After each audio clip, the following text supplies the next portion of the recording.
face, is it golden? Yeah, when you're holding me. No, I probably sound like I'm losing my mind, but I swear every time you look in my eyes, my head feels like a fountain, overflowing, going upside down. Giving me more heart, sky higher than mountains. Kind of love could turn me inside out. Wanna be yours, ooh, forevermore. Wanna be yours, ooh, wanna be yours. Wanna be yours. Don't need a light in the dark with you, it's a neon dream. I'm sleeping with all the sparks, yeah, you got a pull on me. No, I probably look like I'm losing my mind, but I swear every time your hands in mine, my head feels like a fountain, overflowing, going upside down. Giving me more heart, sky higher than mountains. Kind of love could turn me inside out. Wanna be yours, ooh, forevermore. Wanna be yours, ooh, wanna be yours. My head feels like a fountain, overflowing, going upside down. Giving me more heart, sky higher than mountains. Kind of love could turn me inside out. Wanna be yours, ooh, it's you that I adore.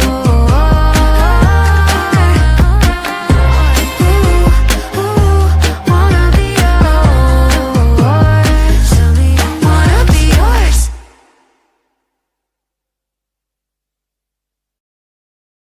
Hello there. Hello there indeed. Hey everyone, how are we doing? Hey Nicole, how's things with you? You well? Yes, I'm Very brilliant. good. Well, it's Saturday, folks. What can I say? We're here. And a bit early as well. This really, technically, should be a June build. But anyway, today, so if I put it over here, it kind of feels a bit more logical to do it like that. I'm going to be building this. It's the Guardian Dragon, set 71847. Comes with a little bit over 1,600 pieces. Retails in UK for, well, £140 in the US, $150, and in the rest of Europe, apparently UK isn't part of Europe, depends how you look at these things, for 150 euros as well, which is kind of cool. So yeah, this is what I'm going to be building today. I'm going to be building it from start to finish. It's another one of those streams, folks. And at the moment, I'm standing up for about 2 or 3 hours, maybe. And then we'll lower it down. Hopefully nothing will go wrong. But if it does, it doesn't matter. We've got Nicole here to carry the rest of the stream. Nicole. Yes. I think you're going to be doing a bit of Ninjago today, aren't you? What are you going to be up to? I am building. You are building something new. I probably should have brought either something blue or something old. So I brought something old. Oh, something old. Yes. There we Rather go. old. Oh. It's not centuries old, but I guess I should have looked it up. It's at least kind of 8 based years. on something old, though, isn't it? I guess. Yeah, definitely. And it's at least, I would say, 5 years. It should be 5 years old. Yeah, I reckon so. Yeah, it's 2016, I'd say. 2016. Well, that's too. That's about 9 years old then. That is. Yeah. Yeah. It is old. It is old. The Ninjago movie's got to be coming up to a 10-year anniversary. We're going to have TJ joining us a little bit later, folks. He's just literally popping in. I just sort of said to him yesterday, I said, look, mate, we're going to be doing this over the weekend. Well, on Saturday anyway, not the whole weekend. It's not that sort of stream. Would you like to join? And he was like, yeah, I'd love to. So he's going to be popping in at some point or other. So yeah, he will be here in due course. So don't worry if you're wondering, where's he gone? Where's he gone? So anyway, Nicole, show us where you're at the moment with it all. I am okay. First things first. I'm starting watching actually Ninjago because I never watched Ninjago. I loved all the city sets. Oh right. Okay. But other than that, now I'm starting with Dragon Rising, and now I'm collecting figures as well. Very good. I've been kind of doing this doing this for a little while now for the old Ninjago stuff. Yeah. And it is good. It is really, really good stuff. But that's where I am right now. That's where you're at. Oh, so you're putting it on mills, are you? Yes, I have to thank TJ for it because I never have done it. And we got this on mills. Everything I put it on mills. That's on mills. Wow. Yeah, Maybe. I did a mix up. Sometimes I do, sometimes I don't. And I remember when I built Ninjago City and Gardens, and I didn't. Yeah. I'm telling you, that was a pain to carry around. Was it? Yeah. Yeah. Honestly, folks, if you're doing a big construction on a 32 by 32, do yourself a favor, put it on mills. It's so much easier. I don't think it's really that much costly. I mean, you can use pretty old bricks for it if you want, and you haven't got to conform to doing 16 by 16. And this is, this isn't the only thing I've been using this week. This, funny enough, though, this does actually come with a 16 by 16. There we go. There. Yeah, Oh, that's incredible. The whole thing's built on that. I want to show a couple of parts though before I start building it, and I need to start building it soon. There's the dragon head, and we'll say hello to everyone out there in the chat. And we got some corkers out there in the chat. And this sword, yeah, this is the best weapon I've ever had the pleasure of building from Lego. Look at that sword. That is amazing. Yeah. We've got the sword. It is so strange. For so long we talked about the Mandalorian and not getting a dark saber. Yeah. And now we get the dark saber over and over again. I think Lego doesn't like Star Wars. I don't know what it is. I don't know. There's something about it. There's something in there. But of course, it's the wings. The wings of the Guardian Dragon that kind of make this quite interesting. More interesting than more. And I've got to show you these. These are so in their nice little packet. Very, very cool.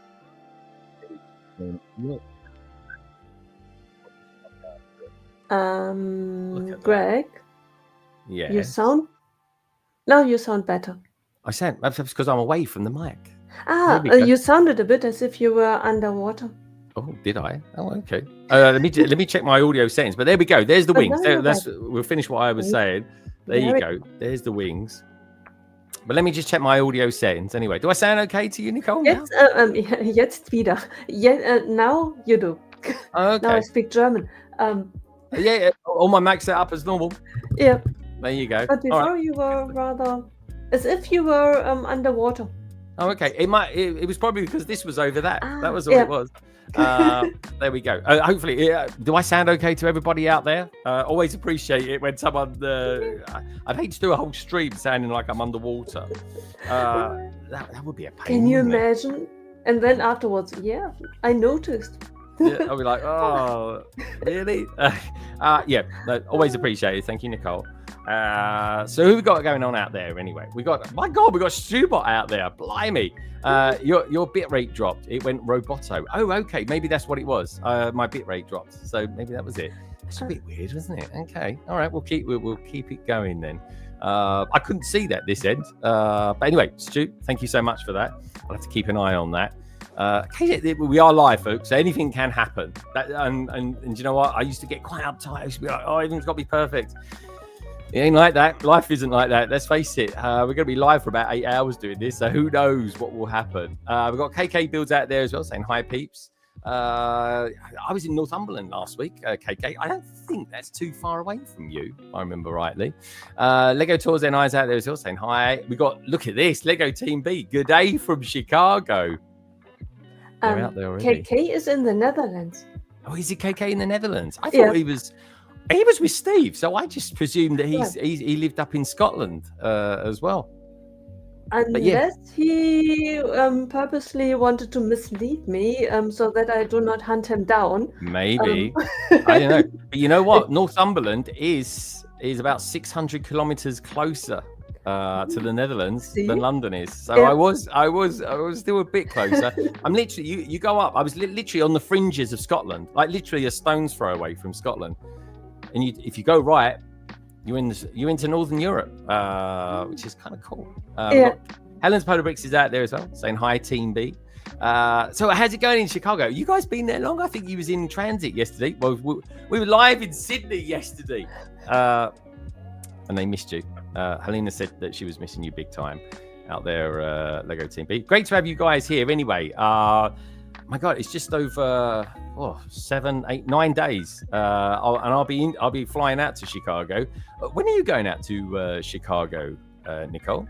I leave home on Sunday and I fly on Monday.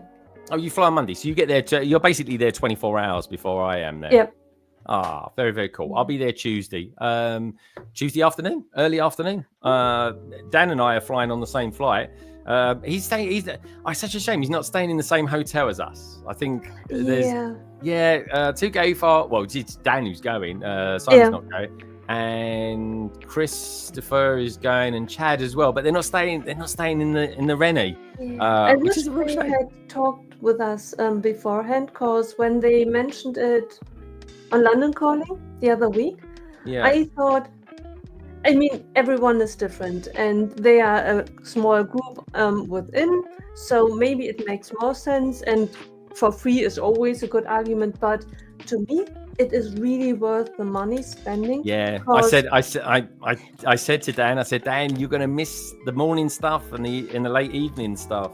It is different, and everyone I know who's done that, and honestly, folks, I just don't want them to miss out. That's what it is. I just don't want them to miss out.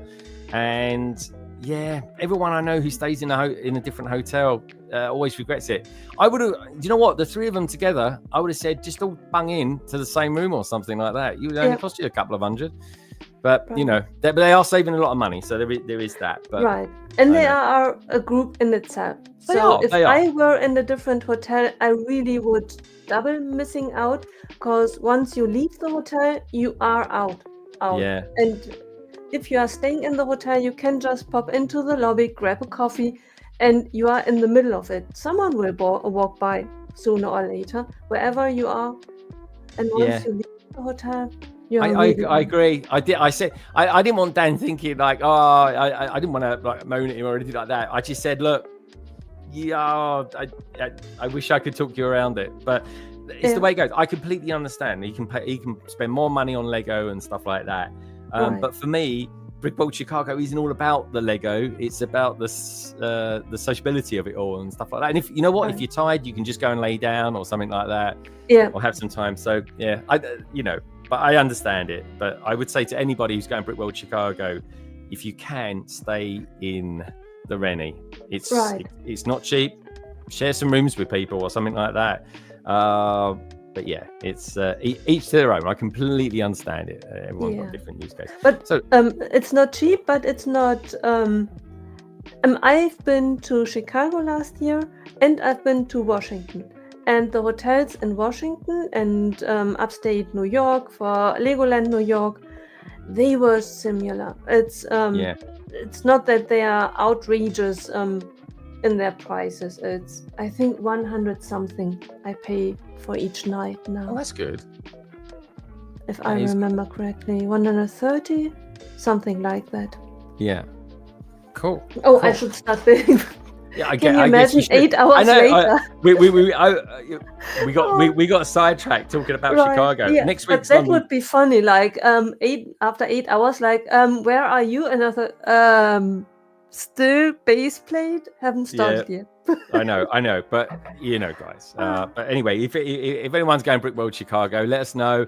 Also, if you're out there taking pictures, next week is going to be very London Calling next week is going to be quite orientated around Brick World Chicago. We should have Mark in. If all goes well, we'll have Mark with us next week. I never quite know what if Mark's going to be there or not or anything like that. But anyway, Mark will be with us next week. He's a busy guy. That's all I can say about that. And also, we're going to have just some people on. Trevor from Bricksoplorium is going to be on London Calling next week. And of course, Lego Team B, who will be live from Brick World Chicago as well. Yeah. Now, I've built the minifigure to this set. This is, in my opinion, the best Master Wu minifigure. End of story.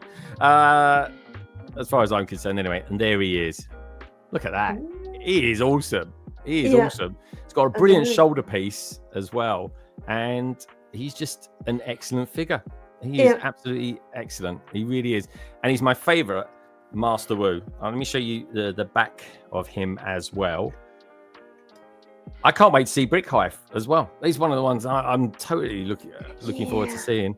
I think I really hope that it works out, cause if anything happens to Brandon, I will sacrifice myself, and next occasion I will stay away, cause last year, Chicago, he injured himself.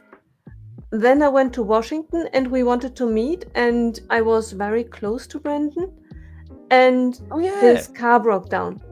Oh no! So Nicole, you're kind of a bit of a bad. You're kind of bad luck for Brandon in some respects. All right, well, fingers crossed that isn't going to be the way this time. Anyway, what can we say? Let's say hello to a few other peeps out there. KK is saying, yeah, wishing you all an amazing time in Chicago. You guys better share a lot of pictures. I do. Don't worry about that. If you want to know what's going on in Chicago, definitely follow me, Lego Team B. I am literally like a blah to everybody when I'm out there. I really am. I love it. I absolutely love it. And I'm going to be doing. You're going to see some stuff come up from me from Bricklink as well, folks. And there might be a reveal over there as well. So yeah, and London Calling will be live from there. Lauren and I are going to be live from there, streaming back to the guys in the UK studios. Lego Team B saying hi to BS9.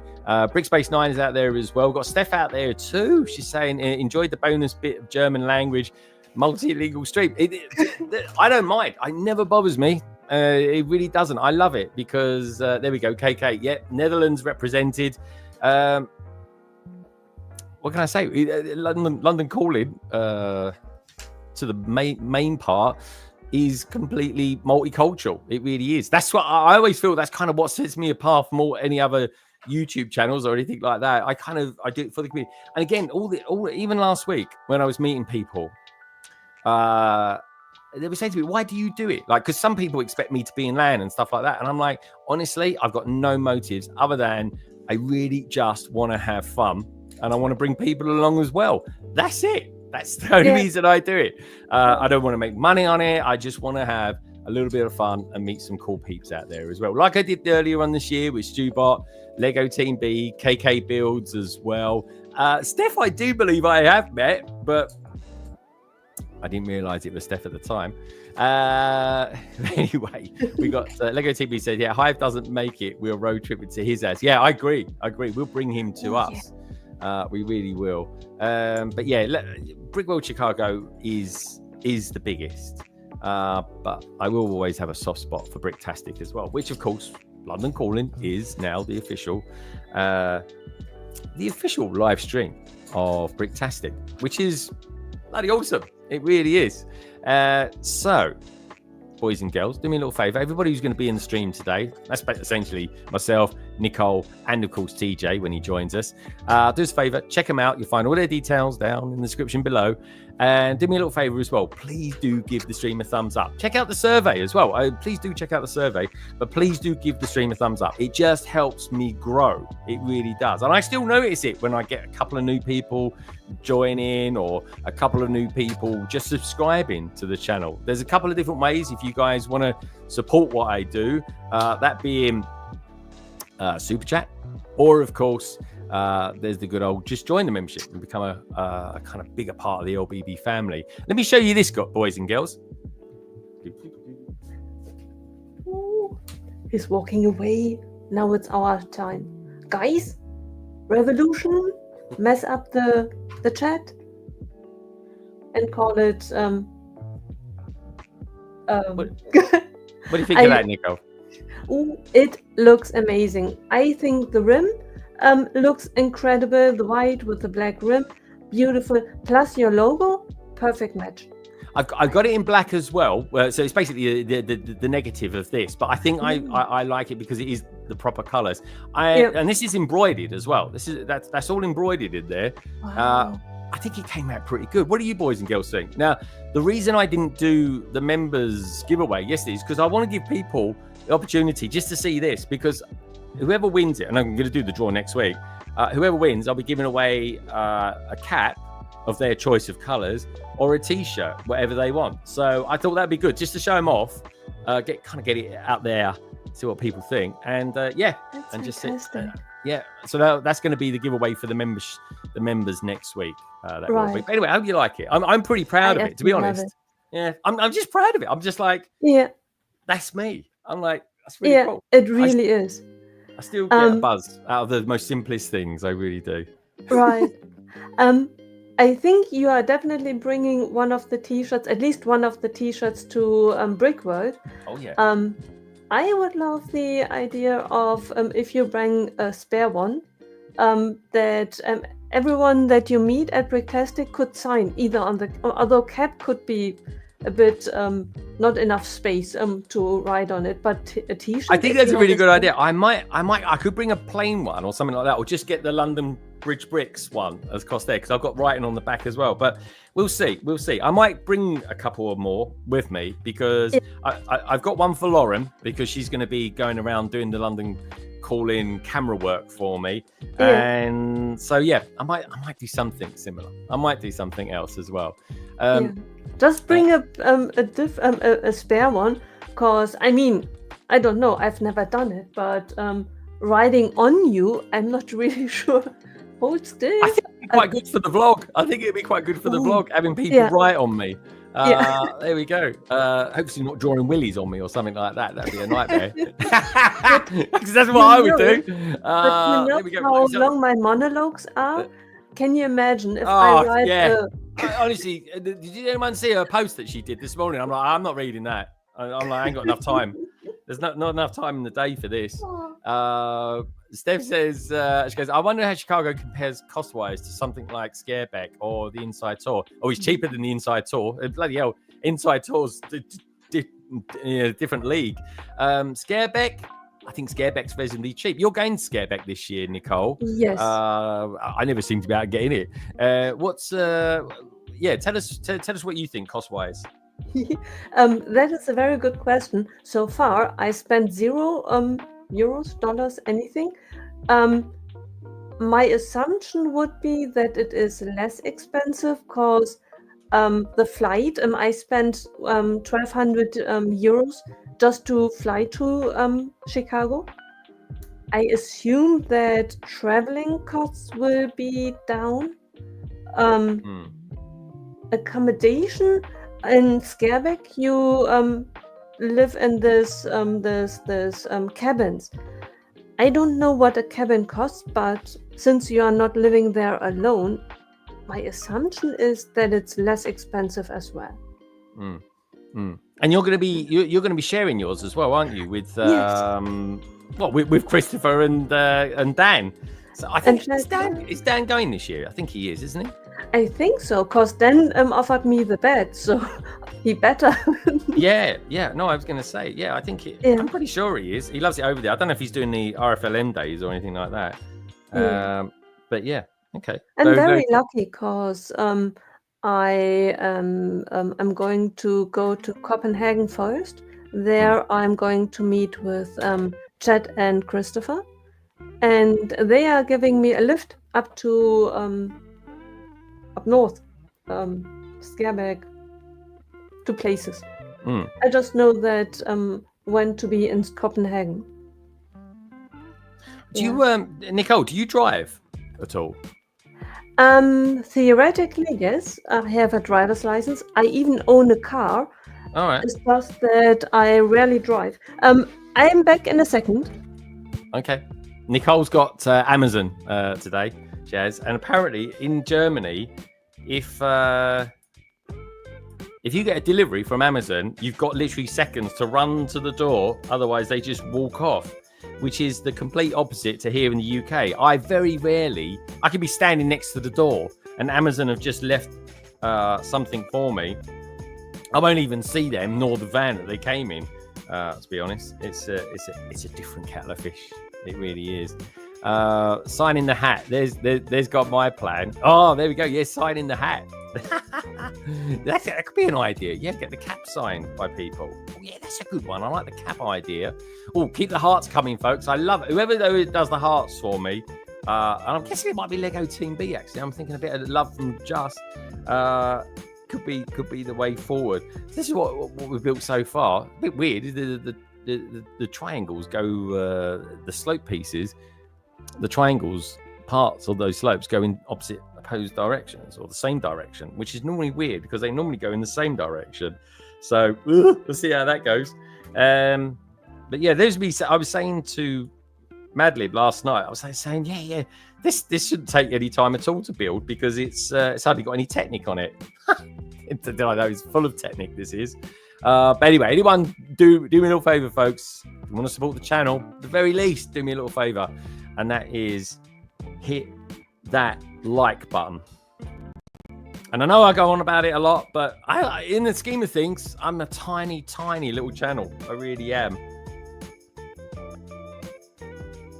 Right, where's that going to go then? All right, we've got those in there. Oh, and I haven't used the instructions yet, because they isn't published yet on Lego.com. I can't use the app. So, and also as well, folks, it's really warm today. It's really, really warm here in England. But apparently we got like about 2 weeks of just rain coming our way, which kind of sucks, doesn't it, having all that rain? But I'm not joking, folks. I've had one rainy day, and that, bearing in mind I was up north when that happened, in like 3 months. That's all we've had. Oh, here's the thing as well, you lot. Yeah, what about this? I've got a new shirt. I literally bought it this week. I'm going to take it to Brick World Chicago. So it says something on there, something about Hong Kong.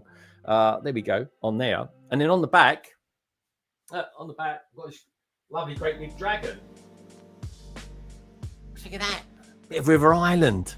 Bit of fashion, can I say? Anyway, this we were getting, so I've got no idea where this is going.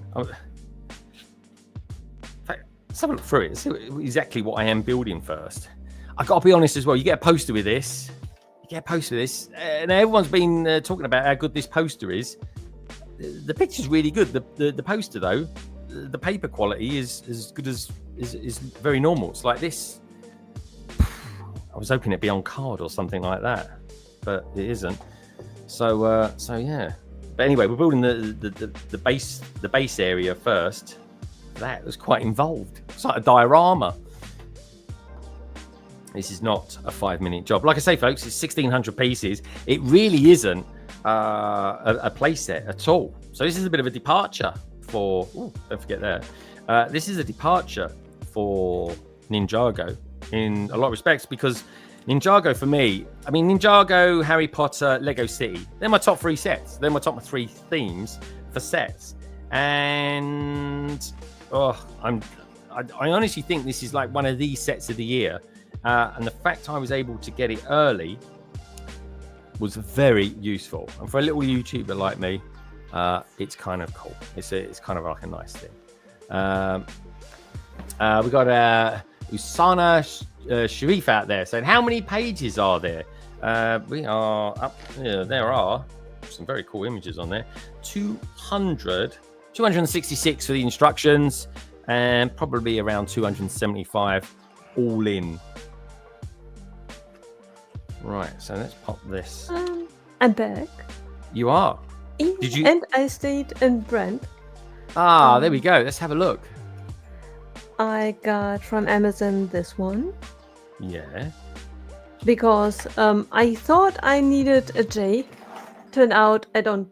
But now I have a double one. You needed a Jake. Oh, a J. A J. A J, yeah. I definitely needed a Wildfire. Now I have a Wildfire. Okay, very cool. Is that from the new ones? Is that a June 1st release? No, I don't think so. Oh, okay. Because they were all Amazon discounted. Oh, brilliant! Yeah. And this is definitely not June, because I definitely need coal. Oh, that is great. Do you know what? That gets hundreds of views still on my channel each week. Wow. That does. Yeah. It's a brilliant mech. It's one of the best small mechs you can get. That one, well worth the money. Very cool. And it's really, I think I paid 13 euros for it. Oh, that's a bargain. That is. Yeah, Yeah. it's a bargain. I've collected all of those ones. Ooh. We've I got have iced coffee as Zoras. well today. Yeah. Oh, yeah, but with the temperatures. Yeah. I have Zora's mech. Oh, that's a good one as well. I've got that one still to build. Ah. There we go. Coming to a stream from you soon, folks. What else did you get, Nicole? Did you get anything else? No, I was very tempted because at the moment Amazon goes crazy, and the problem is that we have June 1st coming.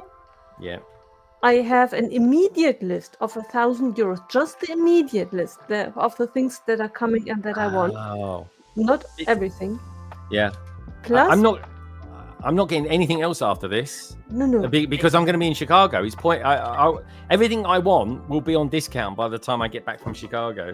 Exactly. Yeah, I think the same. Cause Chicago. And then there is the Bricklink Designer Program. Oh yeah, well that kicks off. I've got to make arrangements for that because Bricklink, in their wisdom, as soon as it goes live, I'm literally in the air. I'm 2 hours in the air. I cannot land any quicker from Chicago. Yeah. Could I do a live link up from there? Potentially. Is it easier if I just get someone to get it for me?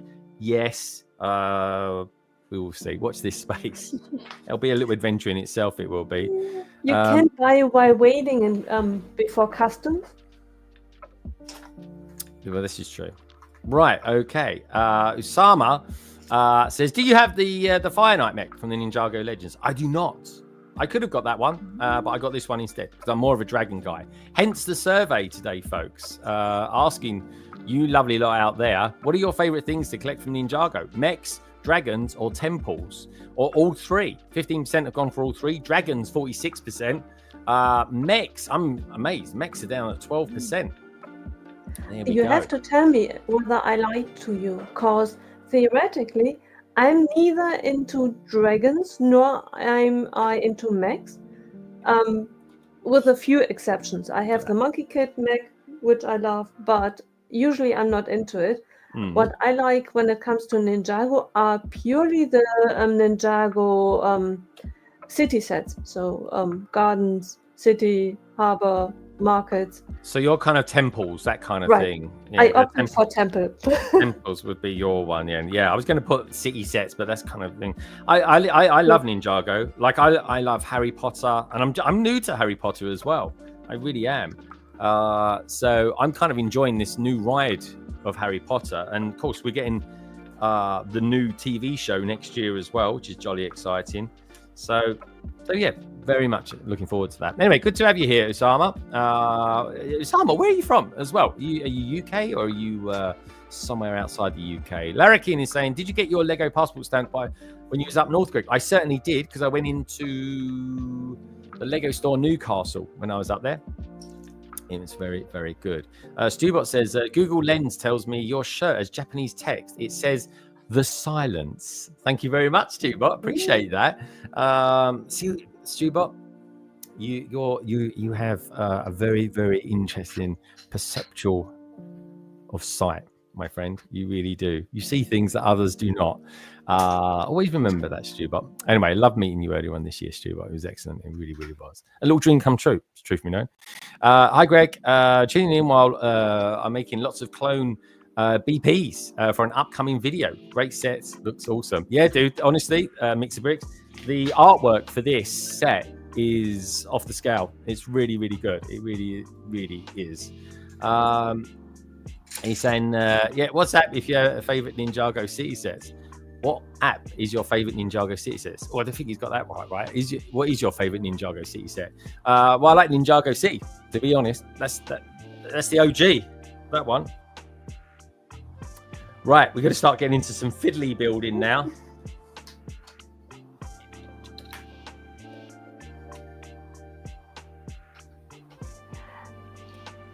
Did you enjoy... Oh, go on, Nicole.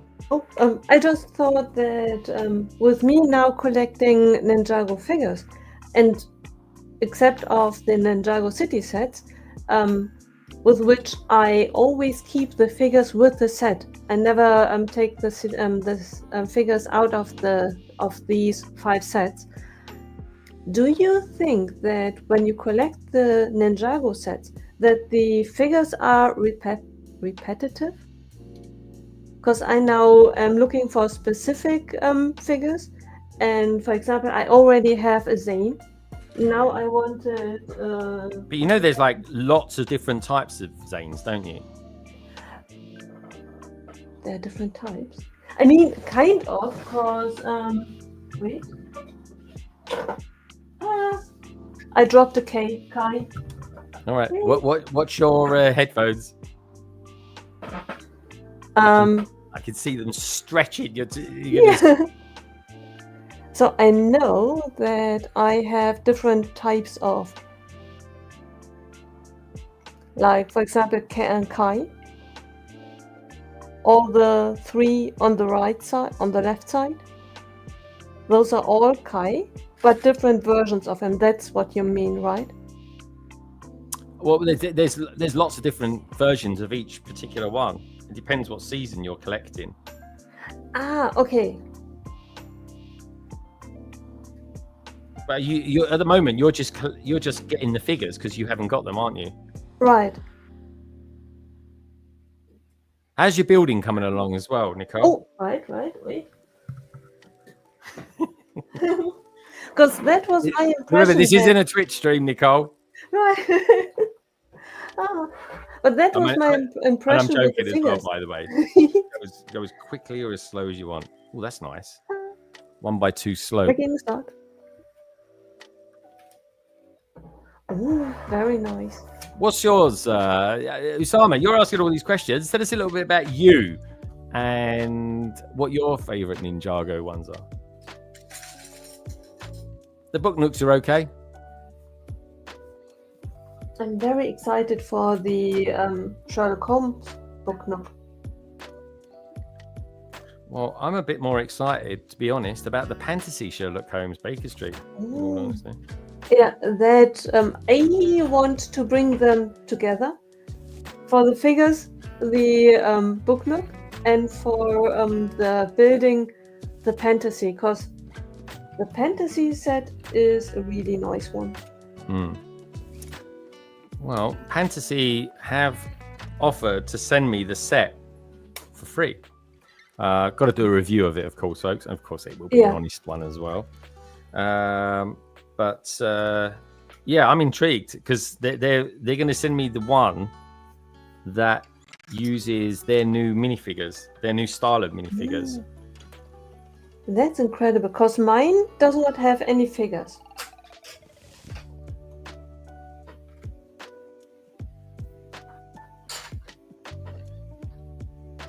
That's exciting. Yeah, I think so too.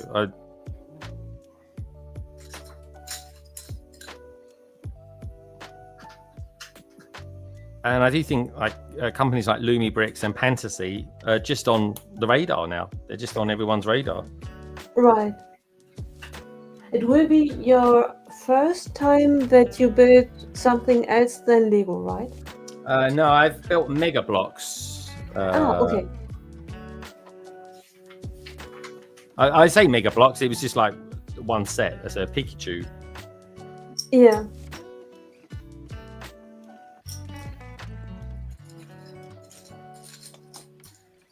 Yeah. I personally really like the quality of the bricks. The only thing that I need to tell is I built it as a fantasy set. I built it as a blue brick set, or as Lumi bricks. I do not approach it with the idea that I built a Lego set. Oh, It okay. looks exactly the same, minus the imprint of the bricks and the basic concept. But other than that, I just I don't expect it to be exactly the same as Lego, and that's why I like the figures as well. I do not expect, if I want to have a Lego set, I buy a Lego set. Yeah. So if the figure does not look exactly the same, then it can't be, because Lego would intervene if that would be the case. Yeah. That's why if I measure whether I like a figure, it's just I do not compare it to a Lego figure. All right. Okay. So you compare a fantasy set to another fantasy set. Exactly, and just what's the word for it? Whether I like the figure in itself.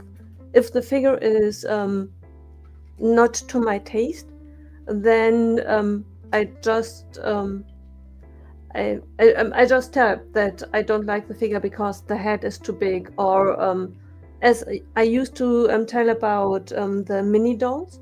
I really hated the mini dolls in the beginning because their waist was way too thin, and the arms, they were always running around like zombies with arms outstretched as if they were saying like, please hug me, I need someone to hug me, and I'm starving. I got to be honest, actually, that's quite an interesting point you make about those. Yeah, it's not necessarily a good one either, actually, is it? It's not necessarily a good thing. Because I always try to imagine that if I had never seen a Lego set, would the thing that I'm looking at appeal to me? Because it is by default different, because if it were the same, it would be Lego. Yeah. No, I agree. I agree. It's you got to treat them differently, but they are brick construction. There's no getting away from that. Right, and there are things that need to apply to both. For example, clutch power. The pieces, when you look at these two pieces, if I apply them, if I attach them to each other and I shake them into the air, they need to stick together.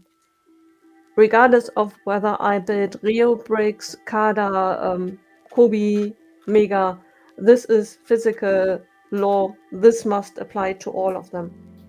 But yeah, good points. Good points. So say that again. Which ones the points that you always look for, Nicole, in your builds? Good clutch power, good experience of building. The instructions need to be. It must be possible to follow the instructions. Yeah, good instructions, clear instructions, concise. Right.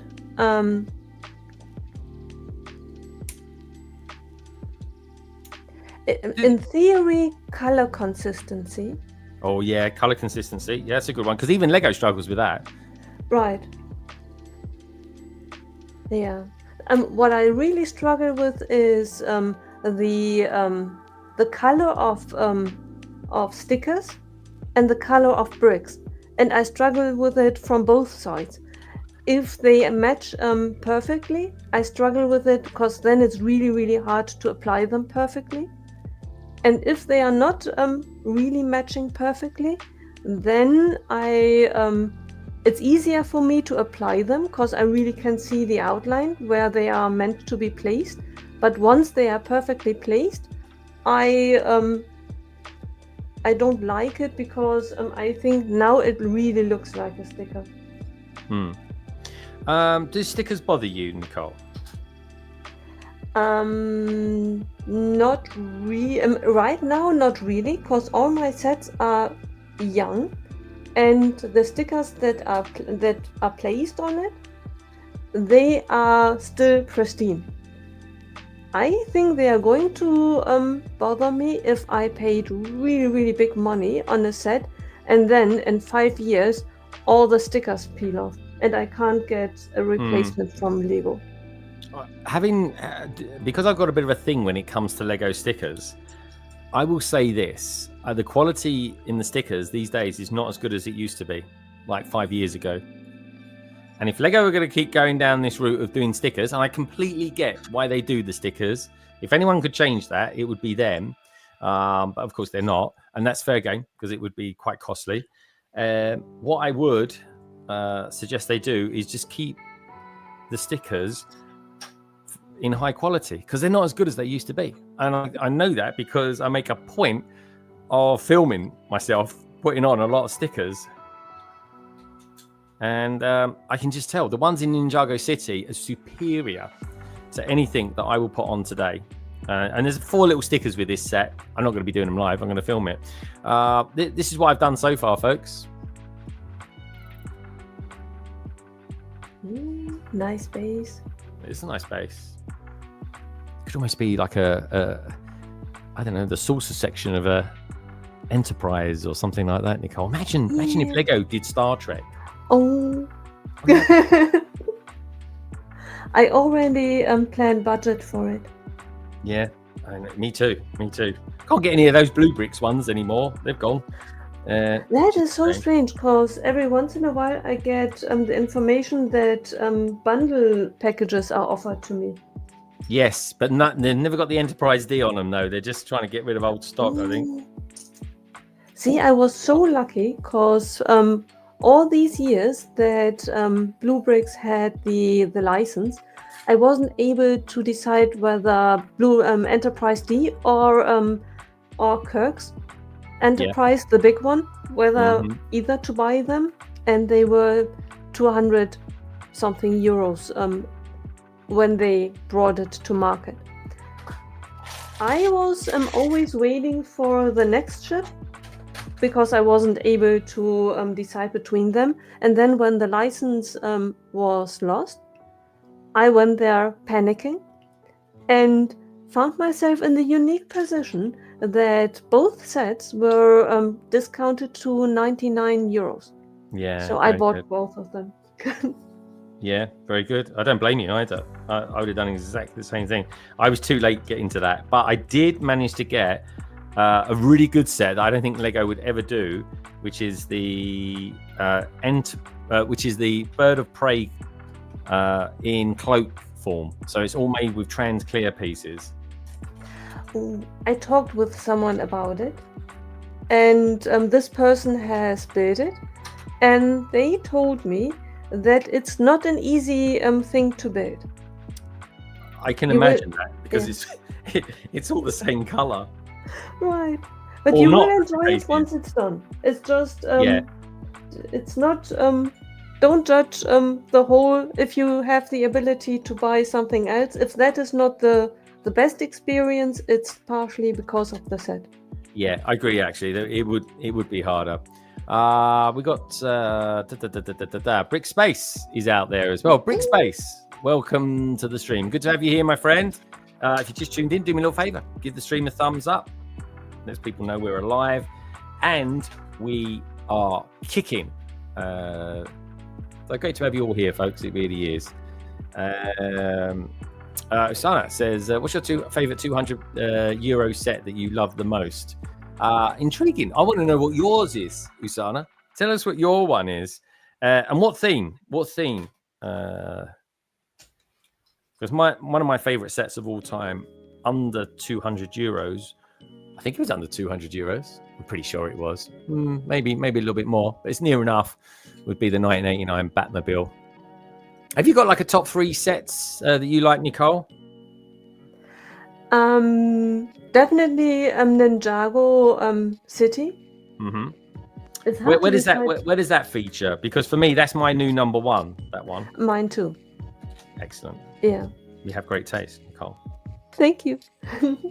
Rivendell is definitely up there. The 1989 Batmobile definitely as well. Sweet. I'm wondering, a set that is absolutely up there as well, and that is in zipper bags at the moment as well, is the UCS Hogwarts Castle. Oh, right. Okay. Interesting. Yeah, I'm wondering whether I should rebuild it as well. It's just rebuilding something. I've done it now with Ninjago City and Ninjago Gans, and now with Harbor. Going through all the zipper bags, that is something that requires patience. Yeah, Nicole, when you deconstructed your sets, did you not do them in sections so that you could easily put them back together again? No, the problem was Nicole. The problem was that I was very, very naive when I started the hobby. I kept building and putting it out on display, and I didn't disassemble anything and I won't lie, one might think that I lost control a wee bit. So I had loads and loads and loads of Lego, and when I moved, you bought a lot of Lego. I think you don't buy half as much the Lego as what you used to. yeah, I'm now more conscious of the space that I have. But before, my whole apartment was fair game because I did not have a Lego room, and it was more an open space. Everything was one room. My kitchen, living room, the hall, everything was open space. Okay, I get you. And the problem was that everywhere was Lego. So, and you know how it is. The more space you have, the more you can squeeze it and find new places to put Lego. Yeah, you'll fill it up. You'll fill it. It is inevitable. You will fill it up, no matter how much space you have. Right. But the thing is, I don't want people coming into my house thinking this guy collects Lego. I don't want that at all. I've Lego in a few places, and that's pretty much it, really. Even for my dear wife, I don't want her sort of feeling that there's just Lego everywhere. Here is at the moment because I've got some jobs coming up that I'm going to be having to do in the future. But yeah, it's a constant thing. Trying to stay on top of it. I mean, look at Carrie and Ian. They are constantly fighting it, aren't they? Right, but Carrie and Ian, they are in a unique position where both of them are into Lego, plus their children as well. Yeah, which is quite magical, really. I think that's really cool.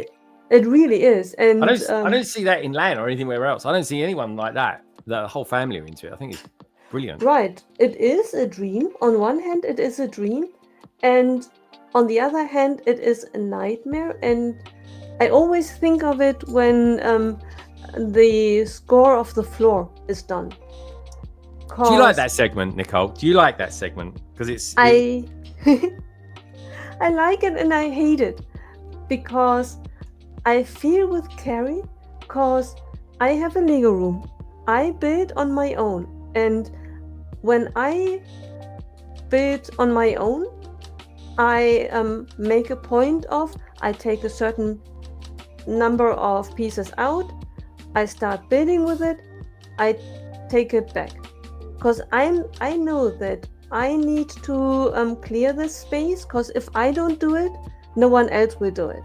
And once I lose track of it, and all gloves are off, and then I will there will be chaos.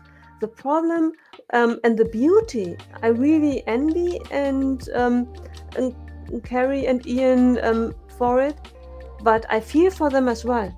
If you have multiple people in the same space and not everyone is as disciplined in regard to I took something out of the drawer, I don't need it right away, I put it back into the same drawer, there is bound to be chaos. It's a bit like when you go to the office in an office building and you go to the kitchen. You at home, you probably put your mug directly into the dishwasher. I have a good feeling every office on planet Earth is the same. You go to the kitchen and there are cups everywhere, on tables, next to the dishwasher. Oh yeah, I'm forever gonna go at people. Like it's either they just leave it in the sink. They'll have breakfast and leave their plates and everything in the sink, right? And I'm like, why don't you? I'm quite happy to call them out. Why don't you wash it, right? Or why don't you put it in the dishwasher? Like, why'd you just leave it there for hours? They soak it. They say, "Oh, I'm soaking it," and it's like, well, that's fine, but there's another 50 people as well. That is office space. Right. It's a thing, folks. It really is. Right. And then one person sees it and thinks it's fair game. And I think that's the same with Carrie's and Ian's Lego room and their children, because everyone uses it. And then there is a bit of mess, and mess spreads, because then the next one, it feels as if it's a natural process of growing. And then if it's not really a group effort to tidy up all the time right away, it's a lost cause. You will never stay on top of it. Because once you cleared everything up, the next 3 people come in and mess it up again. It's a lost cause.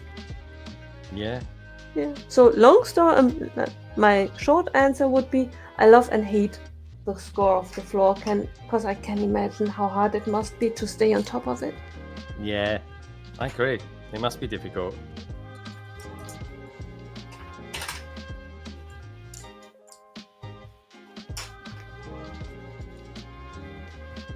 Ah.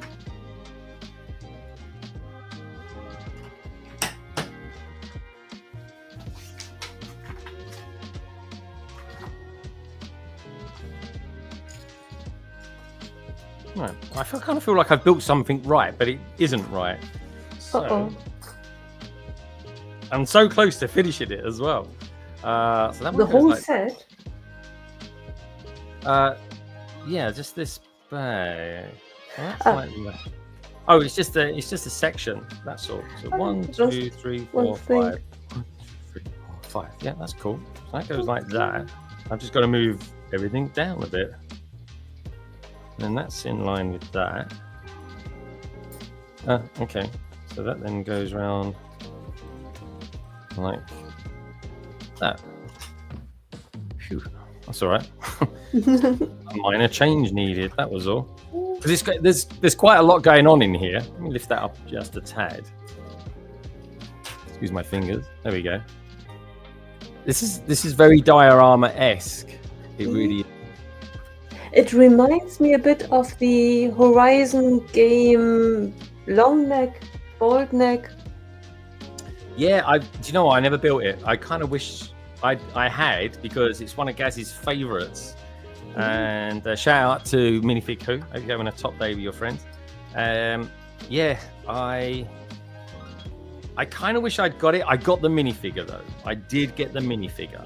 And then lo and behold, they brought out another one of it. So, right, where does that go? Oh, it goes there, I suppose. We got Brickspace 9 out there as well. Does favourite set include the backlog? Otherwise, Pirates of Barracuda Bay. No, you have to have a favourite that's in your backlog. Pirates of Barracuda Bay would probably be up there for me, dude. That is one. I was even thinking of selling that at one time. Oh, well, I had Stranger Things. The Upside Down was in the backlog. I sold that. I was like, it's just no good for a city. It's no good for a city.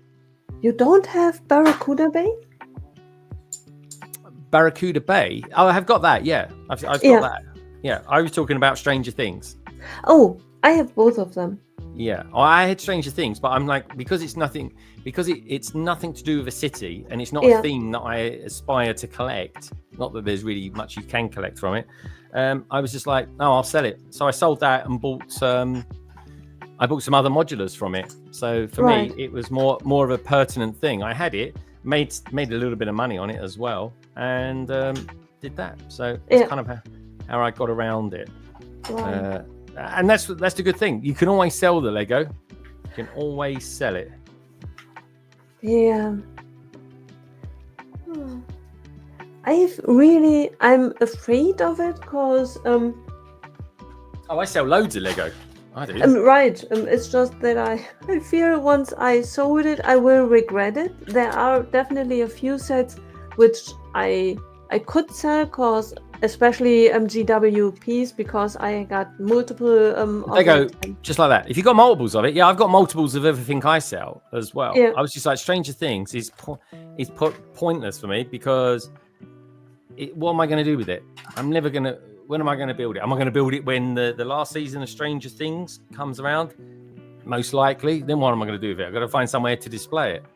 So it then becomes a headache. It's easier if I don't. This is a new piece, or an element I've never used before. Oh, you can't see it. It's so dinky and small. It really is. But see if I can put it on here. There we go.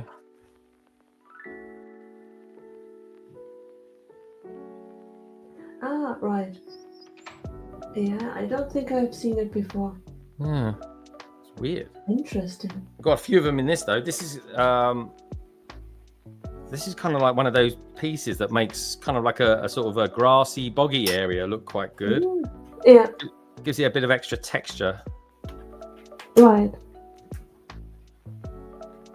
Yeah, I mean, but each to their own. I know Carrie and Ian never liked selling Lego until they started selling Lego, and they were like, "Oh my god, this is like ka-ching."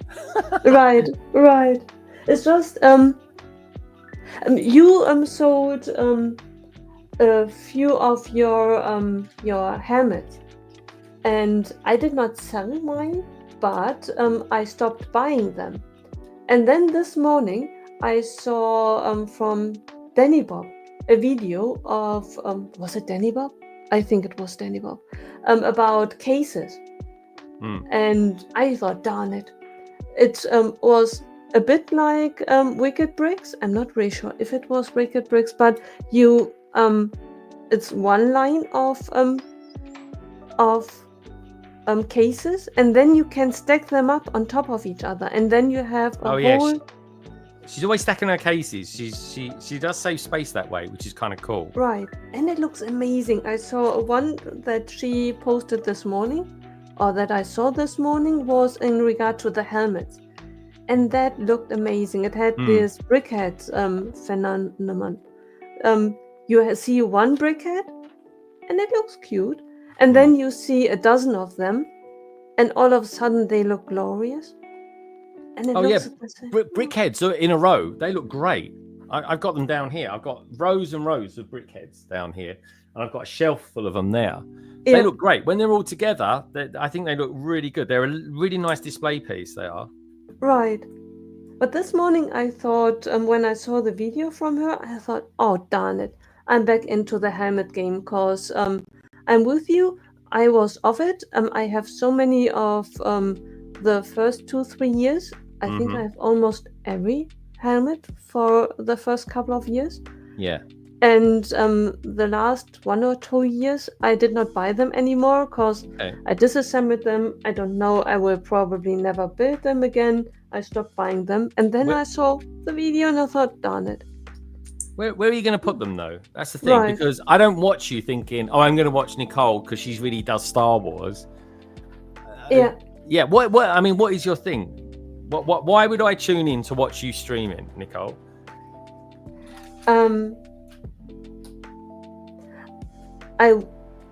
the past I would have said because I'm the modularizer. Yeah. I take sets which I have and I close them up. Yeah, very good. I like that. The problem is most recently Lego comes out with sets that close up. This morning I saw a review video of the haunted house.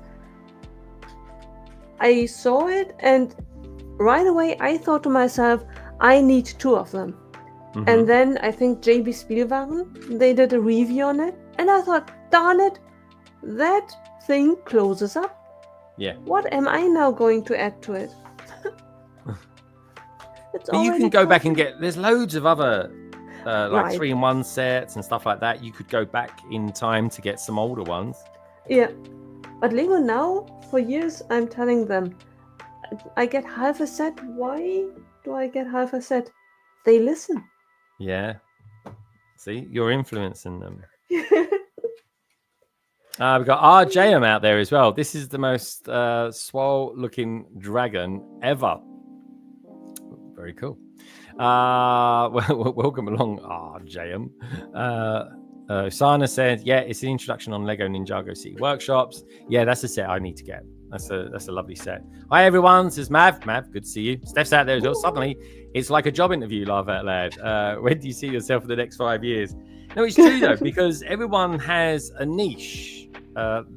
Otherwise, no one likes to see samey stuff. That's why, like, when it comes to land stuff, I watch 1, maybe 2 people in it, and that's it. Everyone else is just doing the same thing because it's that part of that land marketing thing. I like seeing people in land doing their own take on stuff, which is why I kind of watch certain people in that. So yeah, I'm intrigued because you used to do the modularizing stuff all the time. But what are your sort of top favorite themes that you like, Nicole?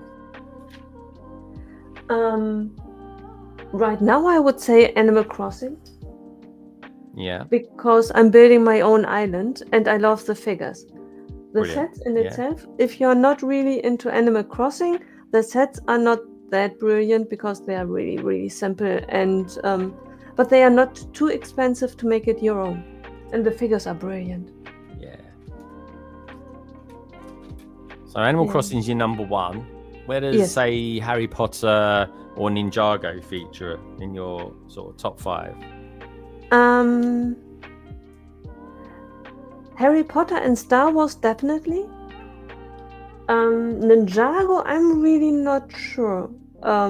Because the only thing in the past that I liked was the city set.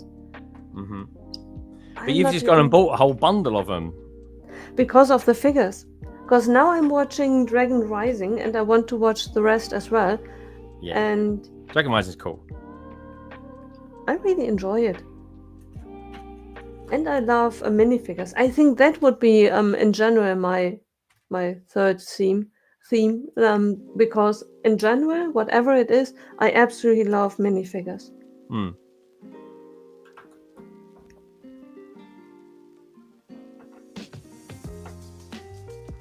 What's yours?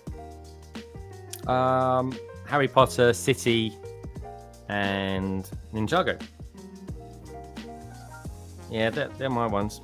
Yeah. Let me know, everybody who's out there who's watching it. Steph, Snot, Brickspace, boys and girls. What are your favourite? Tell me your top 3 themes that you like. I mean, don't forget, I love Star Wars as well. I know a lot about Star Wars. And I know a lot about Star Wars. I know more than the average sort of person. I kind of read up the comics, the books, and stuff like that. But I never put it in my top 3 because I kind of feel like a lot of people like that, especially a lot of people in like YouTube space. But yeah, Star Wars is always up there in my top 5. But City, Ninjago, and Harry Potter in my top 3 for sure. And in future, Star Trek really has the potential to be right up there. Oh yeah, 100%, 100%. I mean, who knows, right? Pokemon might even do it for me. I might sort of think I actually quite like the Pokemon thing. Never collected that in my life, but from a Lego point of view, I might really like it as well.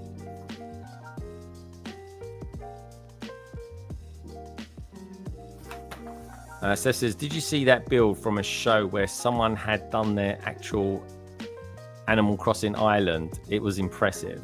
Stefan goes on to say, IIR say Beyond the Brick covered it. Yeah, it looks amazing. I'm really in awe. I don't know how people can do that because I build too fast or either too slow. It really looks on these shows when you see these really vast landscapes that someone has thought it through before they started building. I build first and then I start thinking, and then it's too late. Oh, so you work it out as you're going along? Right. I can get that. I get that. Like Gaz, for example, would work it out in studio first. Right, and I can't do that. But I admire it for everyone who can do that. Yeah, I need to get some studio experience.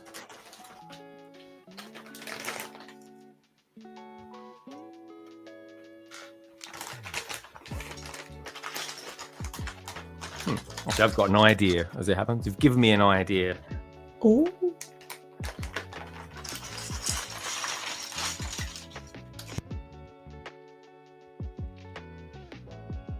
This is coming along quite nicely, actually. This is a nice building process.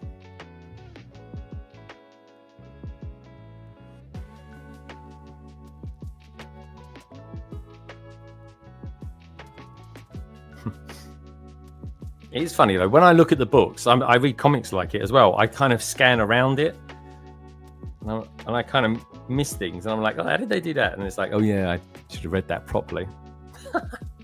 Whereas when I use the app is like step by step. With traditional paper instructions, it's like a slightly bigger picture. And this is very asymmetric, this set. So... Got to have my wits about me, Nicole. Got to have my wits about me. Yeah. No distraction.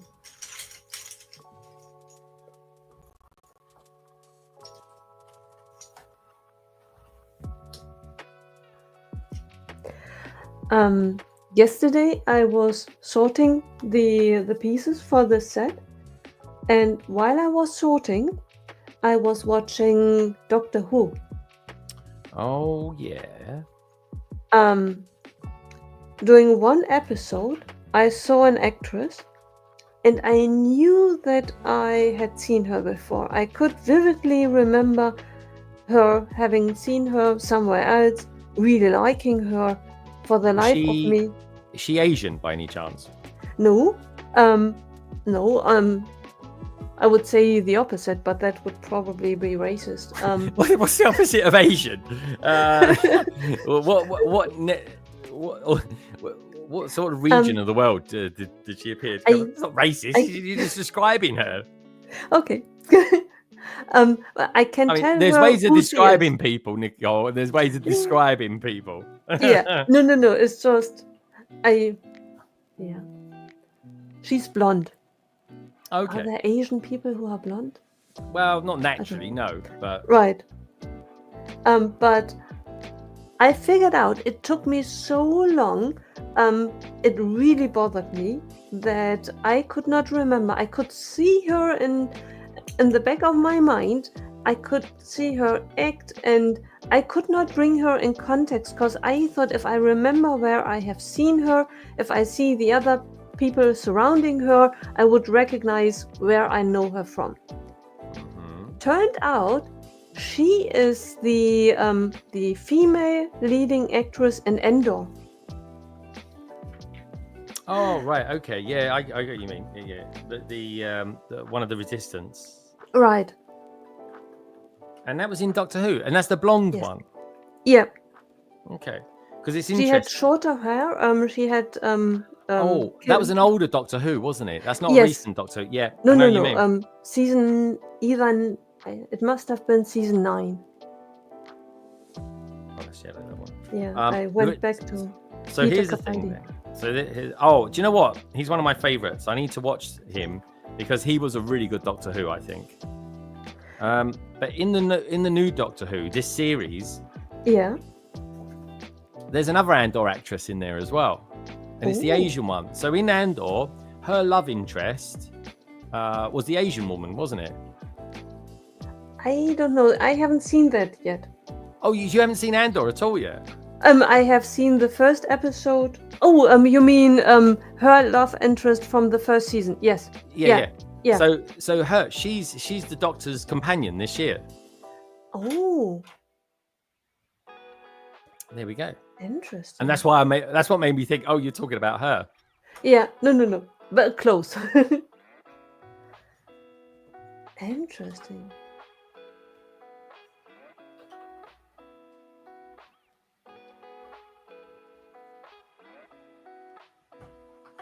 Usana, I will show it off a little bit later. I'm in the build. I'm in the zone for the build. I haven't really watched the new Doctor Who this series. I only started it, and then I realized that I had stopped with watching Capaldi right at the very first episode because I was looking forward to it so much because I knew him from the one episode years ago, and I was so looking forward to him being the Doctor. Then he actually became the Doctor, and I hated it and stopped watching it. What, you didn't like Capaldi at first, no? No, I couldn't stand it at all. And then with the newest Doctor, I started rewatching it and enjoying it. And I thought before I now watch the very recent season, I really should get back and probably catch up on it. And now I really like it. But it really took me.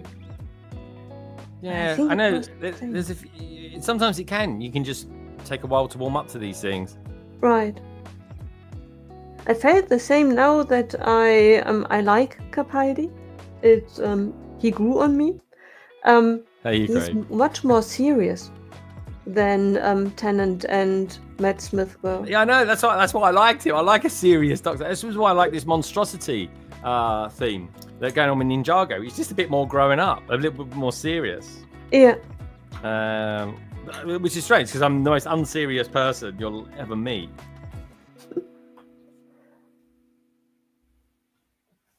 But I like serious drama.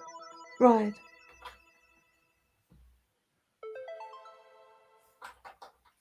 A bit like Andor, really. That's why I liked Andor. I thought it was quite good. Yeah. Oh man, the Star Wars fandom. that is a bit of a circus. That is.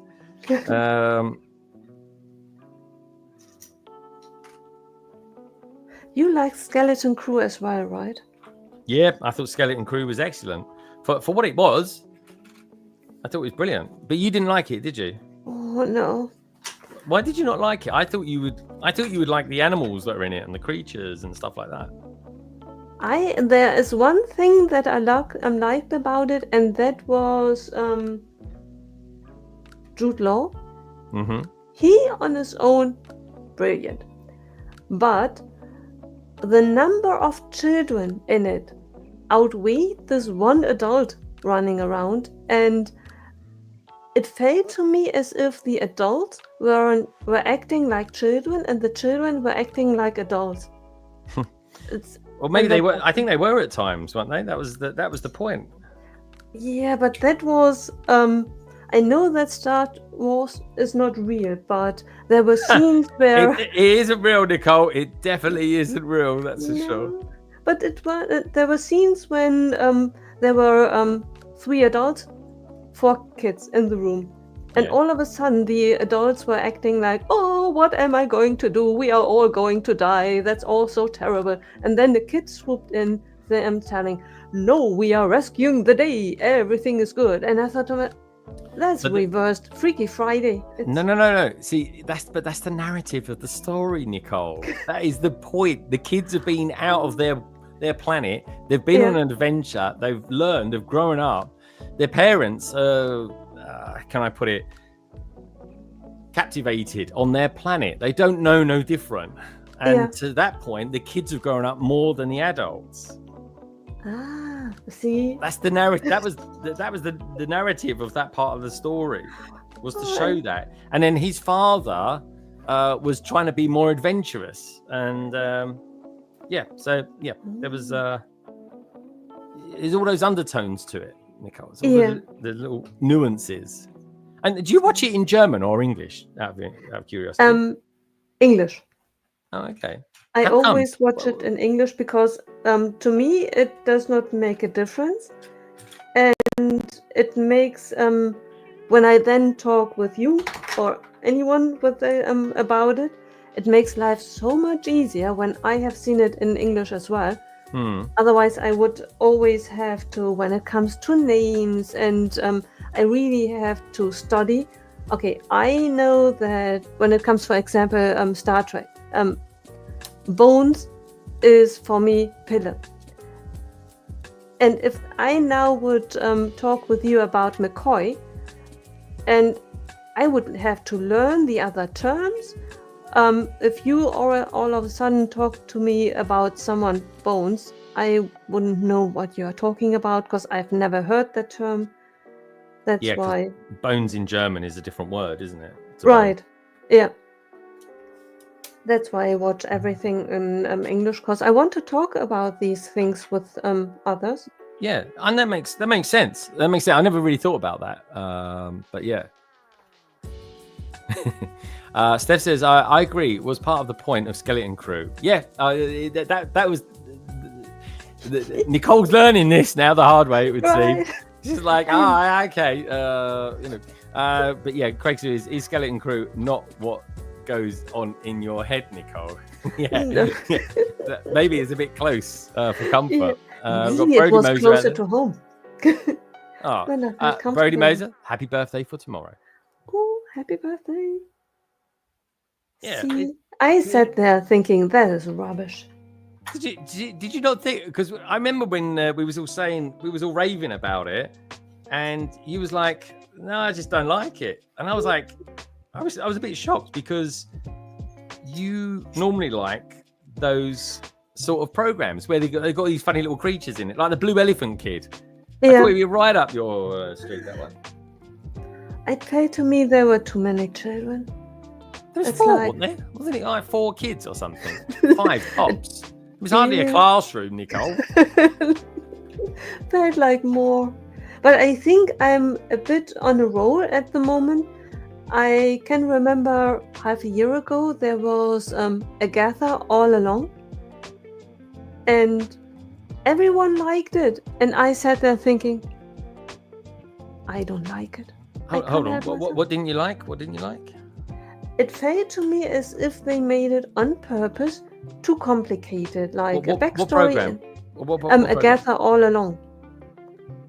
Oh, what? I All along? started Agatha. Agatha. The Oh, Agatha. Agatha. That one. I thought you said you watch these things in English. Yes, but I said Agatha. I'm like, I know what thing Agatha that I is. hear, There was a TV program on years ago called The Gaffer. So, Oh. that's where my mind went for a moment. But anyway, Yeah. something about Agatha, which I haven't seen yet, by the way. So no spoilers, Ooh. Nicole. No spoilers. Okay. The But only thing that I will say is I loved it when the last 5 minutes I fell in love with it. Before The last that, 5 minutes. You've watched the whole series and you was like, what the hell am I watching? Got to the last 5 minutes, you was like, oh yeah, I like it now. Now I know. I watched it. If I had seen it, if it had been a TV show that I had discovered on my own, I would have stopped watching it. It's just that I watched it with everyone at the same time, and everyone each week said, it's brilliant, it's amazing, and I thought, okay, I'm missing something. Keep on watching. The enlightenment will come, and then you will be glad. And the last 5 minutes are brilliant. At the last 5 minutes. Okay. Very good. But maybe I will have to wait till you have watched it as well, because maybe I need your enlightenment. Something that I did not understand. Either. Okay. Well, I'm gonna be catching up with a lot of programs soon. I'm gonna have a bit of time on my. So I might be being on holiday. I'm looking forward to having a week off in Chicago. To be honest, I've had a brilliant holiday, but it's been quite a busy one. I've got to be honest. I was going to try and play down the amount of Lego that I was going to be involved in my holidays, and I completely failed. To be honest, but it has been good though. It has been great one, great. Okay, but that's I've got to get together a bit of a playlist of things that I need to watch. I'm going to listen on my plane ride to Chicago to a few episodes of Michael Rosenbaum, Inside of You, the podcast. Okay. It's an official podcast. It's nothing scary. What's it about? It's Michael Rosenbaum is Lex Luthor from. Oh yes, I've been seeing him kind of do bits and pieces on Instagram. I've seen him. I know the one you mean now. Yeah, he was in Smallville. Right, exactly. And I really, really like his podcast. Well, he talks about Smallville quite a lot in it, and general sort of stardom and things like that. Yeah, a bit of Smallville, but mainly about he has a conversation with people, and he has all kinds of people. He had Brent Spinner, Jonathan Frakes, Will Wheaton was on it. There were so many people on it. Yeah. And it's really a good conversation. It's not one of the podcasts where one famous person talks to another famous person. It really feels like a conversation, a real conversation that two normal people have with each other. Yeah. I will check it out. I'm going to be thinking about what I need to download, actually. It's a good shout, that, Nicole. Try the episodes with Alan Richardson, the one from Reacher. Okay. Oh, I like him. Yeah. He's a good guy. Reacher's very good. I think Craig got me into Reacher. I tell you what I have been watching that's very good, but not a lot of people are watching it because it's on Apple TV, is My Friends and Neighbors. That's very good. That's really good, actually. I have not heard about that. Yeah, it's honestly, it's very good, but it's because it's on Apple TV. Not everyone's got that. Yeah. And I did get it for something. I forget what it was now. I think it was one of those things. I got it for Christmas to watch a few more bits and pieces on. Oh yeah, I know. I got it because there was quite a good deal going on for the family. I can give everyone an extra channel in my fat. Yeah, what was it? Yeah, it was cheaper for me to have my family added onto my account and to get that than what it was to have them on there individually. So we did it like that. That's sort of the same reason I got it. Yeah. Craig's is saying that you really should know Nicole by now, Greg. Just when you think you know she surprised you. One of the best LCs was when Nicole didn't like a set that we all did, and by the end of it, Nicole did. Yeah, we kind of brought her around to it. She likes some awful Lego sets. She really does. Maybe that means you could try giving things a bit more of a chance. Yeah, that's true. It's always good to get their feeling. Like, I want to watch Book of Boba Fett again. I want to give that another go because I think I was quite critical of that at the time. I detested, that's a word, my name used to use that word, Moon Knight. I got shouted down so many times I stopped talking about it. Really? You didn't like, well, you didn't really like it, but I can completely get that you didn't like it as well. It was quite out there, to be honest, and I thought it was good. I think he could have done with a season 2 though. Moto's out there. See you in Chicago. See you in Chicago, Mr. Moto, Mr. Lego Master. Good to see you out there, Moto. Don't forget, folks, do me a little favor. Just do one thing for me today. If you do one thing, just do this for me, please. Give the stream a thumbs up. Just helps people know we're out there. Check out the survey as well, actually. That's always cool. And if you're feeling a bit hearty, and I know one or two of you out there are, throw some hearts your way too. We've got 15 thumbs up at the moment. Come on, folks. Let's try and get to 25. We're going to be streaming for hours, we are. And it's hot. It is a warm day for me to be wearing thick black T-shirts. And it's 24.3 degrees in here at the moment. It is. So I'm going to open up the door just a little tiny bit. Right, where did I get to then? So I've just done that. You've got to be it's very meticulous building this. It really is. But anyway, it's coming along quite nicely. I haven't got to the dragon yet. It's just doing the base. Has wildlife ever wandered in while you were building? Have you? Sorry. Like I don't know, a rabbit or a deer. No, I've had deers walk around me whilst I've been in here. Like, they've been walking around this part, and I've been sitting here working. I'm going, oh, hello, how you do? I get that. And I've gone to go back to my house, and there's been deer. I've stuck between deers. And this is like, this is a bit of a standoff moment for everyone. But no, it's generally speaking, it's okay. I've had foxes come up here and have a little sniff around down there with cats and stuff. So I get all that. But I tell you, when I was up north the other day, I had one of the most magical moments in my life happened, Nicole. So I was very grateful for that. And that was woke up at 4, and I was just like, I was just turning over like you do when you wake up. You just turn over, go back to sleep. And I was like, it was quite bright, and I was like, God. And so I thought to myself, because the nice thing about being on holiday, you don't have to set an alarm. Which is always good.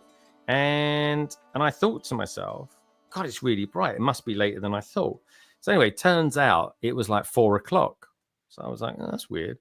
So I just got up. I was going to just kind of stretch my legs a little bit, really. Just have a walk around, just maybe think about what I wanted to do that day. And I looked out and I could see that it was going to be a beautiful sunrise. So I woke Gemma up and I said, do you want to go and watch the sunrise over the beach, over at where we were staying at Bamborough? Yeah. And she says, yeah, that sounds like a really good idea. So we got up, we got down there. Sunrise was at 4, I think it was 4:34, and we got down there at 4:32. We saw the sunrise. It was beautiful morning, perfect sunrise. You would think, like, you look at the pictures that I put out, you would think it was about 30 degrees or anything like that. It was about 20. It was really, really pleasant. But the best thing about it was that where the sun was coming up, and you had that lovely beam of sun on the on the sea. It was high tide as well, so it's perfect timing. Lovely long beach. The beaches are like miles long over there. Perfect sand. Got the castle behind you. The moment is a beautiful moment. And but that wasn't it. One of the most beautiful things, and the timing was immaculate, is we had a pod of wild dolphins swimming around, and it was just great because they were breaking the water, and it was just like, wow, this is absolute magic. Yeah, It was they great. must have felt It was as if it amazing. weren't real, like as if you were on a holodeck on Yeah. the Enterprise. Yeah. I wouldn't quite go that far, but yeah, it was it was incredible. It really was. We got Axel Plate out there. Axel, how you doing? Hey. Good to see you, dude. Hope all is well for you. Yeah, I hear we're going to be into. I think we've got a couple of weeks of kind of not so good weather coming our way in the UK. So they say anyway. I mean, I just looked at the weather earlier on. I was like, it looks okay. It's a couple of rainy days. That's all. TJ, I really need to message him just before I leave, or a day or two in advance, and ask him about the weather, because I checked it out and it looked as if right now it's something like 30 plus degrees. Yeah, lovely. The only thing is, Nicole, how often are you actually going to go outside when you're there? Yeah. Like, you're not, are you? Like, no one goes out. Like, for what it's worth, Brick World Chicago could be in New York. It could be in China. It doesn't matter. Yeah. We're all going to be stuck in a hall and a massive hotel complex. Right. For a while. So take some warm weather clothes and whatever you're going to wear in a building that's notoriously cool aircon. Yeah.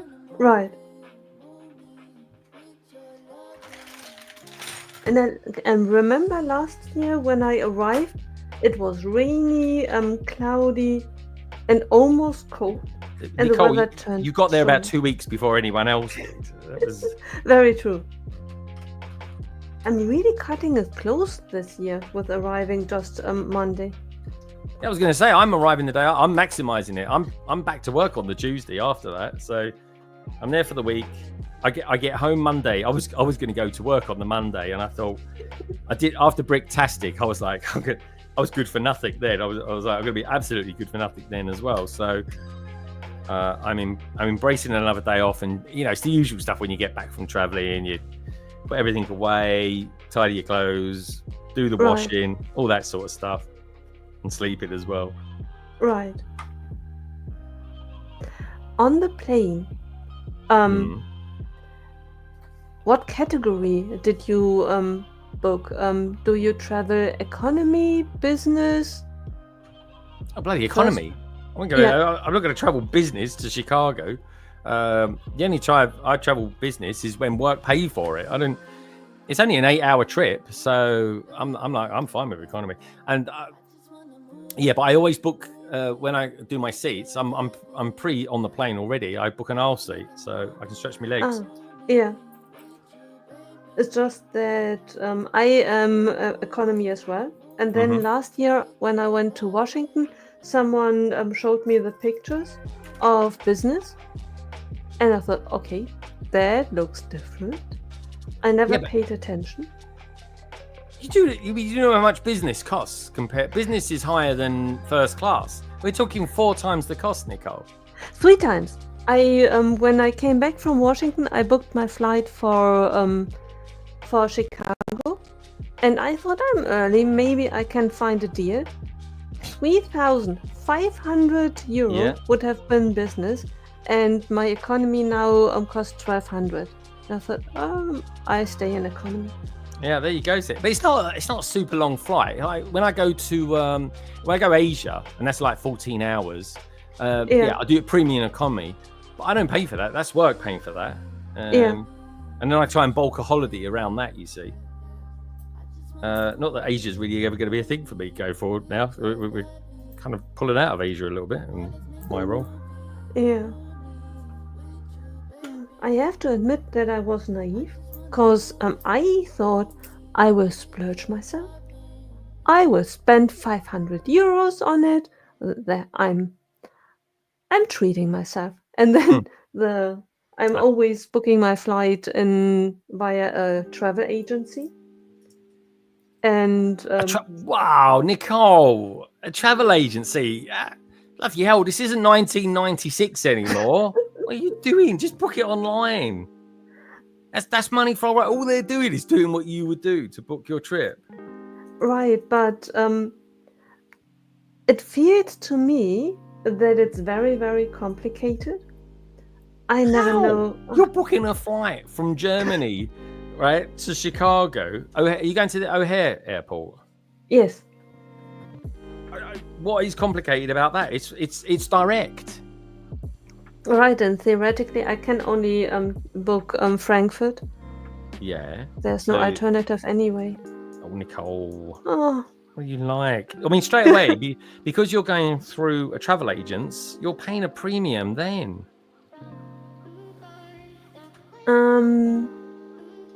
I think that's okay. This time I did not check. Last time when I went as long as it works for you, that's the thing. Yeah, if it works for you, then fair enough. Then yeah, and it was when before I booked the flight to Chicago last year or the year before for 2024. I had tried to do it on my own. Yeah. And I failed miserably. How did you fail?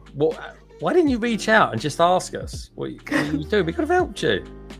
It's I wouldn't have. I hadn't traveled in such a long time.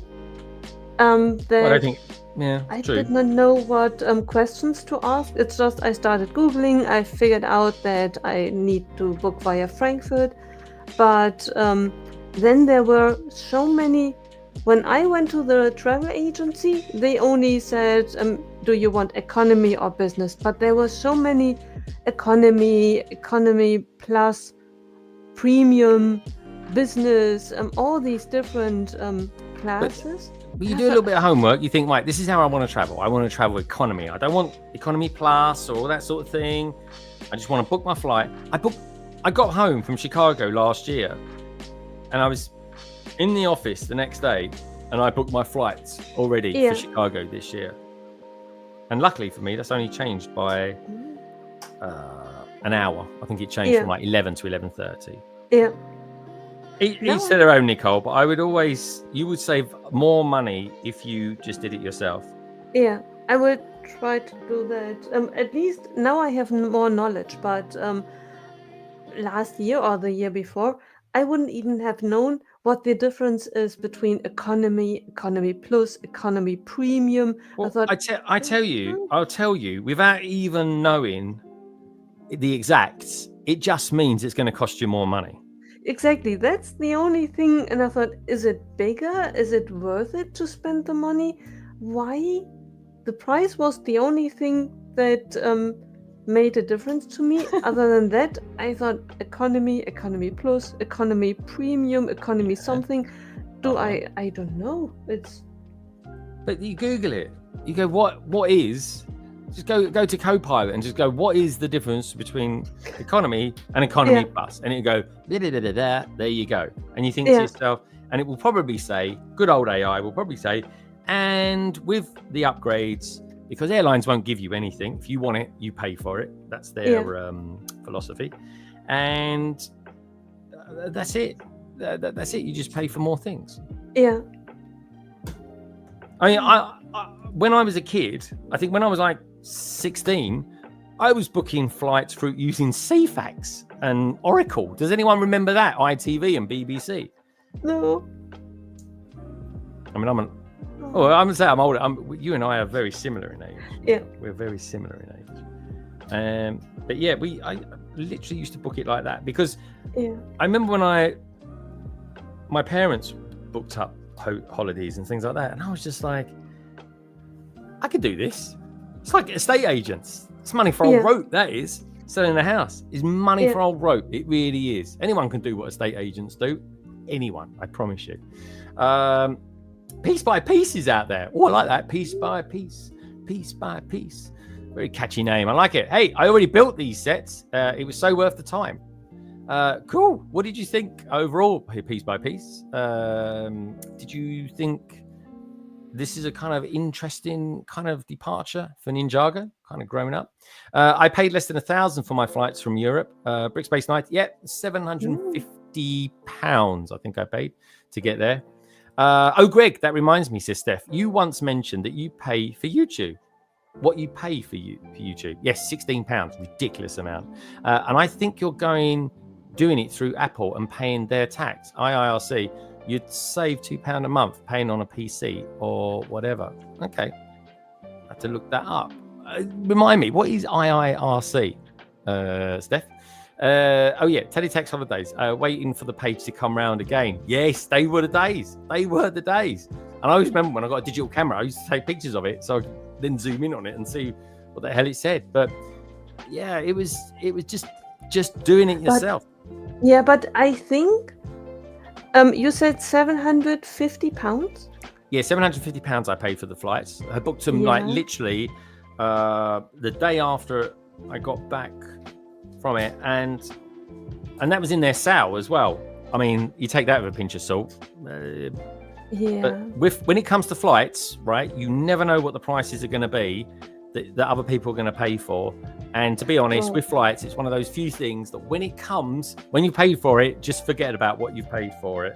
Right. Because it will always be different for everyone. Right.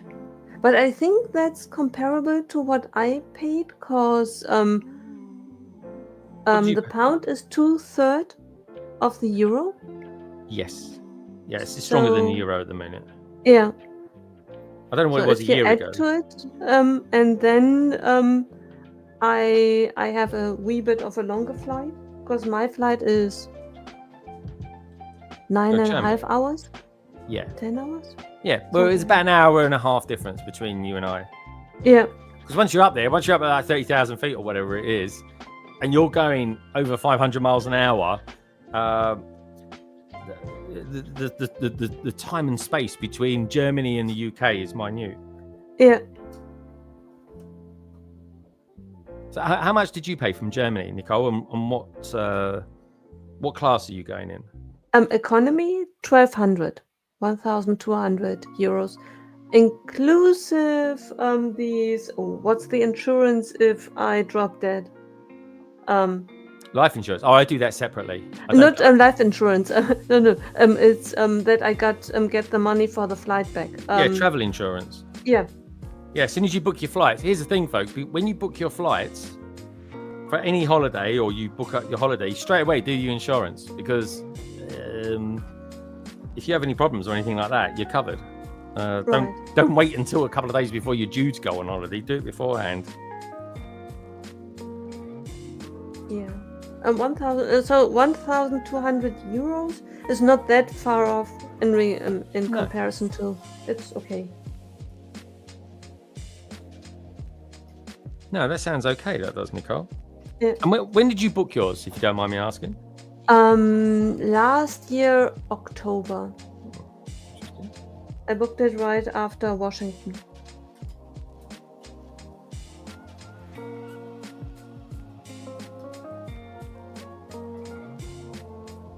I have 2 pieces left over. I got those 2. Well, where did they go? I've not come across those.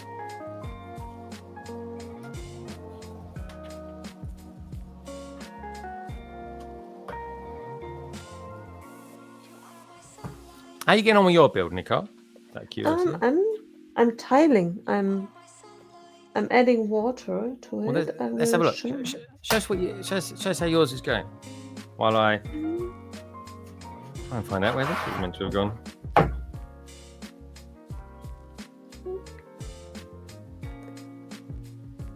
Oh, let me turn it around. Oh, yeah, that's better. Oh, yeah, I see now.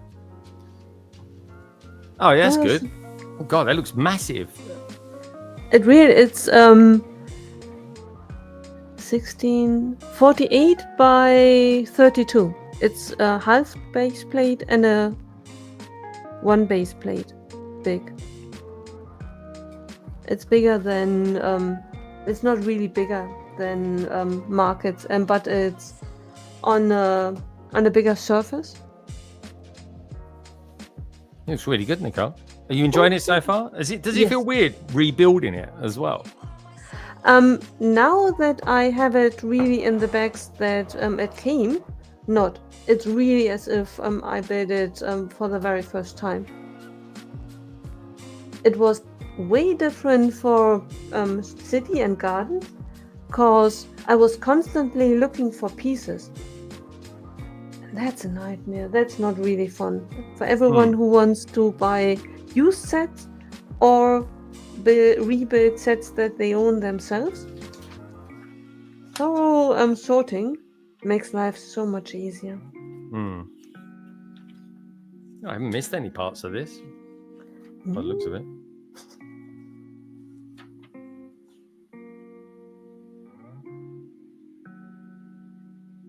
Yeah. What is it that the other said? It's overflow? Yeah. Something like that.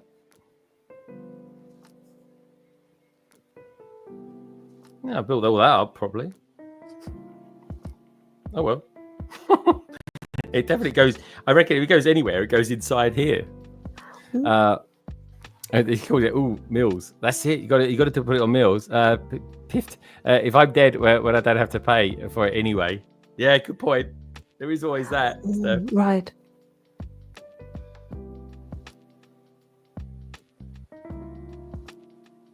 Right, where are those pieces?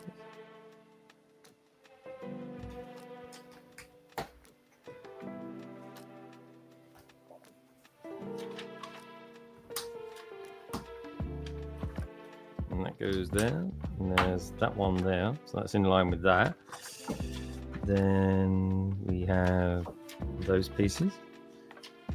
Those pieces. Those pieces. Yeah, so looking good. I think they've given me an extra brick. The height is absolutely perfect. And that's all in line with that. Yeah, I think they've just given me an extra brick. And there's that one. Where does that go? Yeah, there was one that went down there into that.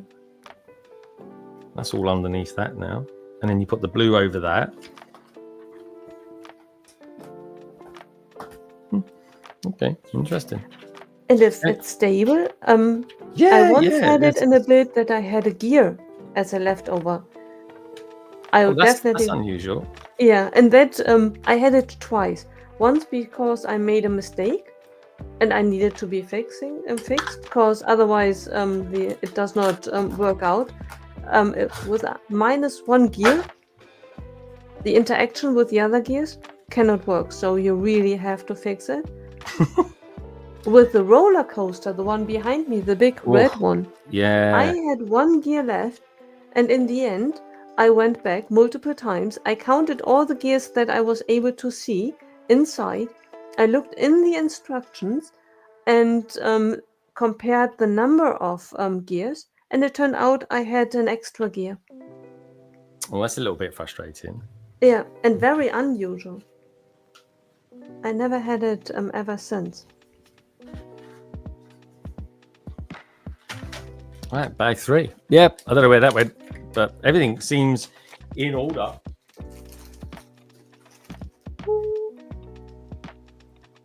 All the heights and everything is absolutely fine. So, oh well.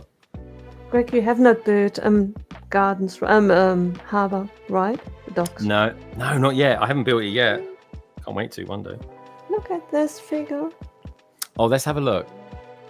Oh yeah, these are good fun. These sort of fish people. Right.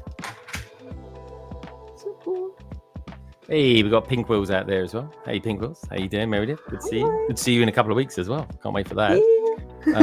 Steph says, I could be wrong if it's on the family one or something, but he said it ages ago. They popped into my head. Extra charges chat. Steph, she goes, I'm still checking the eBay set for missing parts. Oh, nasty. Meaty Bricks, how you doing, mate? It was weird. No more football now. Steph is right. To buy YouTube Premium, it's $12.99 on my laptop compared to £16 paying through Apple. I get it for £8 being a student. Yeah. It's £60 paying through Apple. Interesting. I have to look into that. Thanks, guys. I will look into that. Hi, Mitty. I don't remember paying it via Apple, but anyway, I will look into it for sure. If I can save a little bit of money on premium, I could be wrong. If he's on a family one or something, but he said it ages ago and it popped into my head. All right, cool. I will check that out. Thank you so much. What's the advantage of it? It's just that you do not see advertisements, right? Yeah, which is great when you watch a lot of YouTube. Excuse me eating a banana.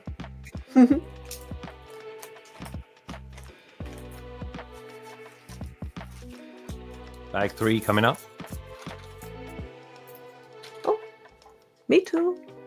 Well done. Right. Okay. Oh, let's do this.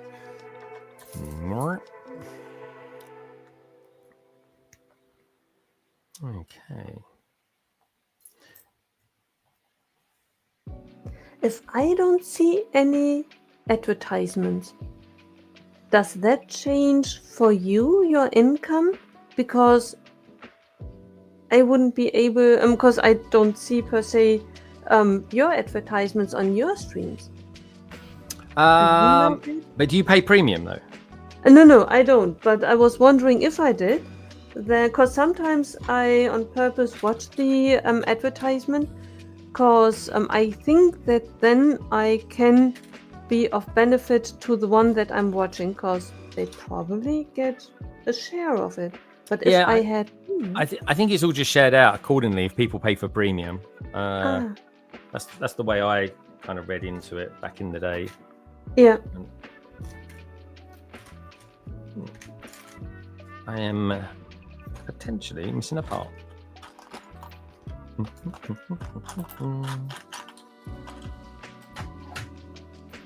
Is it the one from the last bag? No, I wish. It's a 2x2 round piece.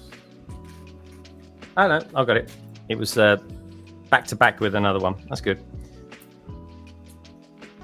I am pretty careful these days because the paper bags are great. The only problem is they can get kind of stuck in their fold. Yeah. So I'm always quite careful when it comes to that. Because I don't really pre-sort. I just put them on the trays, to be honest, folks. I just don't think people are interested in listening to people opening up bags on live streams. Right. Although I think the paper ones are less noisy than the plastic ones. Mm-hmm. Oh, they definitely are. Yeah, for sure. But I just think it's just a few moments over the course of 8 hours. It gets a bit monotonous listening to it. It's only my preference anyway. I look at streams and I sort of think, I find that sort of bothersome or a bit tedious or something like that. Yeah. And then I sort of think, well, then I'll take that out of my streams as well. Right. Equally, I see stuff that people do and I sort of think, I like that. I'm going to do something similar and put my take on it. Right. And I really, really like it. The only thing is that I never know how long my streams last and how much I'm building. It depends on my daily health status. Sometimes I can go for 4, 5, 6 hours. And sometimes after 2 hours, I rather am done for the day. And if I then had opened all the bags, I don't like to have open bags laying around. Yeah, I mean, some of it is just kind of getting yourself into a routine of getting prepared for a stream. Yeah. Like I've got a few snacks with me today, nothing significant, just berries really, berries and banana and a couple of drinks. My wife's out for most of today. And so I just kind of pulled a few bits and pieces together. But yeah, I make sure I get a good night's sleep if I can. Like last night, I went to bed. What time did I go to bed? 1 o'clock. And next thing I knew, it was 9 o'clock. And I was like, right, got to get up. Got to prepare for the stream. And yeah, so there is a lot. Like this morning was taken up by 7:30 this evening, folks, there'll be London Calling will be available on Apple, Spotify, and Amazon podcasts. So I had to do that. So that was the first thing I did. Literally, I was sitting down here with a cup of tea at 9:30, preparing the audio version of London Calling, which is doing really well. It had nearly 200 downloads last week. Wow, So very cool. it's pretty popular on the old audio version of it. So I'm super happy with that. Right, got some intricate pieces coming up now to build.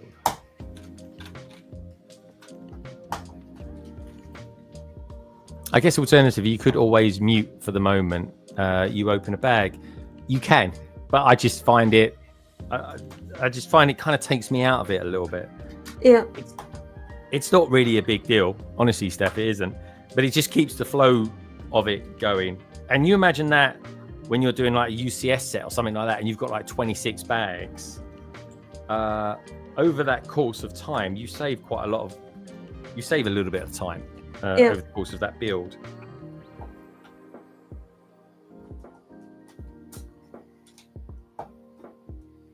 Good to see you out there, Coaster. YouTube Premium costs $13.99 over here. Oh, definitely could have a look into how much I'm paying on that. Thanks, guys. I definitely could save a bit. I think you're right. I think I am paying it via Apple. Yeah, I think I did it as a subscription through my iPhone. So I will change that. But yeah, I can't do adverts on YouTube. Plus also, the thing I like about YouTube Premium, Nicole, you might even want to consider it when you come over to Chicago. You can download what you want to watch and watch it on the flight. Yeah. Because I do consume quite a lot of YouTubey stuff. And Instagram as well, actually. I spend too much time on Instagram, I think. Yeah. Do you guys and girls out there think about that as well? Do you feel that you spend too much time on Instagram? How about you, Nicole? Do you feel like you spend too much time on Instagram? Only because of Reels. I feel that I do not spend enough time on Instagram commenting and looking at other posts. I definitely struggle to answer messages, but when I start watching Reels, on the stories. Nee, Reels. Cause YouTube, Shorts, Instagram, Reels. It's hours. I don't know what's happening. It must be magic. I watch 1 and 2 and 3 and 5, and it feels like 100. All of a sudden, I look up and 1.5 hours are gone. Oh my god, yeah. It can be like that. And you try and get up and your legs are all numb. That happens to me all the time. Yeah. That does. And I think the algorithm is really tuned in to me because I get all these mental advice videos, and I think to myself, oh, that's brilliant. I definitely make a note of it, like first thing in the morning. Tell yourself a few good things that happened yesterday and what you're looking forward to, because then you are adjusting your brain to look out for something specific, and all these life hacks. I think it's brilliant. I absolutely have to watch the next video, because if that was a brilliant advice, maybe the next one will be even better. Yeah. Well, there's always people wanting to give advice, that's for sure. Yeah. But it is funny. You are what you Instagram, I suppose, to a certain degree.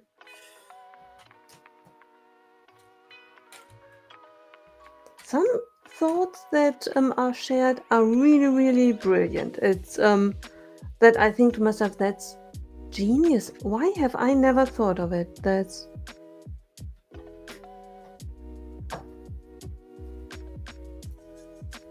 But it's a rabbit hole. That's why I usually try to stay away from Reels and Shorts on YouTube. Yeah. Steph says, she goes, I streamed years ago, always muted for sneezes because my sneezes can be a bit epic at times. Very cool. I would have been here sooner, but I was spending too much time on Instagram. There you go, see. And hopefully you guys knew that I was live because I put some pictures up on Instagram. I find it really easy to spend no time on Instagram because I don't have it. So I actually know people, quite young people as well, that actually uninstall Instagram and just install it every now and again. I find that a bit weird. But I kind of get it. I've just been on the phone and it's $16.99 to get premium compared to $12.99 on laptop. Excellent. Thank you so much. I will definitely be changing that up. I spend too much time on Twitch. Yeah, some people are. It's yeah. Here's the thing. And I feel pretty bad for it every time I do it. But yeah, even do you know what it is? It's I need to learn to get bored again.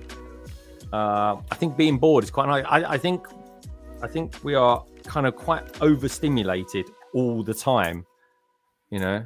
And sometimes you just need a little bit of quietness in your life. I think that's quite healthy, especially mentally as well. I don't know. Yeah. But everyone's different. We all learn. Right.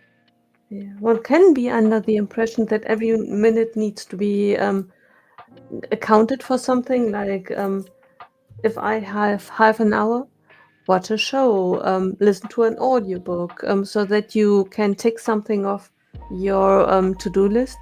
There are so many audiobooks that I want to listen to, podcasts, videos, TV shows. There are so many TV shows. I can never stay on top of it. Yeah, I like audiobooks though, because with audiobooks you can just that's a nice effect. You can do work in that, like gardening and stuff like that. I love gardening. Gardening was always one of my first loves. It was, and yeah, it's I can listen to podcasts and stuff and do that at the same time. So I kind of like stuff like that. But equally, sometimes I just like listening to nothing and being in the moment with stuff that I do. See, and then it feels to me as if I'm falling behind my things that I want to do. Like when I watched you and Lauren and Martin a couple of weeks ago. Yeah, I was building the Star Destroyer. Great. It was a fun stream. Very good stream. That was. It was an amazing stream. It's just that I took with me from Lauren the tip to listen to player number 1. Yes, I need to watch that.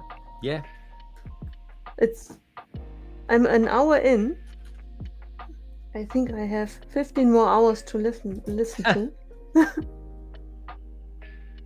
So you're not going to give up a day to do it or anything like that. You're just. I wish I could.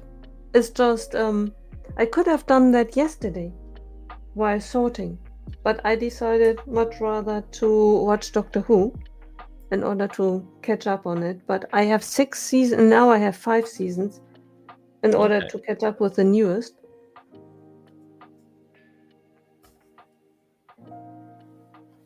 There's always something to catch up with, and I have even haven't even started with Endor at all. Second season. Well, I reckon you're going to see some Endor mocks when you go to Brickworld Chicago. So expect some spoilers from there. Trevor's been a member for 26 months. Thank you so much, Trevor. My God. 2 and a bit years. Super appreciate it, man. Thank you so much. Hello, everyone, says Trevor's videos. Good to see you out there, dude. Hope you're having a top weekend. I hope the weather's nice where you are. It is 25 degrees here in the cabin at the moment. I got a fan on down here. Hopefully no one can hear it. And very nice too, it is. I think without it, I'd be boiling up.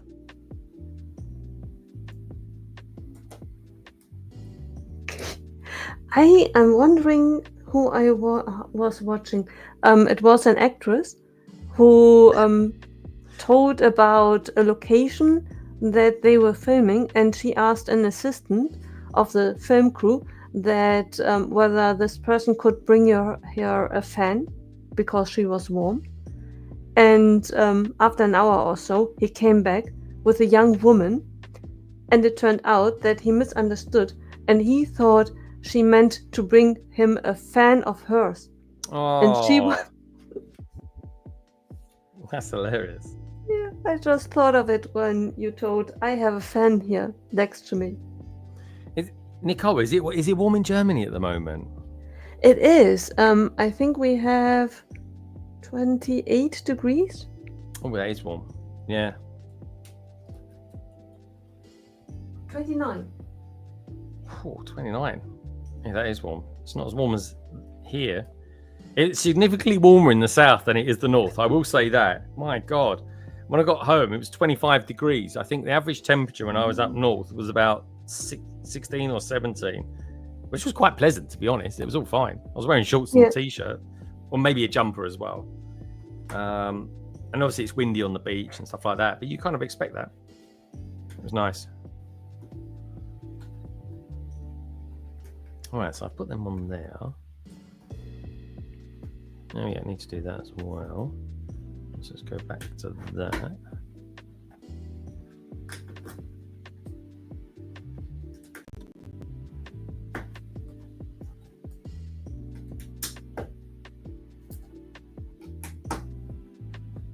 There's a lot. You know, the one thing that bugs me about a lot of Lego sets is that they're continuously turning what you're building. And I'm sure they do it just to make it interesting, but equally, you kind of think to yourself, you could slow down a little bit on all the twisty-turny stuff that you want us to do. Yeah. All right, got a couple of those, and those. And a dark 2x2 tile. Lots of tiles. This is really detailed. I was like, it's really kind of, I'm in the zone of the detail.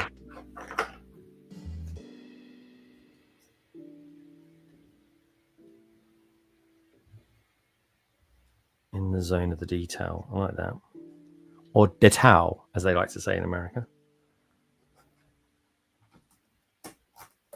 Now, what are you looking forward to going to Brickworld Chicago very soon, Nicole? What sort of thing are you looking forward to most? This time I want to really enjoy the moment and be less hectic. Last year I really thought of I need to be prepared, I need to know what's going on, and this year I will just go. I really will embrace the go with the flow. It's very good. Yeah. I think you have to, Nicole, because there's so much changing. Like I've got some plans and stuff, and Bricklink have put something in my diary actually for when I'm over there, and I'm like, well, I'm not going to be able to do that because I've got other things I've got to do. I've got a few things I have to have structured for the day, especially for London Calling, but. Right. Otherwise, yeah, you kind of go with the flow, especially in the evenings and first thing in the morning as well. Right. When people are meeting up for the first time or just having breakfast or an impromptu thing will happen. But yeah, because you did a lot of the kind of breakout sessions, didn't you, last year? Only 2. I went to the introduction one. And I went into the stop motion training. Were they any good? The stop. I was actually going to do the stop motion this year. Didn't get it. Didn't sign up in time. But I thought that could have been quite an interesting one to do. Bit of Trevor's videos out there. Could have done a little stop motion. Right. I'm becoming the new Trevor. I could never do that. I could never do that. No, neither can I. Yeah, but it was interesting to see how it would be done, what it is required in order to do it. Patience, I think, is what's required. Yeah. Lots of patience, Nicole. And foresight and planning and patience.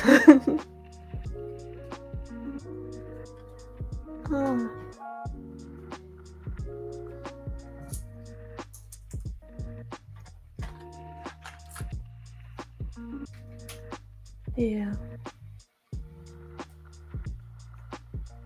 But it's really not something that either I am or we as Germans in general are very good at.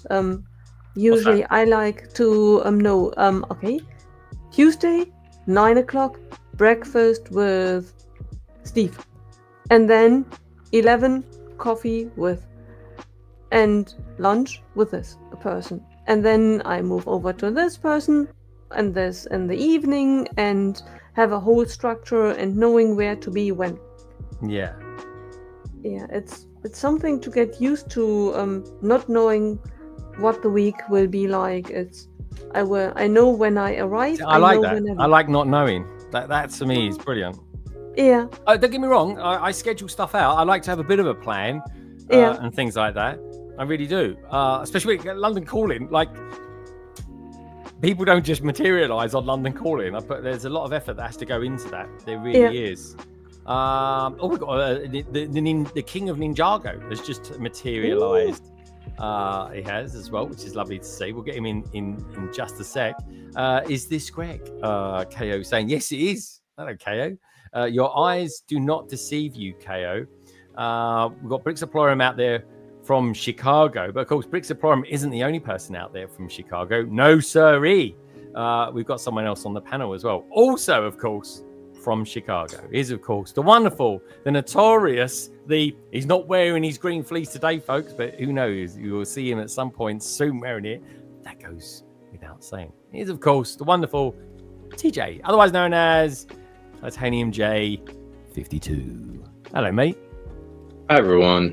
How are you doing? Yeah, no, doing good. It's the red one today because I had to wear the appropriate shirt. Oh, yeah, the fold. Do you know what? Go. Are they back this year? I don't think they are they?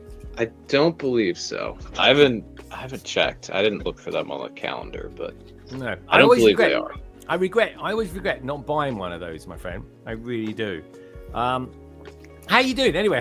What have you been up to since last night? Well, I went out shopping for Meyer clearance. I found lots of interesting. Oh, don't tell me. Space. It's got to be space. Oh, he's got dreams. No, I only bought this. This was 30% off, so only $7, and I bought it for the plushie. Did you? You got a plushie with it as well? Yeah. Oh, show us the plushie you got. Plushie. That's exciting. I haven't built it yet. It's just sitting in the box, but yeah. Oh, but you got the plushie though, yeah? Did you get a plushie with it? Show us your plushie. No, just it's like a little plushie piece. Ah, right, okay. Yeah. I got you. Yeah, that's the thing. That's the thing. I think there's 5 of those out there right now. 2 of them are in that CMF from Series 27. And one's in this Dream sets, and then the other 2 are in Friend sets. Yeah. I have all 5 behind me. Nice. Very nice. Oh. Yeah. No, I found lots of deals. They the big Dreams Raven, it's $100. We were talking about that last night, dude. We haven't had a little smidget looking at it. I found that for 40% off. 40%? How much is that? $60. $60? Yeah. Whoa, which is a good deal. I also saw the Creator Modern House for that price. I'm looking at my phone. Did they have they have the Dreams T-Rex there as well? Because I need to get that. Yes, that was on a deal. That's normally $80 here. It was on sale for $56. $56 is probably about £40. That is. Oh, I might have to get you to get me one of those if you ever come into contact with that again. Yeah, I can do that. I was going to do another Meyer trip later today after I'm done doing all my streaming.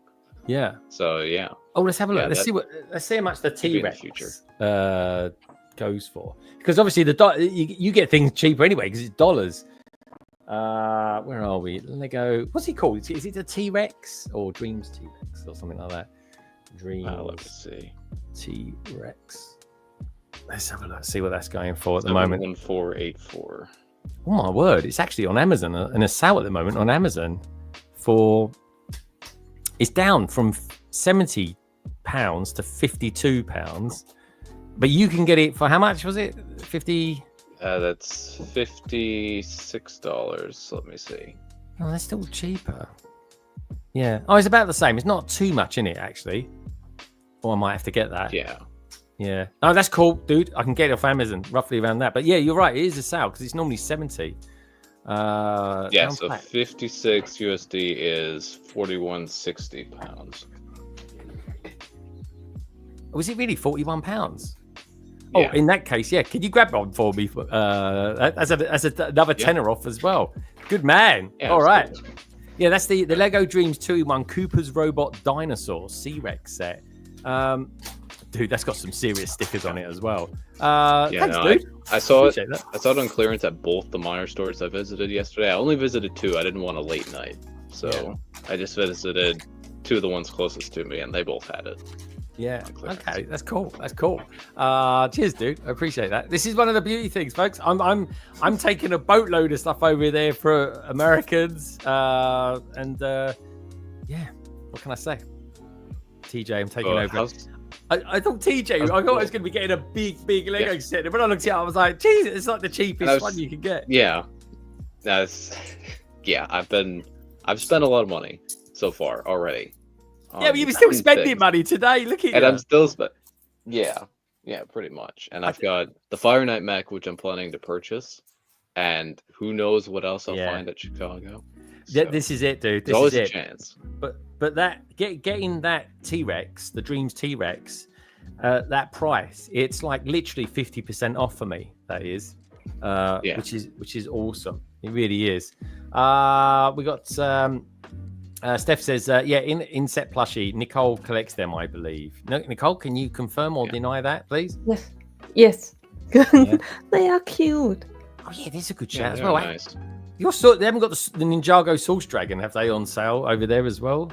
No, Meijer doesn't sell it actually. The biggest Ninjago set from last year that they sell is Cole's Titan mech, which I'm hoping for a deal on. I'd love to get a second copy. Yeah, I tell you, that Source Dragon, you can get it for about £100. No, £99. You can get it on Amazon at the moment. Right there. But my mind's on Chicago. But that Source Dragon, I mean, dude, that is a stellar dragon. That is. People reckon. You tell me what you think, because what you say goes, as far as I'm concerned, when it comes to Ninjago stuff. People are saying that is the best ever dragon from Ninjago. Would you care to comment? Yeah, I would agree with that. I would agree with that. Best posability, best look. I mean, it's amazing. And it's unfortunately not on any deals here. Okay, so interesting. Which is unfortunate, but I still may get it before I go, because it's been at 104. But bearing in mind it retails at 130. It's been at 104 for ages. And like yesterday, I noticed it dropped down to 99 or 98 pounds or something like that. So I might just go. Today's the last day for it, but there's double points on all Ninjago purchases at the moment.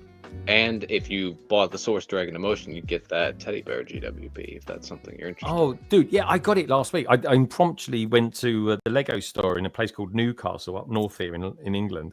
And Jules, who I was with, he was gonna buy Chopper, because I think you have to spend £95 to get it. And 90. And Chopper's £94.99. And I was just like, well, inevitably I'm going to want this, so I just went and got it with him, and it was nice to buy the same set together as well. It was a lovely morning out, and I genuinely loved it up north. I thought it was really nice. Geordies, my god, love a Geordie, I really do. It took me a while to kind of get used to everyone talking in their kind of Geordie accent, which is a kind of like way yay man, and everyone was saying man after everything, which was kind of interesting, because in London it's normally in it. It was just I just had such a lovely time up there. I can see the appeal of being up north, I really can. And Yorkshire was very nice as well for the brief time that I was there as well. Are you just joining us, helping out with the chat today, TJ, or are you going to be doing some mocking? Just relax. I may get into some mocking. We'll see. If I do, I'll mute my mic this time. I turned my mic down after oh yeah, dude, last night. It was all right. You just didn't realise. That's all. But yeah, it's bad when when the chat, the crowd, they turn on you. They do. Like so Connor did last night. We don't have those issues on Twitch if you're building solo. Really? I want to hear the pieces ASMR. Do they? Oh, okay. Yeah. Ooh. I still may do Twitch. One day. Do it. I could use Twitch as my alternative brands to build stuff. I was thinking about that. You know what I mean? Yeah, Twitch is fun, especially if you. I mean, you don't have to start out with all the crazy things that I have or that other people have, but if you do add them, it's a lot of fun. Yeah. No, it's good. Who knows? That may happen. We'll see. I'll see how I feel. But anyway, folks, don't forget, do me a little favor. Give the stream a thumbs up. And for the likes of TJ and the likes of Nicole, of course, you will find them and their details down in the description below. Like they always are, which is very, very cool. This is a very cool set, by the way, TJ. It's a very, very cool set. How is the build? Do you know what? It's kind of fiddly, I'd say. Fiddly in a good way. It's like, I mean, look at this. Can you make it bigger? Yeah. Okay. Always. Of course. Awesome. Oh, that's nice. Ooh. It's proper sort of diorama sort of thing. It really is. I got to be honest though, dude. I think it's the best version of Master Wu that we've ever had. I really do. So let me show you him. Yeah, how is the fig on that? Oh, he's beautiful, my friend. He's beautiful. There we go. Oh, that is nice. Yeah. He's if I take his staff away, this piece that goes across his face, like the scarf and the shoulder piece, is all in one. Yeah, one of those dual molded armor pieces. Can I see the face print by any chance? Yeah, the face print. It's all exclusive. Face print is what I'm wondering. It totally is. It totally is. Let's see if I can put it on there. Actually, I'll tell you what I do. This is going to look a bit weird, but hey, it's Lego. Let's put it on there. Oh no, I can't. I will go in the middle of it. Let's see if I can do that. There we go. We'll put him on his. Ooh, that is a new face print. That's cool. Yeah, that's all right. Anyone just tuning in and think, oh my god, Greg's killed Master Wu. He's done the Wu. Look at the glaze off my face. Jesus, it tells you how warm it is. God, it's getting warmer. It is as well. Anyway, it's just the way it goes, isn't it? It's called summertime for a reason, I suppose. But yeah, he is an awesome figure, man. He is an awesome figure. He really is. I love the set just for this, because Wu doesn't normally come in ninja kind of attire, does he? No, not usually. Usually it's just kind of like sort of in the traditional master robe, but sometimes he gets like a special outfit. Yeah. But no, in season 5 he had a bit of an armored outfit, and then in season 9 he had that whole dragon armor thing that was really fun. And season 15 too, crystallized, he had some. I need to work out. I need to work out what golden figures I've got from Ninjago. I've got Wu because he came in one of the big sets. And I think I've got Jay and Kai. So I need to collect all the other ones. Were there many other ones that I need to get? There's been a few different golden figs. So Lloyd, the Golden Ninja, was the original one. Oh, okay. There was rebooted Kai and Zane. Kai came in a Bricktober pack, and Zane came in one of those minifig packs, the last one to happen for Ninjago. So there's those two. Those are from rebooted. There was... What else was there? What am I thinking? Season 9, there was Wu in the dragon armor, and also a different version of Wu that was in the dragon flyers. But yeah. Let me find dragon flyers Wu. I think that's the one that's not as well. He's a little bit wee, he's a little bit woo. You know what I mean? Oh, perfect. He's right at the front. Yeah, it's this fig. Oh, yeah.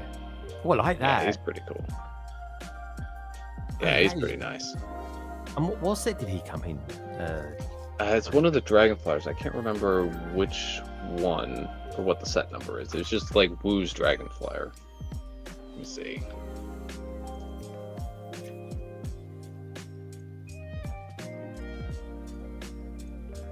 see.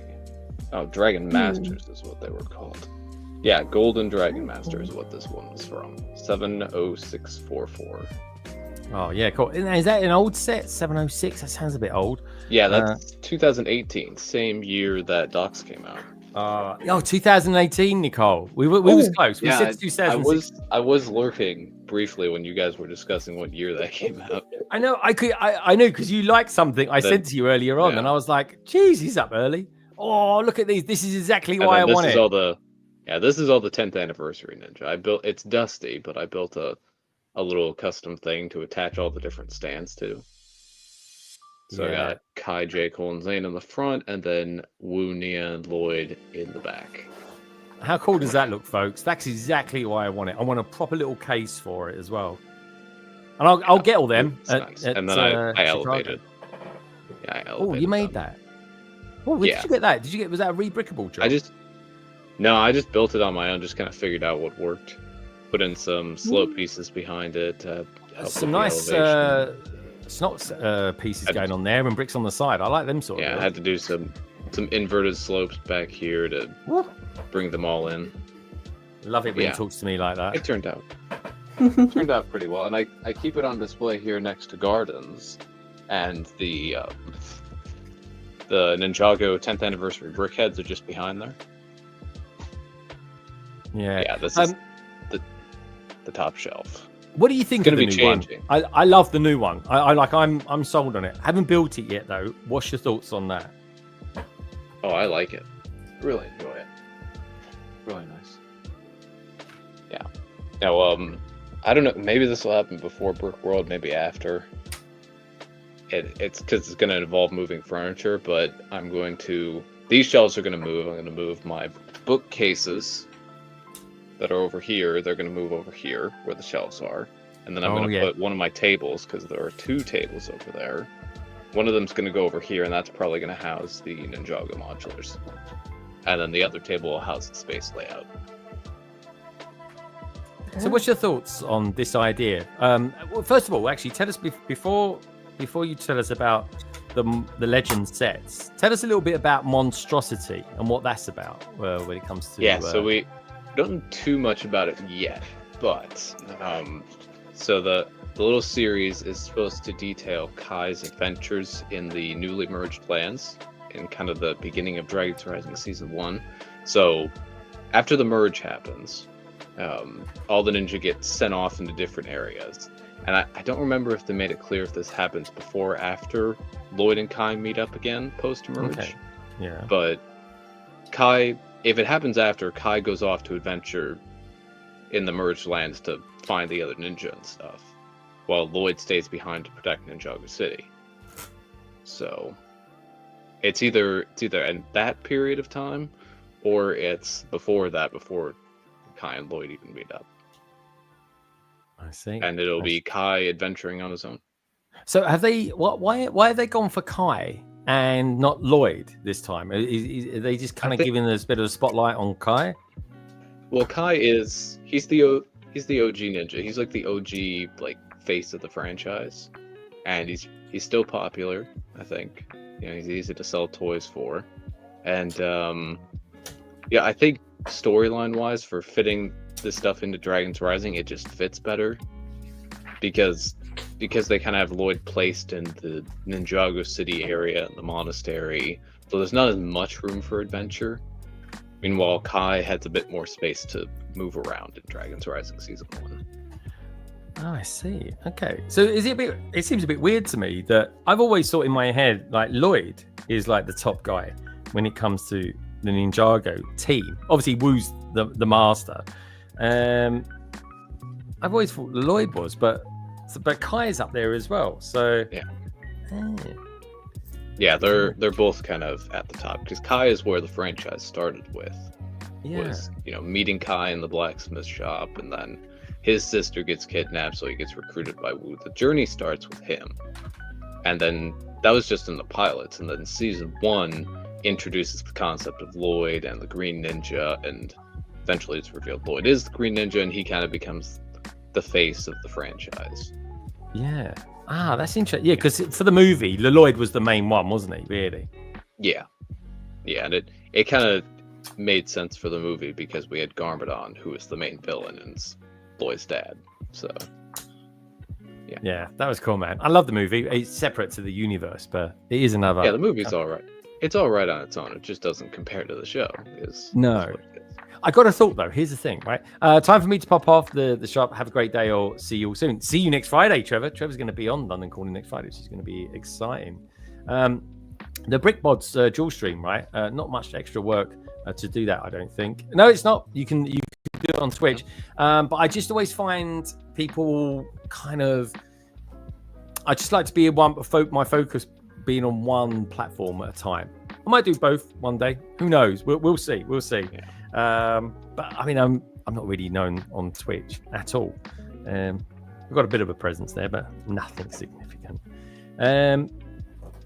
Yeah, interesting. Oh yeah. So going back, the merge. Is it possible we could, in the merge, if the merge sort of continues as is it possible we could have like a kind of a bit of a what if something like the movie was like a different universe to the other Ninjago? Could that work? I mean, the movie kind of exists on its own. It's possible. It's like it's a different universe out there, separate from the Ninjago universe that we've had so far. So we have, Ninjago, and then we had 16 realms parallel to it, but those all got slammed together after the merge. So now it's all one world. So it's unclear if there's anything beyond that at this point in the main Ninjago universe. And what was the merge? Tell us a little bit about that. This is good backstory information. This is because in Dragon's Rising seems to be centered quite a lot about that sort of thing. Yeah, especially in season 1, it was a big thing, and the repercussions are still happening from the merge. But yeah, so we had before.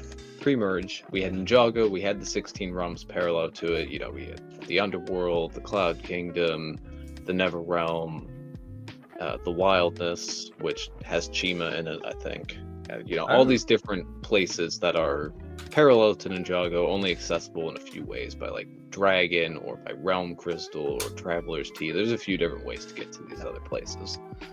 But we have the merge happen, and it's still not entirely clear how it happened or what caused it. Supposedly Wu caused it, but we don't know why Wu caused it or what's happening there. Because no one knows what's going on with Wu at all, do they? Yeah, because Wu's just kind of disappeared, and he shows up occasionally in the form of a golden ghost. Oh, so like in this really, Jedi, mate. It's a bit like Jedi. That's really about it. And he's not dead. That's been confirmed that he's not dead because Moro confirmed it. But Wu is out there somewhere. But yes, so the merge happens. Exciting. And it slams all the realms together. And it creates this new world. And a bunch of people get displaced. A bunch of people get scattered around. Some people are lost. And it creates this whole mess, this whole new world to navigate. And that's where we kind of meet our new ninja. We meet Eren, we meet Sora, and then they're kind of adventuring together, and then they meet Ryu. And then when they meet Ryu, shortly after that, they meet Lloyd, and that's how they get drawn into the ninja world. Yeah. Yeah. Wow. That's a pretty cool game, my friend. So you learn a lot. There's a lot. Yeah. The story is quite complex, isn't it, really? Yeah. The Dragon's Rising has really stepped up in their storytelling. Like, between Ninjago seasons, there's always been like a little bit of connectivity between seasons. I mean, in the 11-minute era, we had the Vengestone Buyer, which was kind of a thing that was happening, kind of. You got mentions of it every so often. But with Dragon's Rising, it's so much more interconnected between the 3 seasons. I don't think we've seen this much connectivity since the Oni trilogy, seasons 8, 9, and 10. Oh, right. So, well, yeah, is it one of your favorite seasons? Like, what would you say is a really good season? Oh yeah, Dragon's Rising seasons 1, 2, and 3. It's really hard to like separate them or say which one is my favorite out of the 3, because they all go together. And they're all doing really well. I mean, I have different seasons that I like for different reasons. Some are like for nostalgia reasons. Some are because they're really, really well written. Some are because they focus on a character I like. yeah, I think Dragons Rising is in that kind of really well written area, as well as the character I like. I like Sora. She's a great new ninja. She's good. I like her because she's tech. Yeah. You see, love her to bits. One of my favorite characters in it, Pixel, I think her name is. Yes. Yeah, love her. I love her. I've always liked her for some reason because she's like Zane, isn't she? She's kind of like a kind of living robot. And I don't know what it is. I love the figure. It was just one of those figures that I saw that time. I was like, oh my god, this minifigure is so good. I love her. Like I really love the colorization of it and stuff like that. And I've just always thought finally have a new version of it. With Dragons Rising Season 3. Finally have a new outfit. This one came in workshops, but she's also in a couple other sets. And that figure alone is a draw for me to get that set, in all honesty. Great to see you out there. Yeah, dude. She's a great fig. Hey, never too old. Good to see you as well, dude. Yeah, very, very cool. Never too old says, lady, I made a Lego love song called Lego Brick Separator. You complete me. Just need to make the music video. I have 10 songs now. I bet you're not heard of them still. Probably not, my friend. It sounds like you're doing a bit of AI stuff as well. Or are you doing it traditionally? Also sounds like a bit of a cult. It does. It is a thing, Steph. It really is. Yeah. If you've never seen Ninjago before, but you want to start getting into it, but also watching 18 seasons, it seems a bit daunting. You can start with Dragons Rising. That's what Nicole has done. That's what I encourage Nicole to do. Yeah. Okay, so Nicole, you can start with Dragons Rising and understand enough. There'll be like a few like references you won't understand, or be like, for example, Moro in season 3. You won't have known about him before, but you'll understand the story, and the story is still really well put together. Yeah, and it's really amazing. I think episode 14 now. And where are you watching it, Nicole? Netflix. Ah, okay. Very, very cool. Very, very cool indeed. Yeah, it's good that they do that on Netflix.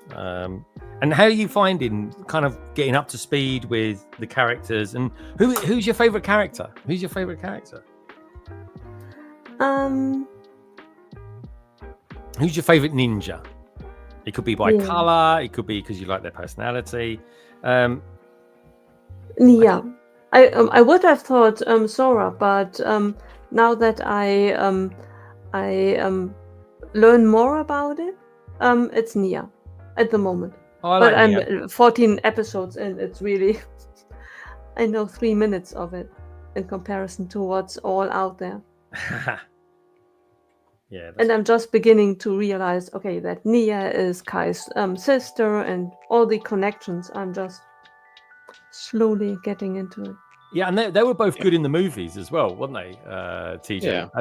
Nia, I've got a really good kind of great big kind of spider mech that she's got. Yeah, the water strider. Yeah. Yeah, that's the one. Yeah, and there's never been anything else like that ever. Yeah. We need more Nia vehicles. We don't get enough Nia vehicles. Yeah. She's cool, and she doesn't get any. I'm not really into mechs and dragons, but something that I can recommend is I really like that set. It's just a wee 4+ set. Let's have a look. I really like it. Yeah, I'll tell you what, those because they'll be prints. If that's a 4+ set, they'll be prints, those dragons. Yeah. And I put it on plates. It came with these weird plates, so I put it so that I can handle it easier. But I really like with the prints. It's so pretty. I love it. Yeah, very nice too. Oh, by the way, TJ, I, Captain. I found a wildfire. Oh, nice. It was price reduced on Amazon. I thought, cool. €7 for 3 figures. Have another Zane. You get shirtless Zane. Shirtless Zane? Shirtless? It's a shirtless Zane. He also, the face print is different, but shirtless Zane also is in Ninjago City workshops. Yeah. So they made that fig doesn't appear in the show in that form. There is no shirtless Zane in the show, but it's there in the sets, and Lego did it. Yeah. So that's brilliant. Right, I think I'm nearly finished the base of this. It is quite something. I got to be honest. I've never built anything like this. This is kind of like I would kind of describe it like doing the kind of Star Wars sets, like Yoda's hut. I think that's what they called it. It was a diorama, anyhow. The diorama ones. If anyone in the chat wants to correct me, please tell me. Never Too Old says that you've been 5 hours running it through multiple AI, then spend. So how's he doing it then? So I write all the lyrics and then spend 4 to 5 hours running it through multiple AI, then spend about 2 to 3 hours tweaking it and equalizer to get the sound right on the vocals, so it doesn't sound like a robot. Just out of curiosity, what AI are you using for that? Never Too Old for Lego. I was thinking about using that myself, because I know there's plenty of people out there that are using AI for doing intros and stuff like that to segments for their live streams. You can kind of tell. I can still tell AI a mile off, but I kind of like it as well. Right, let's have a look at this then. So here we are. This is the base complete. I start building the dragon next. Nice. Very cool. Yeah, I mean, there's a lot of rock work in this, and the build is just interesting, folks. It really is. No plaque, or maybe that comes in a sticker. We got some sticker. We got about 4 stickers. Oh, that's it. The Dagobah diorama. That's the one I meant. Yoda's hut. You know what I mean. Right. Okay. Very cool. Right, now for the next bag, which is bag 4. What have I got? We've got 11 bags. Probably 2 hours 40 in. I've got to up my game here. Up my speed game. Right. I am just going to turn my cameras off. So let me get rid of that one. Let me pop you two back to this. So we're all like that. And then I'm just going to turn my camera off, only because I'm going to bring my desk down now. So we're going to come down. And if I disconnect, don't worry. I will be back in a minute. I promise. Everybody who's out there, do me a little favor. Give the stream a thumbs up. You know you want to. And for about, 2 minutes, I'll leave you in the hands of Nicole and, of course, TJ. So, yeah. Don't say anything peculiar, Nicole. That's all I'm going to say. You trust me with a lot. Yeah. Famous last words. All right. Oh my goodness. Clearly, Greg has not watched enough of my Twitch streams. He is not aware that I can say just as many peculiar things. Can you imagine the 2 of us combined forces? Oh my goodness. So how's Docs going? How's the build? Ooh. I am, thanks to you, now that I rebuilt it, I put it on Mill's plates. I really like it. That is looking good. Yeah. I wish I had bought that before it got expensive. Yeah. Yeah. It is a miracle that I bought it, because I wasn't into Ninjago at all. I have never bought anything that I got lost in the Lego store and saw City and Harbor. And I even bought Harbor discounted from Amazon. Yeah. Yeah. Yeah, I mean, yeah, City and Docks for a time weren't very pricey on the aftermarket, even after they retired. Yeah. I had the opportunity to at least get the stickers. I wish I'd at least bought the stickers when they were cheap. Right. Because now they're not cheap. Now they're very expensive. Right. And I'm going to have to, probably in August is what I'm going to buy them. Yeah. Because that's a whole big Lego set right there. Yeah. Right. And if I choose to buy the instructions as well, that's even more. Yeah. Right. It's incredible how expensive instructions are. Yeah. Yeah, can you imagine? Especially for city and docks. 65? It's. Yeah, 65 to get both of them. Yeah. Yeah. Wow. Can you imagine how many people have thrown them away? Yeah. Yeah, it's crazy. I would never throw away city and docks. They would go. I have like a little folder where the other Ninjago modular instructions go. They would go right in there. Right. Same with the Temple of Airjitsu, even though I parted that out and used the parts for the mock that I did. Instructions are still safe as hell. Yeah, I feel the same. I have almost all of my instructions, because when I want to rebuild it, it looks better when you put it away and you can put the instructions in the same zipper bag. It's kind of it's worthier. Oh. I wish that when I bought it, I would have the knowledge of today, because then I could have phoned Lego and just asked them for a second sticker sheet. No. Yeah. And not to sell it, I would give it to you. Not to make profit, like, aha. Yeah. Oh. Yeah, that would have been a smart idea, yeah.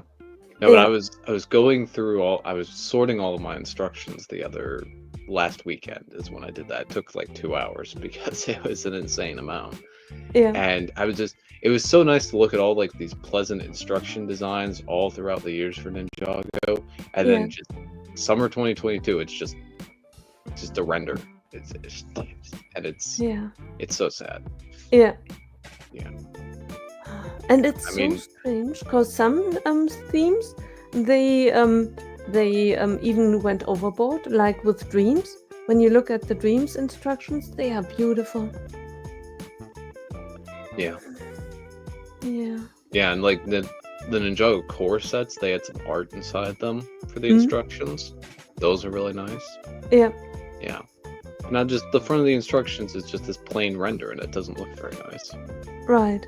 And I wish they had continued with at least, some nice instruction design. Even if they just copy and pasted the box art, I would have been okay. Yep. Right. Yeah. Yeah.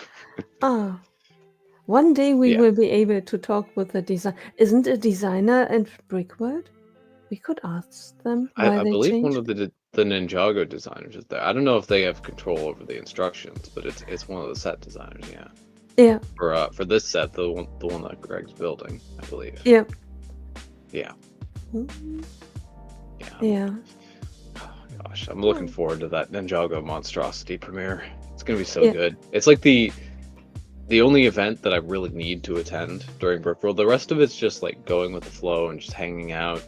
I think I've also signed up for a garage sale slot. Oh, yeah. Have you gotten an email with the time slot? No, not yet. Okay. Yeah, I don't think you know the time slot until you pick up your Brickworld badge. I think that's included in there.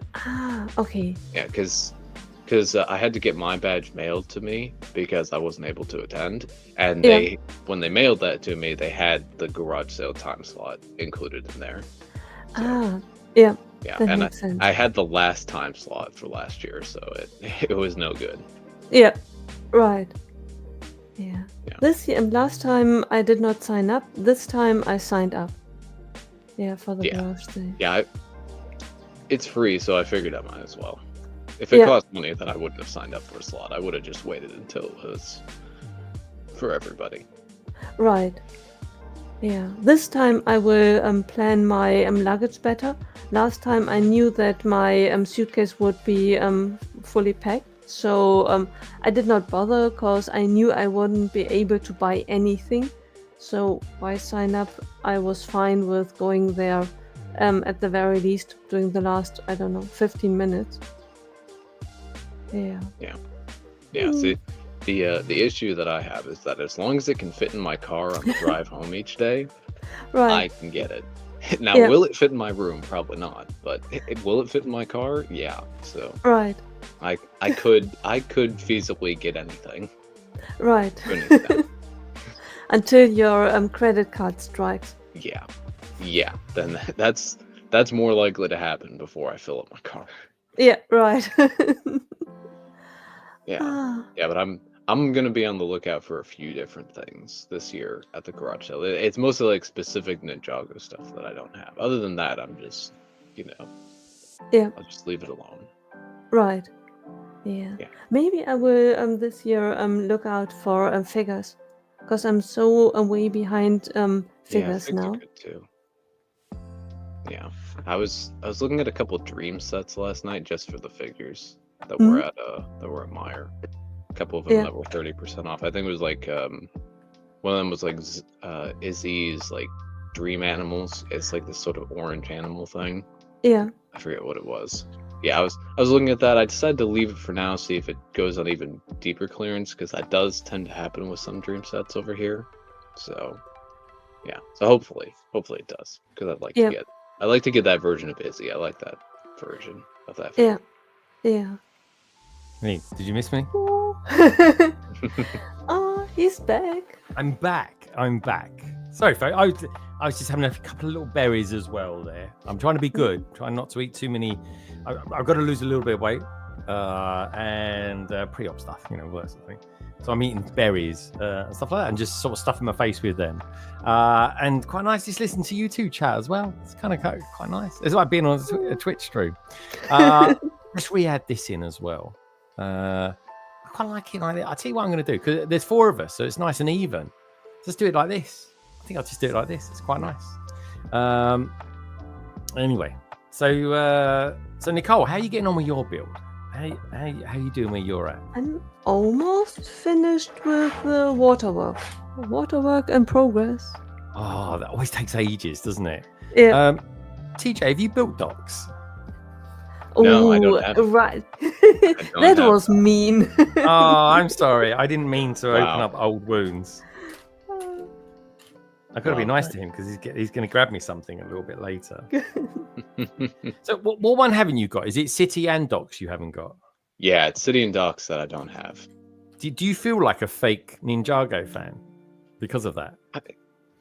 A little, but not really. I have enough other Ninjago stuff that I think I'm okay. And I think the Temple of Fortitude makes up for it. I'm really happy with that.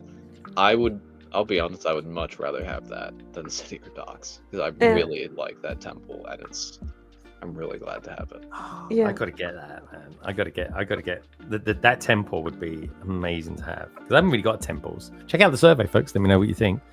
What's your thoughts on the new Destiny's Bounty that's coming out, mate? Oh, it looks so good. I love it. I love it so much. I mean, even seeing it, Greg, I already knew that was not a set I was going to ask you to bring over, because it's just too big. But if you want it, I can bring it. I'm happy to bring it over, but the box is going to get mashed. Yeah, no, I gotta save. I can't have a big set. Yeah, I mean, you just don't know what you're going to spend at Brick World Chicago as well. Yeah, pretty much. Yeah, I'm keeping my eye out for like City and Docks, of course. I think they're probably going to be too expensive either way. I'd want like a great deal in order to be getting one of those. But like the employee gift is another one I'm going to be looking out for. And then there's a couple of older Ninjago sets that if I see them, I'd get them. Do you know what? I'd love to have that gift. Yeah, it's so nice. There's I was talking about it. I forget where I was talking about it, but I know I talked about it on my own stream. They're like both on eBay and on Bricklink, like can range anywhere from $250 to $300 to $350, depending on like taxes and shipping and all that here in the US. Yeah. But there's one seller who has 26 of them for like $180. I looked more closely at his store description. There's also like an 8% fee on everything, so it'd be a bit more expensive than that. But yeah, that's the deal I've seen, but that also seems a bit sus. Like, where did someone get 26 of these from? And I don't think I can purchase those in good conscience. I don't. Yeah, I agree, dude. That is completely suspect. It really is. Hey, we got Bricking Up Brad out there. Bricking Up Brad, I've been meaning to get in touch with you for a little while, actually. Bricking Up Brad, I'm glad you're out there. What's up, Greg? I heard you're coming to Chicago this year. I am, dude. You going to be going there? Dude, I'd love to see you. I always felt last year I just didn't get to spend that much time with you, dude. And would love to sort of, I don't know, sit down, just hang out a bit and stuff like that with you, Brad. You know, you're definitely one of those people I didn't feel I got to speak too much about. We was kind of like ships passing in the night. We were with doing Sitting on a Stoop last year as well, which was kind of fun. But both good episodes. But do check it out, folks. Yeah, good to have you out there, Brad. Yeah, good point. There is always something, isn't there? Like for me, just I don't know. I mean, Lauren's got me some sets as well. This is gonna be giving me, which is like insane. Yeah, Greg, are you gonna have enough room to take back all this stuff? Yeah, there is that. So, but that's the thing. That's a good thing, because if I don't have the room, then I won't necessarily buy it. But you see, what I'm not fussed about is getting it back here and it being in one piece. So I'm happy to buy stuff that isn't necessarily in boxes or something like that. So, yeah. Dude. I don't know. So I got your set. I've got, you know, the upscale minifigures, the upscale figures from Harry Potter and Hermione. So I'm going to be getting those. Honestly, Lauren is like feeding me Lego bricks like you wouldn't believe. She really is.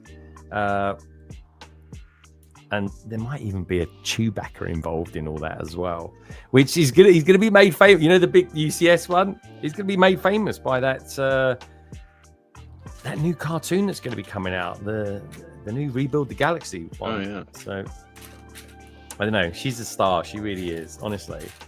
And I'm bringing over a few bits and pieces for her too, which is kind of fun. So, again, it's a nice thing to do. I got that little set I'm bringing over for you, TJ. Nicole's going to be trying to get me some stamps as well, some minifigure stamps from Germany, if it's possible. Don't go out your way though, Nicole. I don't want you going out your way to get them. So yeah, it's kind of fun. It's kind of cool and crazy. And talking of crazy, Bricking Up Brady says, yeah, Chicago is crazy. Completely understand. Love out loud, but yeah, we should definitely talk. We definitely should, my friend. We definitely should. Look forward to seeing you there, dude. Right, now that goes on there like that. Why is that? Ooh, not quite sitting on there properly. Tell you why, because there is a grey piece that's not in there. I've missed a piece out. Strange but true. That's the excitement. Oh, there we go. It's two pieces actually. So let's put them in there. Easily done. But that's the thing, right? When the deals are out there, you kind of sometimes just got to grab them. And like I say, this is going to sound a bit weird, but this almost feels like this is my June haul. To be honest, I got the piece. I got the set that I wanted to get, because I think this is arguably going to be one of these sets of the year. How do you feel about this set? Anyway, how do you feel about it, TJ? Because it's not a play set; it is a display set. Yeah, it's cool. It's cool. It's a little odd to have a dragon that's not immensely I understand there's like a few different posability aspects to it, but not as posable as other dragons. It doesn't bother me so much, because when I get a dragon, just like with anything else, it just sits on the shelf. So it doesn't bother me. Yeah. But I'm the same. Yeah, I'm not that fast, but it's going to look good when I sort of alternate what I have behind me as well. Yeah, but it's cool for what it is. It's you know, at $150, it's a little pricey. Not too bad, but just a little bit. But I think it's gonna be worth it. And you know, the Fire Knight mech is the one that I want more out of the two. They're both really good, but the Fire Knight mech is what I gravitate to, because I love mechs. The mech shelves are over here. Whole bunch of mechs over there. Oh, dude, they're good mechs. They're good mechs. I even have two up there behind the Super Star Destroyer, because I ran out of space.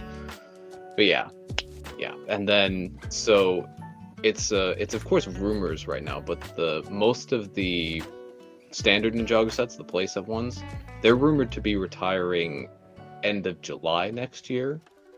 well, the Guardian Dragon is end of 2026. So I also have to prioritize those sets before the Guardian Dragon because they're retiring sooner. Oh yeah, yeah, of course. Yeah, I do have a feeling that whenever I get the Temple Bounty, I'm probably going to be cashing in my insider points to do that. To get it, oh, okay, but that's what it's for, though, isn't it? That is what your insider points are for, dude. I don't have a whole lot right now, and it's going to be even less if I want that Moon Car Insider's Reward that's rumored to be dropping. Oh, dude, that looks good. I mean, it's basically a speeder. Yeah. It's a speeder. It's a speeder. Star Wars speeder. Yeah, that's cool. Dude, yeah, I'm going to get that. I think Lego are up in their game a little bit when it comes to the insider point stuff and things to get. And they have to, though. They really do. Because I think people are now more than ever sort of realizing Lego is really expensive. It's very much a nice to have. And other brands, whether they like it or not, I mean, what do you think of it, TJ? You've built other brands. You've built Funhole, which is now LONDONBRIDGEBRICKS. Nicole, you've built other brands for years now. It is sociably acceptable now for people to talk about LONDONBRICKS, Mattel Brick Shop on London Calling. Like I always say, London Calling is a really good snapshot of what's going on in the community, and it is completely acceptable now for people to talk about those sort of things. TJ, where do you sit with it all? I mean, what keeps me into Lego is Ninjago, because no one else has the Ninjago brand, so Lego's always going to draw me in with that. But I have experimented with the other brands. I tried out the LONDONBRICKS, the Funhole, Steampunk Ore Train. That, in retrospect, that wasn't the best set to try out first because it's a bit of an older set, so it's not nearly as good. I've been looking at other more recent ones, particularly that bamboo house. I love that thing. That thing looks so cool, and I've been thinking about that one, but we'll see. It's just Lego's already so expensive, so it's like, how many other brands can I fit in? And what's your thoughts on it, Nicole? With your mic muted. Yeah. You see what I did there? I talked to myself. And I listened to you, but I forgot your question. What did you say? Nicole. What was you answering me there? Bean, how do you feel these days with and this goes out to you lot out there as well, folks, in the chat. And thank you everybody who's out there, over 30 of you watching. I super appreciate it. Give the stream a thumbs up. You know what to do. All that good YouTube stuff. Nicole, the question being, you've been building other sets now, other makes of sets for years. It seems to be more socially acceptable to talk about those now because people are realizing that Mattel, Lumi, Kobe to a certain point, and Fantasy are actually good alternatives. So have you noticed the rise of the other makes? I kind of have seen it for a couple of years now, due to a different YouTube review market than in Germany in comparison to other countries. Because in Germany there was always at least one YouTuber, which is really, really big, who did reviews of other brands as well. Kobe, Mold King, Rio Bricks, Kada. And therefore it's, for me, more normal to know that someone was out there always telling these brands are great, older sets, be careful with the bricks quality, but if you run into one set that you don't like because the quality of the bricks isn't there, do not make the misconception that all brands are rubbish. The bricks are nowadays comparable really with Lego. Some because of good reasons, because the quality is amazing. Sometimes it's because the color quality is not that good, but it's the same as Lego has the problems. But I always was exposed to someone telling me all of the sets are equal. There is this old term that we used to hear, fake Lego. There is no such thing as fake Lego. Yeah, there is that was Lego. That was the thing. That's what people used to call it, like Lego knockoffs. Yeah. Which people that term is used less and less these days, I find. Right, and I'm so glad because no one would. I use now at the moment a Samsung, an Android. No one would tell me that I'm using a fake Apple. To me, Apple, Android, they look all the same. If you put them on the table, I wouldn't be able to tell the difference. No one would say that I'm using a fake Apple product. Yeah, and I think people see Samsung as being a very good alternative to using Apple, to be fair. Right. I'm just curious, actually, what do you use, Nicole? Do you use an Apple one, or is it Samsung that you use? For work, I have an Apple. At the moment, I have a Samsung, but I had as my private phone an Apple before as well. I switched to Samsung years ago when I had to buy a new one and realized that buying an iPhone, even with a contract that renews, I pay multiple hundreds of euros. And when I bought my first Samsung, and it said, you pay at the end of the transaction €1. And I thought, I did something wrong. I wanted to buy a phone. Where is the phone? And I looked in the overview and I thought, okay, it's clearly listed. Why am I only paying €1? Something must be wrong here. But other than the price tag, I do not really see a difference between a Samsung and an Apple. For the things that I do. Android is a good OS, and that's the thing. If you don't need it, if you don't need the iPhone for the things that you do, then why pay the premium of having it? Right. Just out of curiosity, TJ, what do you have as a young gentleman in the world? What sort of phone do you have? I have gosh, what even? I just got a new phone, so it's all coming back to me, but I have a Samsung. I have an A15, I think it is. Very cool. And have you had Apple before? No, not a phone. I have an iPad. An Apple iPad, but not a phone. Gotcha. Yeah. Yes, exactly the same OS. That's what I like about it. It's the same OS. The iPad is the same. Yeah, so our schools had iPads that they would give out to all of us. And at the end of your 4 years, you could either return it to the school, or you could pay, I think it was $100 for it and keep it. And I just decided to keep it. Dude, that's really good. Yeah, that's really good. I had that at work as well. So my iPad was always a work one. And about 2 years ago, or maybe even 3 years ago, they said, all right, we're kind of doing away with the iPads now, but we're keeping my iPhones. If you want to buy your one, you can. And I paid like £20 for mine. And it's still going. It's it's perfect. And I'll always want an iPad. I do find them really useful.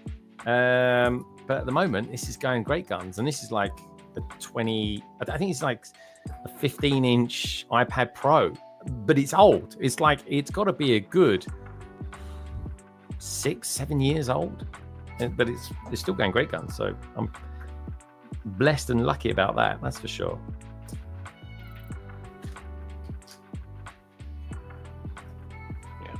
Yeah, no, my iPad, I think it's an iPad Air 2.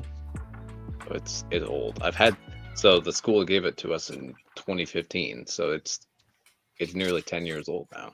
Yeah, but it still works. Yeah, it still works along. Yeah.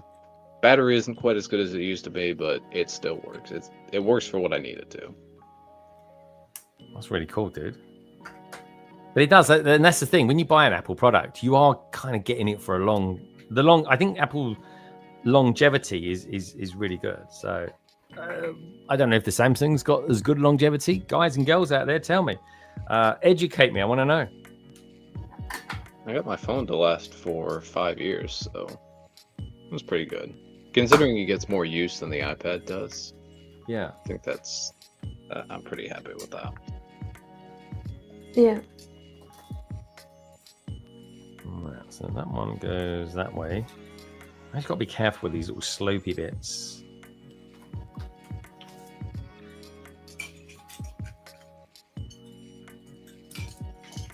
Here we are, but building kind of things like this is crazy. Afternoon all says, Paboo! Good to see you, Paboo. Great to see you there, my friend. Do me a little favour, Paboo. Give the stream a thumbs up. Check out the survey. Check out the peeps that are in the panel with me today as well. Sadek's giving out some love as well. Neither Apple nor Android invented the smartphone, though. No, they didn't. It's probably BlackBerry, actually. I remember BlackBerries very, very well to support them. Sadek says, I've always preferred Android over Apple. Currently, I've got a Samsung. Very good. Typically, the Android device updates go for longer than Apple's planned obsolescence. Okay, I kind of get that. But it comes down to what you're used to using as well. I think that factors into a lot of it. Nicole, did you say you had both types of phone? One for personal, one for work, but one's Android, one's Apple? Right. And right now I have an iPhone at work, and my private one is a Samsung. Okay. But I had as a private phone an iPhone as well. Okay. And have you got any preference out of the two? Or is it just a case of the Samsung does what you need it to do and that's it? For me, it's both exactly the same. I know that, I'm not sure. No, it was the very first smartphone that I got that was an iPhone. And that really had me struggle because I always thought that with mobile phones, I know my way around. And when the first iPhone arrived, it arrived with a SIM card. Back in the day when you still got a SIM card. Yeah. And I looked at the phone and I thought to myself, it's smooth. There is nothing, no entry. Where am I supposed to get the SIM card in? And I had to Google it. I had to go to the laptop and Google how to get the SIM card because I did not see this tiny point with this metal thing to open the case up. It looked smooth. I did not see anything. Yes, well made. Yeah. Wowzers. Yeah, here's the thing, isn't it? I think I caught a lot of people out first time around, and then of course, then you know. Exactly. But yeah, anybody who's just tuning in, do me a little favor. We've got nearly 40 people watching at the moment, which is amazing for a Saturday. Thank you so much, everybody. It's great to have you here. Welcome to the stream. Please do me a favor, give the stream a thumbs up. And if you're new around here as well, check out Nicole and of course TJ. Can't do it as well as Carrie does. Carrie's got incredibly wobbly thumbs. She really has. But let's see who's got the most dexterity with their thumbs. Give us your thumbs up, Nicole. There you go. Blimey, they're dancing or something. It's like she's playing the Xbox. Something like that. It doesn't even look like they're your thumbs at that angle. Oh, it's weird. Let's have some thumb action from the TJ. Look at them. Perfect synth. Perfect. Lovely stuff. I'm liking it. Well done, that man. So please do give the stream a thumbs up, folks. Peter Davis. Good to see you out there, Peter Davis. Welcome to the stream. Says, can't wait for this set. But can the dragon be mountaineer on a castle rather than the parts it comes with? Yeah, I guess so. All you got to do is just put the Technic inserts in the right place for it. You know what would be cool? Mounting this onto the D&D set. Yeah, that's just what I was thinking. Exactly that. And then it'll really pop if you got both of them on there. You've got a blue, you got the red dragon, and of course you've got that dragon. Oh, there's an idea for you there, Peter. Right, where did I get to? I've just done that. Blimey, it is complex. It is complexity. That's going to go into there. That's got that, and that's there like so. So that should go into there. There we are. This is some part of the dragon.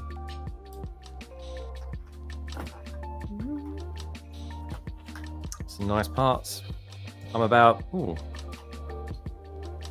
there's 520 pages and I'm 110 in. So I'm behind, that's for sure. There we go. I said to my missus, I said, "Hey, I should be done by about 8. Who knows? Who knows? There's lots of little bits anyway. So I'll get my head down and get some building done. It's warm though. It's so warm. Like I'm literally the moisture in the air is unreal. Well, there we go. Great, I hope. So out of your Lego sets that you've got, TJ, we were talking about what our top 3 themes are. What would you say your top 3 themes are from your collection? Well, Ninjago would be number 1, of course. Mm-hmm. Of course. Yeah. The second, I would probably say space. And space is like, because it's like multiple different themes, like you have city space, and then you have things that are actually in the space category, stuff that's under icons, but it's all space related, and I really like that stuff. That's where I got started, before Ninjago existed, because amazingly, I was around and into Lego before Ninjago existed. Really? Oh my god, so it must have been like a revelation when they came out with that. Like what hooked you onto Ninjago? Where did you wake up one day and think, oh, you know, I'm going to collect this Ninjago, and I'm going to know more about Ninjago than anybody else in the universe? I spent most of 2011, the first year Ninjago was out, unaware of the theme. But then my 11th birthday, I got the Skull motorbike as a gift. And that's just what started the interest. I picked up a couple more Ninjago sets that year, then started picking up more the following years. I picked up a lot of the spinners early on because they were cheap and easy to get, which I think was really good, because now some of those spinners are very expensive. Do you like the new spinners? Yeah, the new spinners are nice. Yeah. I bought a bunch of the Sora spinner, and then I sold most of them off because I just wanted the Dragonians. Yeah. Yeah. But yeah, so then I kind of got a little bit more into it. Got like a few small sets, but mostly spinners. I think 2013, which was a very small Ninjago wave, was the first wave where I got pretty much everything. I didn't get a minifig pack, but that was a bit harder to find, so I don't entirely count that. But I got the Temple of Light was my first big set, which was really nice, like bigger for Ninjago. And then 2014, I think, is the year I really got into it with Rebooted, and then the Temple of Fortitude, Battle for Ninjago City is what the set was called, was my first really big set. So yeah. Of course, I also had a decent amount of Star Wars at the time, because there wasn't a lot of Ninjago out there. Oh right. So I was also getting Star Wars. That's when like I had a bunch of the Geonosis sets from that 2013 wave. That was really nice, which put Star Wars at the number 3 spot for my top 3 themes. It's pretty nice too. Yeah. I like Star Wars. Yeah. I want to like the sets. I don't always like the sets, but I want to. No, and that's the thing. You can't always like all the sets that come out with the themes. You know, I'd like to I think I like. There's quite a few Star Wars sets I actually don't like that come out. Yeah. I'm just a bit like, I can pass on that. And I do think they're a little bit overpriced. Quite a lot. Yeah, a lot of the Star Wars sets I just pass on, and the price is another big factor in that. Yeah, there is that Jango Fett Starship, Jango Fett Slave 1. It's the first UCS set I'm really tempted by. Yeah, man. I got it over there. Really nice. That's the badger there. Yeah, there you go. Yeah. Day one purchase and built it. It's a good set. Oh my god, it's 1,000 more pieces than the OG that's there. There we go. Yeah. It's 1,000 more pieces than that. Yeah, I'm hoping that it goes on discount or gets like times 4 points or something like that for May the 4th next year, because that would be a perfect time to buy it. Because I'm not committing to a mock next year for Brick World. I'm just gonna, partially because I'm parting together City and Dock, so that's basically a mock project. But it means I don't have to worry about making Brick Lake orders and panic building around the month of May. Instead, I can actually make Star Wars purchases. Yeah. So. Okay. Yeah. So I'm hoping I can get Jango Slave 1 for a good price next year. Dude, totally recommend it. It was a good build. It took a while, 15 and a bit hours. That was. Yeah. Right. Okay. The first dragon nice. is going in. We're going in with the first dragon section. It goes around like that. I had 2 friends on Twitch that were streaming on Wednesday, Wednesday. It was like a couple Wednesdays ago, but they were doing an unofficial race because they were both building the UCS JANGO Starship. Yeah, that was fun. There we go. The first thing I've added to it. I'm guessing it's a bit of a thigh or something. A leg of some sort. Probably some claws to come into it a little bit later. But here's the thing that I like about this set. Look at this. Look at the 3. We got 3 different shades of green. Ooh. Oh, that's nice. Yeah, that's good. That's pretty cool, isn't it? That is. Looks a bit as if you were building a mandrake. You'll never see me building a mandrake. Ever gonna build a mandrake. Ever. I'm gonna film that bit now. This is a good little thing, especially if I end up reviewing it as well. I was when I was at one of the Meyer stores I went to yesterday. Someone else wandered into the Lego aisle and left with the mandrake, the last mandrake on shelves. That was probably the only one they had. Surely it was the only one they had. Yeah.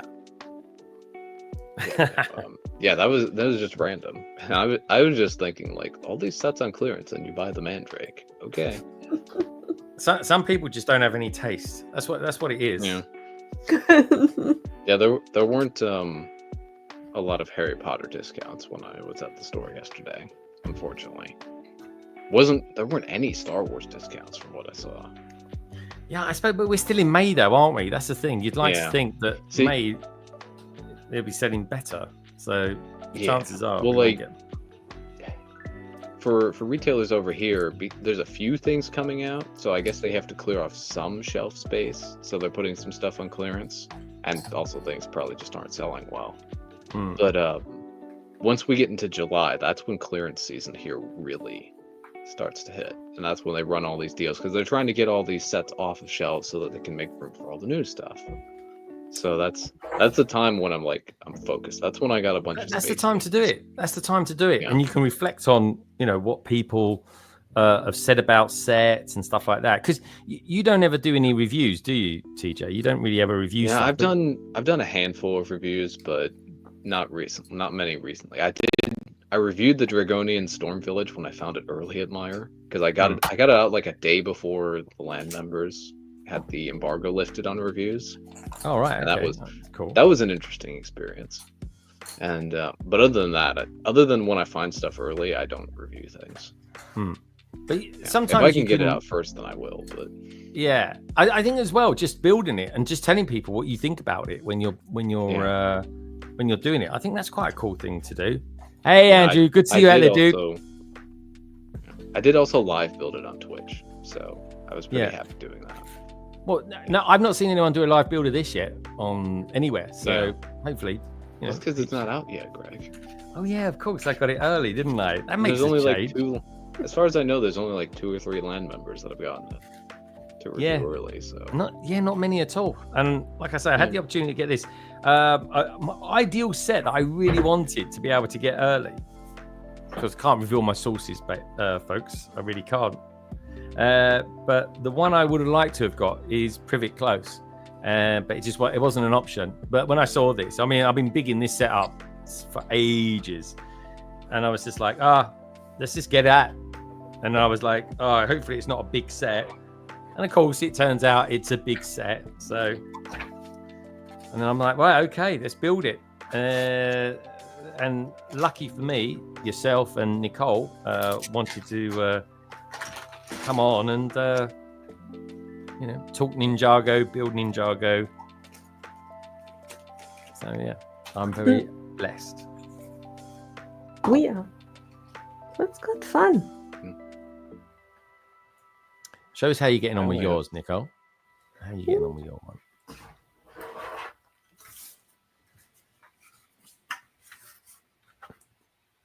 Nice.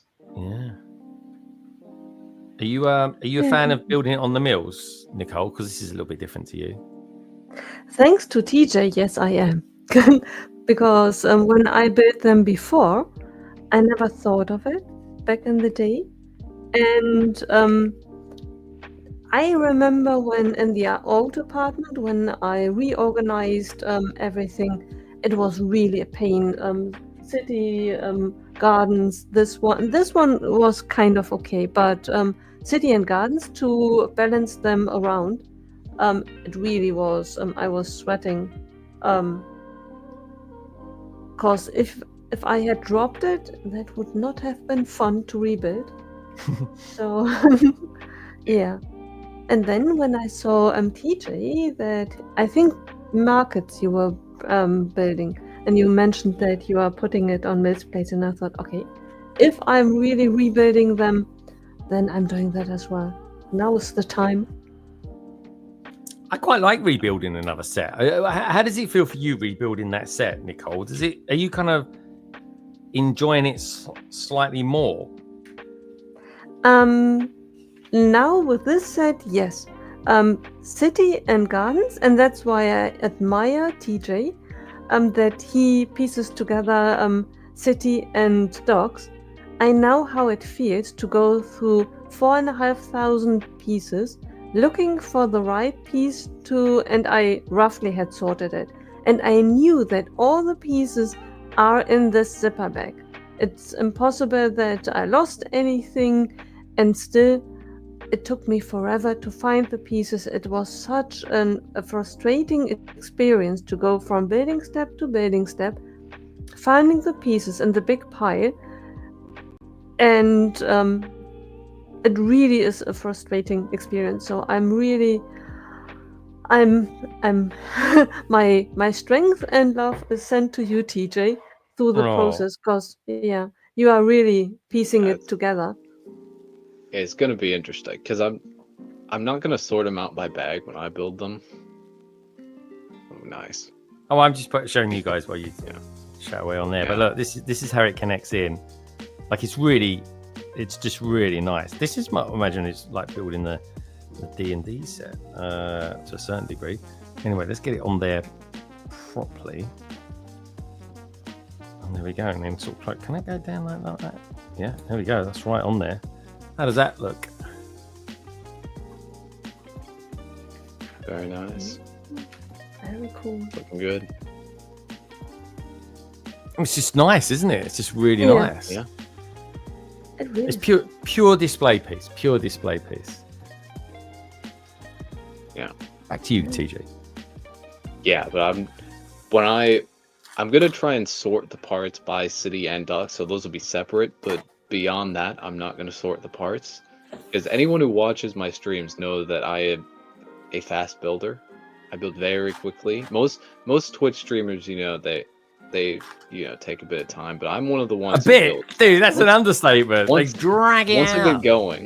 Once I get going with a build, then I get through. I got through that Rosnaren Stormjet in about an hour. So yeah. So I will not be sorting the pieces. I'll probably sort them by color or by part type, but not by bag. Just to slow me down a little bit and to get that process more. I'll probably fill up this table with parts and go from there. That'll be it. Yeah. Yeah, then I have more content. Yeah. Yeah. Oh. Yeah. I think I'm probably going to aim to complete docks first, just because it has less parts. It's also going to depend on how many of the parts I can get and whatnot. But I also like that one more. So that's like the little thing that I always say. I liked docks more than I like city when they were first available. It's not to say that city was bad. It's just that I like docks more. Personal preference. I've got to build that next because that's the only reason I've not gone and bought the new Ninjago one yet. Saying that, I probably will now. Maybe that's the way I should do it. Build the first one, then the latest one, and then there's kind of second to first, then the second to last. Maybe that's the way I could do it. But Yeah. I don't know. Is Market still your favorite? Gardens is my favorite, I think. But Markets is really good as well. And so is Workshops. They're all really good. I think Gardens has the most amount of references, and I really enjoy that. But but Markets and Workshops are also really, really nice. Yeah, you need to get City, dude. Just saying. Just saying. That's another reason I'm gonna move all of these to a table, so I can actually, one, so I can connect them together, and two, because if I, whenever I build City and Docks, I'm not gonna have room. Like I might be able to fit Docks on like one of these shelves, but then all of these shelves are gonna be occupied by Ninjago modulars. And when the next Ninjago modular comes out, where's it gonna go? Yeah, exactly. So they got to move to a table. I've got to say thanks to everybody who's out there. KO, 40 and counting. He's been a member for 40 months. Unbelievable. 28 and counting from Salixscape. Look at this. We got TJ, 2 years. Unbelievable. Thank you all so much. Thank you, TJ, as well. Guys and girls, I super appreciate it. I really do. Like, massively. I really, really do. I'd like to see you build it, because I think that would be your number one. There's a lot to Ninjago City. Like, I mean, it's not to say at all that Ninjago City is bad. It's just I like Docks more. It's just I like the layout of it more, I think. Yeah, Ian said he liked it better. Yeah, that's Ian Brickbod, by the way, folks, if you're wondering. Yeah, so they're gonna get moved to a table, and then they'll be set up, and then I also have room to make custom Ninjago modulars, which might be something that I do. We'll see. We'll find out. Yeah. Yeah, it's something I've been thinking about. How best to approach that. Would that be something from TV that they haven't shown yet, or just something that you would create in your mind, or from your mind? Probably just something I'd create in my mind. To kind of work things out and build random stuff. I might try and put like specific locations in the show, or like a small version of those specific locations, because that's the thing with Ninjago, is when there's a location that I want to build, I want to build it in its fullest extent. I don't want to build like a mini version of it that's in one of these modulars. So like the Temple of Erejitsu, I went all out. Same with the Temple of Fortitude. Like these buildings are not in the Ninjago City scale. They would not fit in. But I like them. So and I like doing that. And I don't know what building I will do next. I want to do Borg Tower eventually, but that's going to be an absolutely insane project.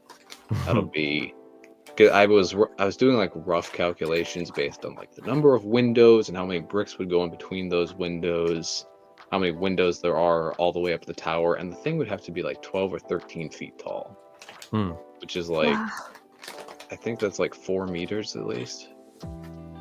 So yeah, that's tall. That's a tall build. That's not an easy task. Yeah, and that's I mean the main tower one.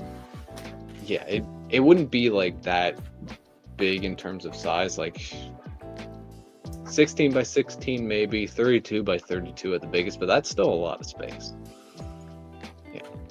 Yeah, and I wouldn't do a whole lot of interior either, just because like you never see it. You never see it. I never see the part. Yeah, especially maybe put 1 or 2 things in it that you like, that you want to build.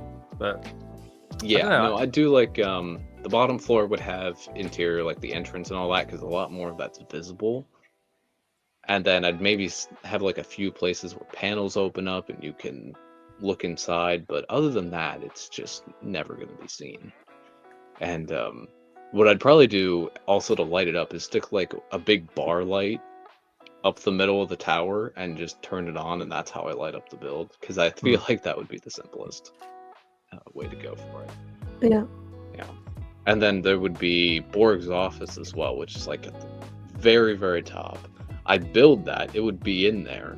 But I'd also have to build like a separate version of the office just on its own to show people what it looks like, because they're not going to be able to see it if it's 12 feet up in the air. Yeah. So that's a project I'd love to do one day.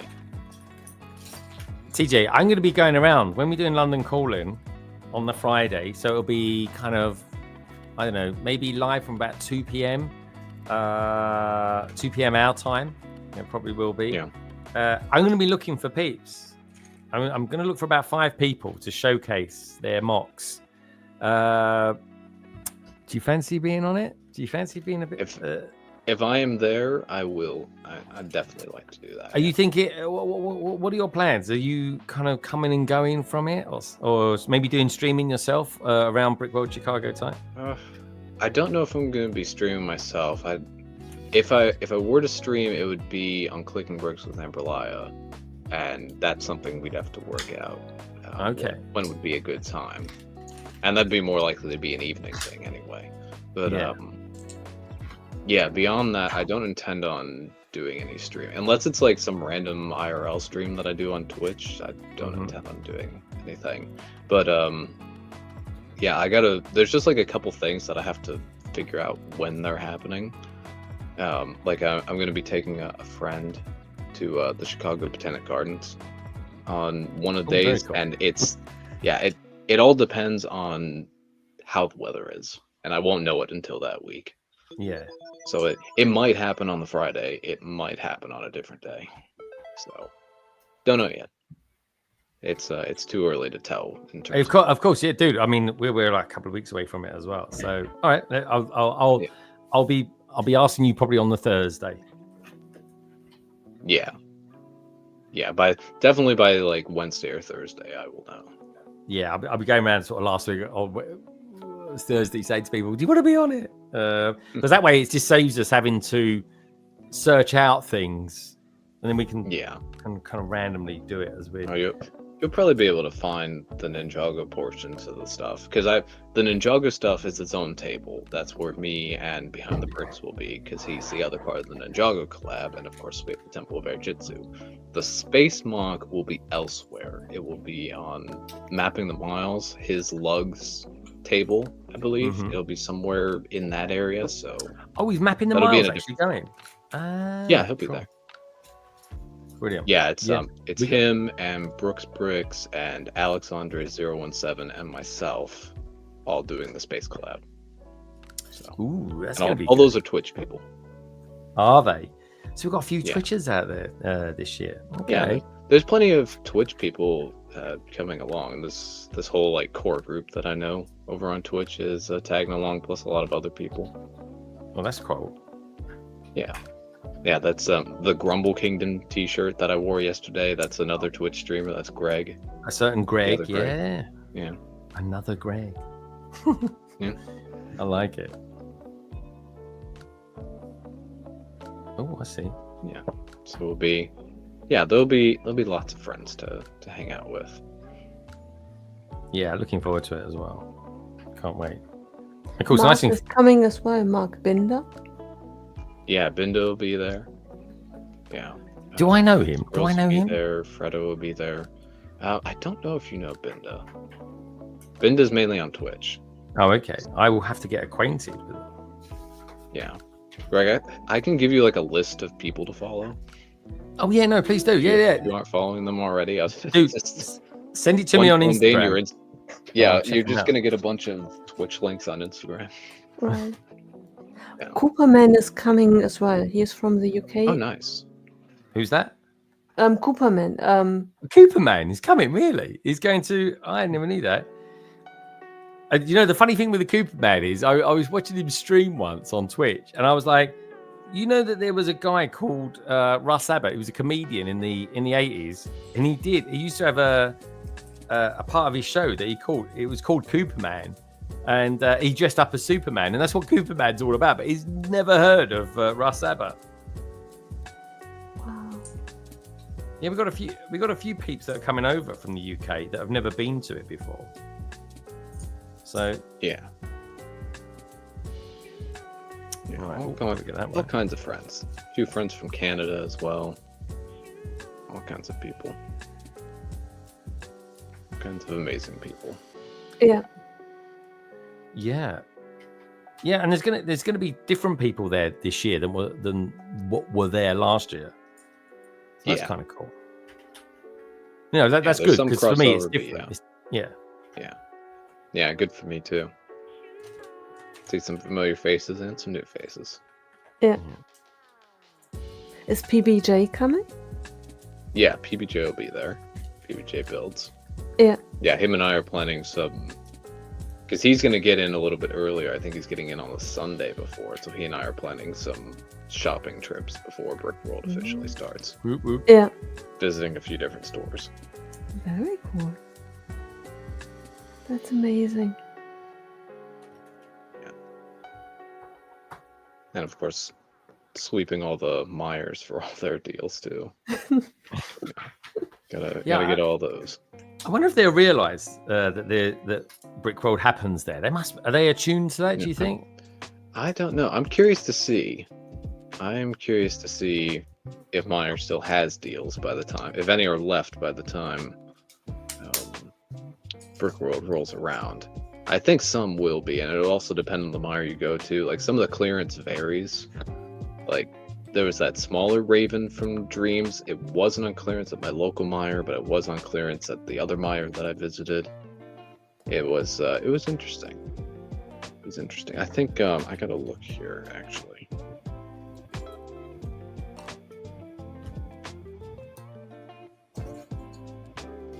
Let me see. I gotta find Bam Algonquin because I want to say Bam Bricks and Minifigs Algonquin was running some special promotions for Brick. Oh, are they? That's good to know. I don't remember for sure. Let me see. Because you got okay, Brick World Chicago Celebration Sale. 15% off used sets, 10% off retired sets, 10% off case minifigs. June 11th through 15th. So that'll start on the Wednesday. And Bricks and Minifigs Algonquin is about a half-hour drive from the convention center, so not too far away. No. And it's a really great store. I think it's a really great store. They very, very fairly priced, so adding any sort of deal is even better.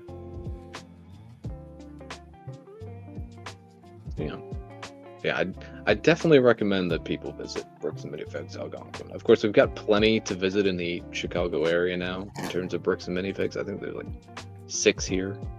6? Now. God, yeah, some of them are a bit farther away, but yeah. Yeah, I think, and I think I want to say Crest Hill, which is one of the further away ones, brings a lot of stuff to Brick World and vends there. So unless you get there like earlier in the week before Brick World starts, it's probably not a good idea to visit there just because they're not going to have a lot of stuff. So here's the thing then. What's your strategy for buying things at Brick World Chicago? Are you going to wait for the garage sale? It'll depend. With the vendors, I'll browse. I'm probably not going to buy much. Mainly figures would be what I look for at vendors. Yeah, I'm the same, dude. I'm the same. And getting some customized stuff as well, you know? Because, the customs as well is another good place to look. But yeah, like sets and things at the vendors, chances are not going to be great deals. So I just kind of leave those alone. But then like anything fig related, I'll compare prices. You have to factor in that like I don't have to pay for shipping and I can see it right in front of me. Yeah. In terms of a figure, so you can see if it's worn or anything like that. But yeah, I'm just gonna kind of look around. There might be a couple custom figs that I'm looking to purchase. We'll see. And yeah, then sets I'm gonna wait for the garage sale. Is the plan. Is there anything particular you're looking forward to or looking out for at the garage sale? Is it Ninjago? So there's Ninjago City and Docks, of course. What else was there? I gotta find my list. I have like a bunch of different notes and all these lists and things. Okay, so there's City and Docks, Temple of Celebrations. Are those ones? The Katana 4x4 is a Ninjago set I missed in 2019. That's one I'd like to get. The Garmadon set, the big walking shark. I'd love to get that. I bought that. That was like one of my first second-hand sets I ever bought, and I've still to this day I've never built it, never even checked if it's got the parts in it. Good shout. And then there's a couple of of 2011 sets that are out there. The Garmadon's Dark Fortress is one I'd love to get. I think it's too expensive now, but I'd love to get it anyway. And then this Ninjago Spinner Battle Arena is another set I'd like to get. It's cool. I've seen it like partially complete at a few places, like at one of the Bricks and Minifigs I visited, but it was missing some stuff, so I left it alone. Yeah, but those, and then the Ninjago movie Brickheads. I think PBJ is bringing me Woo, but I still need to get Ninjago movie Lloyd. So, and I'll have to check and see if there's anything else in the list. So.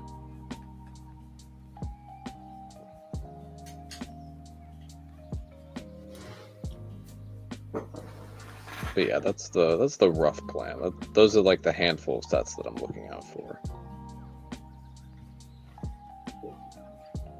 But beyond that, it's just, just kind of look around and see what deals are around and anything I'm interested in. Yeah, exciting, man. It's good. It's a good idea, actually. I need to do that. Draw up a plan of things that I want to get, so I don't detour too much. But I'm not planning on going in there and spending bundles, but equally I didn't think I would last time, and I did. So yeah, another thing to keep an eye out for is the pab wall. Some of the stores will set out extra pab. The Northbrook Court Lego store is actually pretty good about that, which is also a half-hour drive away in a different direction than Bricks and Minifigs Algonquin. Ah, okay. Yeah, but they do pretty well. You have to. There's a route I normally take to get there, but half of it's under construction at this point, so have to avoid it. Oh, good old road. Because like the whole stretch of highway from when I would get onto the highway to when I would exit the highway to get to Brick World Chicago, all under construction, all of it. Which is insane. I mean, it's fine. I can take neighborhood roads. It's just just takes a bit longer. Yeah. Emily says that she's more of a. We've got Rob Claxton out there as well. Hey, good to see you, Rob. I hope all is good with you. I hope you had a top weekend. Welcome to the LBB family. Emily's saying, I'm a Twitch girl now. I hardly watch YouTube. I should be gracious that you're here, Emily. Just curious to know, why do you watch Twitch more? I think Twitch and YouTube are different beasts. Yeah. Yeah, I will say I watch a lot more Twitch now. There's a lot of fun stuff on Twitch. But Twitch is just live, though, isn't it? So is it just you prefer the live stuff? There's a lot more interaction you can do with Twitch. You can set up, channel point redeems. You can set up bit redeems and clips and other kinds of crazy things that you can do. Tangia is another one. All these crazy things, and I enjoy that. I enjoy the chaos. I enjoy receiving chaos. I enjoy causing chaos. And sometimes it's really weird because there's something like the drop game. It's so fun. So explain what that is, Nicole. It's you write in the chat !drop and then a little parachute, and I guess it's random whether you hit the target or not. Just seeing whether you hit it or not. Yeah. I usually fail. And then some people, like myself, for example, if you hit a certain score on the drop game, people will do something like if you hit a 98.5 or above on the drop game, I will eat one of these lovely Bean Boozled. Oh, you're still doing the Bean Boozled, dude. Yeah, I still have them. And then if you hit a low drop, 1.5 or below, I will eat one of these, which is something my sister gave me because she didn't want them. The Birdie Dad's beans. And then if you hit, I have mine, if you hit an exact 52, because 52 in the name, I will eat one of each. Nice. Take one for the team. Once I run out of the Harry Potter beans, I'm probably going to switch to like a sour candy of some sort for the low drop. Because it's either that or do spicy, and I can't handle spicy. You can't handle spicy? Beans. Oh, yeah. Dude, didn't know that. I will tolerate sour, but not spicy. But yeah, drop game's another interactive tool that people can do, and people have all kinds of different things for the drop game. Some people just have the drop game for fun, but other people will have like things will happen if you hit certain scores. That's so much fun, and I always am excited, and it's ridiculous because there is no skill in it, but I'm so bad at it without having any influence. It's random, and then meanwhile you've got me, who's like, because Binda's got that whole leaderboard for his drop game based on like what scores you get, and that'll influence how many points. And I'm like way ahead of everyone else. I've like double the points of the second place person, I think, because it's like 5 points if you're the first, 4 points if you're second in terms of like scores each stream. So apparently I've rigged the drop game over there. So you've rigged it. Apparently. Yeah. Costa's saying because she finds it more interactive and engaging. I get that. I totally get that. Yeah. I wish YouTube would up it a little bit. We've got something now on StreamYards apparently where you can. I've got it up there. I can try it. Should we try it? I found a button where apparently you can show comments on stage. Let's give it a go. This might work. It might not. If I disappear, folks, or if the stream ends, you know it's me. Here we go. 3, 2, 1, and there we go. Comments take the stage. So live comments from viewers will appear right here. Yeah. This is cool. So this is brand new. This is brand new StreamYards feature. It literally got mentioned to me 24 hours ago. Live comments from viewers will appear on screen during your stream. Keep your conversations going and make the audience participate. All right, folks, start commenting. Throw some comments out there. Who is going to be the first person to ever put a comment on screen live? And it's Paboo. Tested. 1, 2, 3. That's quite cool, isn't it? See, that is something cool. that makes me wonder whether I should sign up for StreamYard again. Oh, there we go. She did one little additional thing, and she's like, "I'm jumping ship. I'm getting out of here." It's just, and not that I would not stream on Twitch anymore. I switch. I stream Tuesdays on YouTube, Wednesdays on Twitch, and I never show comments. Oh, why is that? Because on Twitch it is automatically part of my overlay due to OBS, so it's automatically shown. And on YouTube, if I would go and show it on screen, I would not build anything. I would then get talking and totally You do talk forget. a lot, Nicole. I've watched you for half an hour just rattle on about something, and it's like, I'm like, she's not actually built a thing. There we go. I can see your comments live. That's so cool. There you go. That's pretty good, actually. And it's quite nicely done as well. What I would say, feedback to StreamYards, I put it so it's right aligned so that it's kind of not into it, but kind of to the right. I'll feed that back to them. Don't worry, folks. That's really cool. Keep your comments coming, folks. We'll see them come up on screen then. And you'll be forever famous then, because it's not a case of just seeing the live stream with the comments. The comments appear there. All right. The only tragic is if you have Troublemaker in the chat. It's too late to not show it. If people like me would be in there and try to make. Yeah, I don't know. Let me see. So we got Salix in there. He's put a comment there. Just waves. Let me just see if I can hide user. I don't want to do that. Put user in timeout. Don't want to use that. I can remove the comment, report, replace, go to channel. I can go to channel when I'm. That's quite good. Remember, that used to be a feature we all used to be able to do. So let me just remove it. And see what happens. So Salix, I'm not banning you or anything. I'm just removing your comment as a test. Actually, you know what? Let's do Paboo's. Paboo's one's a test, isn't it? It's just testing. 1, 2, 3. Sorry, Paboo, I'm not picking on you, but let's just remove it. Right. So I've removed it from YouTube. So it's gone from YouTube, but it's still there. Interesting. Lego Team B's out there. Should always remove their ones. Yeah, so there we go. It's got a problem with it.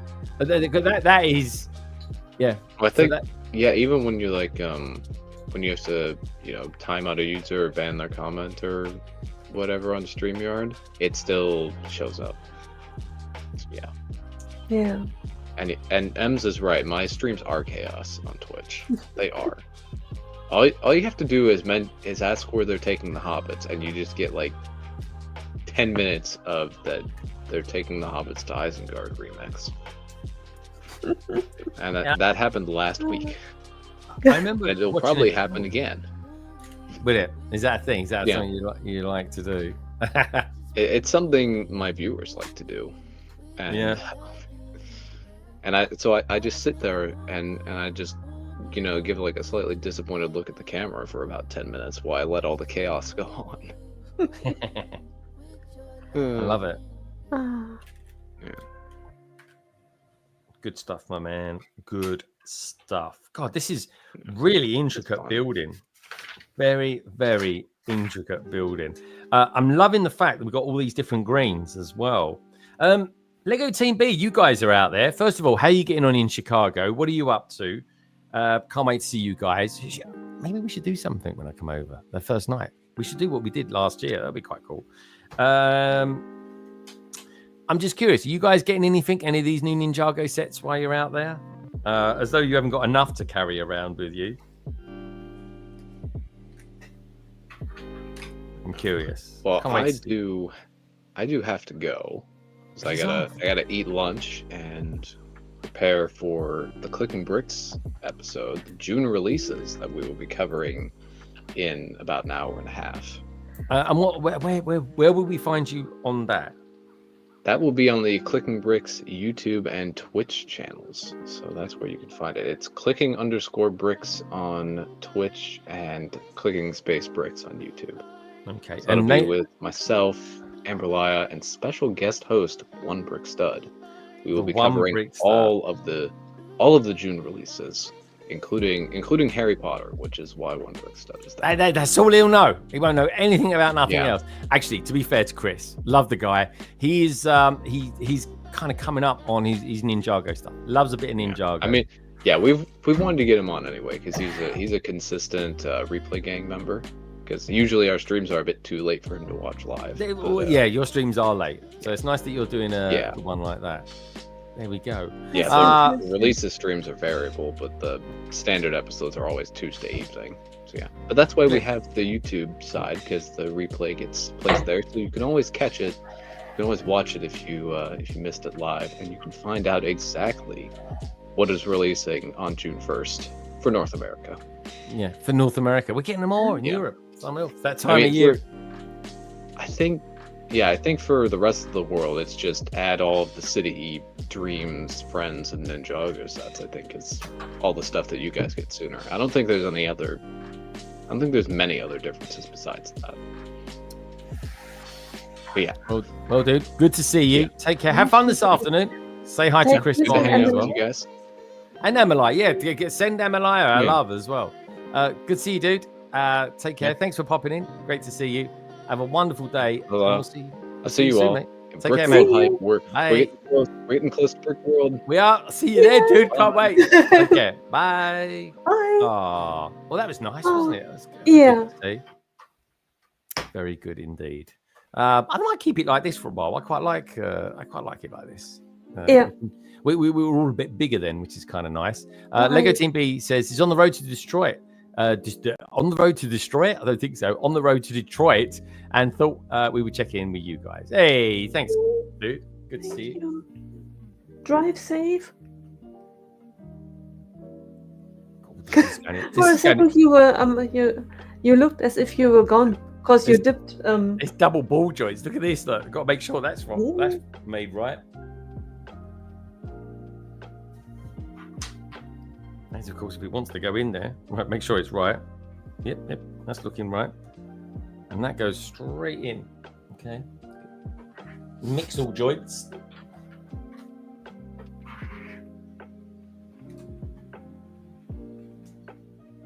Oh, yes. pretty tough, you know. There we go. God, that is tough. Now I can see it on there. It's kind of at a slight angle, which it would be because it's got all that going on in there. Blimey, that's really intricate the way it's done that. But anyway, it's there. Oh, that was nice to see him, wasn't it, Nicole? Yeah. The master. He is the master woo of us. So once I've done this bag, I'm kind of halfway there. I'm 4 hours in.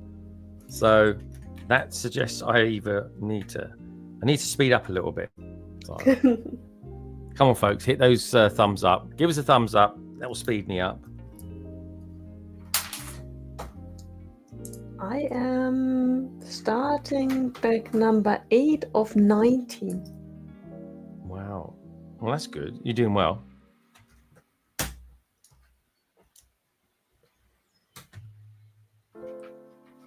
But it's all dragon from here onwards. And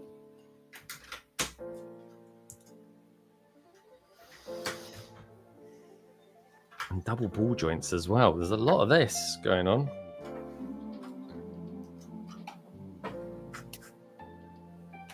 I'm enjoying it though. It's quite fun. It is lots of little builds. Right. Lots of little builds, adding it on. Lots of little builds, adding it on. Texture on it too. By the way, update. Oh, let's have a look. There you go. The comm is yours, Nicole. Show us around. A lot of water. The waterfront is, I mean, it's double, almost double the size, 50% more. So it starts to build up again.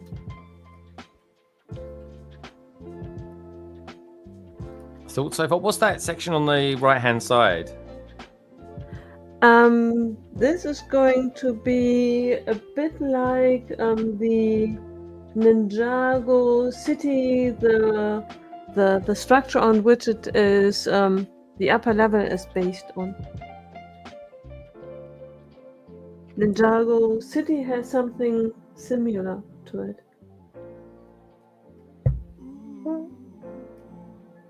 And show us your figures as well, Nicole. Oh, right. Wait.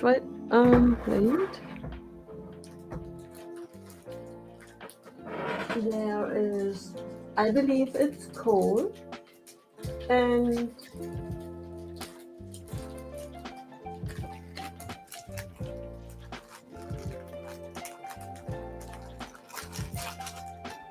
Nicole, have you got the figures? Yes. Yep. Oh, here. That's Cole, right? Cole? No, that's Lloyd. He's the green one. Oh, right. I thought... Lloyd is green. Yeah, but I thought that is Lloyd. Green, Lloyd. Yeah. Oh, I don't know which one that is. That's not from that set, is he? No. I thought in comparison. Well, I thought green, Lloyd. That's black, right. Cole. No, that's Lloyd. It's another variant of Lloyd. Oh, Nicole. That's worse than the multiverse. That's a variant? How many Lokis are there? That's what I mean. There's all different versions of these. Like, you know, and you're learning all that. You're learning all that. I'm so sorry, Lloyd. Lloyd's always green. But what color is then Cole? Cole is black. Cole is black. Cole is black and orange. Ah, okay. Show us all the figs that you've got. That's the troublesome because I have. Ah, you put them all in there, right? Okay, sorry. I thought you had them all on that stand, but that was. That's the set was rather inexpensive. I think I paid, if memory serves right, 169 euros for the set. And it comes with loads of PM figures. I think there are 21 figures in it. and it has 3,500. Oh, that one is spectacular. I have no knowledge of the figures. I want to say that's Garmadon, but I don't. Yeah, that's it. Okay. Garmadon. Yeah, that's not Master Wu. Right. Big black scary dude, Garmadon. Nah, he's good. Oh I actually quite like Garmadon. And he's not really a villain as such. Greg, when I disassembled the set, well, being careful wasn't really. I think she does not belong there. She definitely doesn't know. You got a very odd way when you came, because I was like, why is it taking you 15 hours to arrange? And I thought, she didn't do this in sections. You should just done a section, put it in a zip bag, labeled it. Yeah, I just dumped everything and Nicole, because I was so fed up with packing. Because the way I found this apartment is I wanted to move into this town. It's the town where my family lives, and nice. Back in when I formed the idea, I talked to my sister, and my sister said, "Well, message received." Wait a minute. She called me back and said, "There is an apartment, and I looked at it. It looks good. Do you want to have it?" And I said, "Okay. If my sister tells me it's good, it's good." So I rented an apartment I had never seen. I only knew. Wow. So, but the problem was, I then had a deadline and had to pack everything because it's I don't know, 150 kilometers from my old apartment. So I ordered I asked a moving company to come and get everything within a rather short time. Lego takes a while though. Yeah. See, that's the thing, because you didn't take it apart like that, it's going to bite you in the bum now when it comes to sort it. Yeah, it's either one way or the other. Right. But there was so much to disassemble, and small sets are okay, but big sets, I really want to build again the Hogwarts Castle, the UCS one. But it's big and it's all 10. Yeah, I mean, there's a lot to do with it as well. Yeah. That's not a quick one. Yeah, and on Thursday, it was a public holiday in Germany. I put everything on the table, and then I went through the instructions. Thursday was the public holiday? Yes. Is that unusual? Or is that quite normal to have a public holiday during the week? Yeah. Okay. Thursday is quite often a public holiday. We do Mondays and Fridays. That's what we do in the UK. What about in the rest of the world? Where do we got Europeans out there, Salix. What other days of the week do you guys have bank holiday? It's always a Monday and a Friday for us. But then you don't have bridge days. Something that maybe you get a weekend. You get a weekend, Nicole. I know, but people quite often at the office, they take then the Friday off. So you have Thursday, Friday, Saturday, Sunday off. Or you enjoy a rather quiet day and work. Because no one is there at this point, except of you. Yeah. There is a thing in Germany, it is called Brückentag. It's Bridge Day. What's that called? I thought Guten Tag was hello, good morning. No. Brückentag. Brücken means bridge. Day. Bridge Day. Brückentag. It's a day that bridges the public holiday towards the weekend.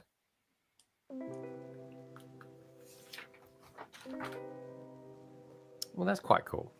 Yeah. That's why if you work for a German company and you were approached, people would ask you, do you intend to take the bridge day off? I get that. something that I really, really like, and all Germans would love. If you have a public holiday and it falls on the weekend, that this is then in the UK automatically postponed to the next day in the week. We don't have that. If January 1st is on a Sunday, you are out of luck. Then that is... Oh, really? No, ours carry over. Oh, Nicole, yeah. If Christmas Day is years we have it where Christmas Day is Saturday, Boxing Day Sunday, then we have Monday, Tuesday off. Yeah, that's fantastic. In Germany, that does not exist. Ah, that's a bummer. See, like, you literally could lose out on 2 bank holidays. Yep. And when it comes to Christmas, since it's exactly 1 week, if the 24th is on a Sunday, the 31st or the 1st is automatically on the Sunday too. So on these years, you lose twice because Christmas is over the weekend as well as New Year. Yeah. Oh, that would be a pain. Yeah. That really would be.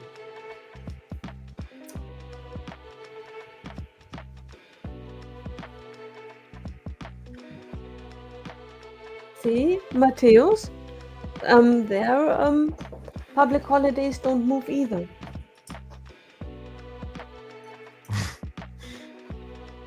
I'm just trying to pass a message to my wife. I have no idea what she's doing.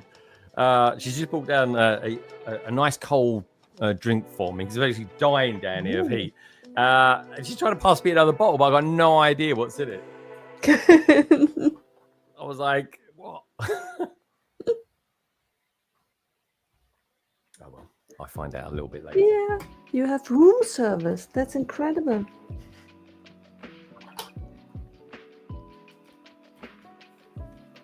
I hope you tip her well. I look after her. And she looks after me as well, so I'm super lucky. Right.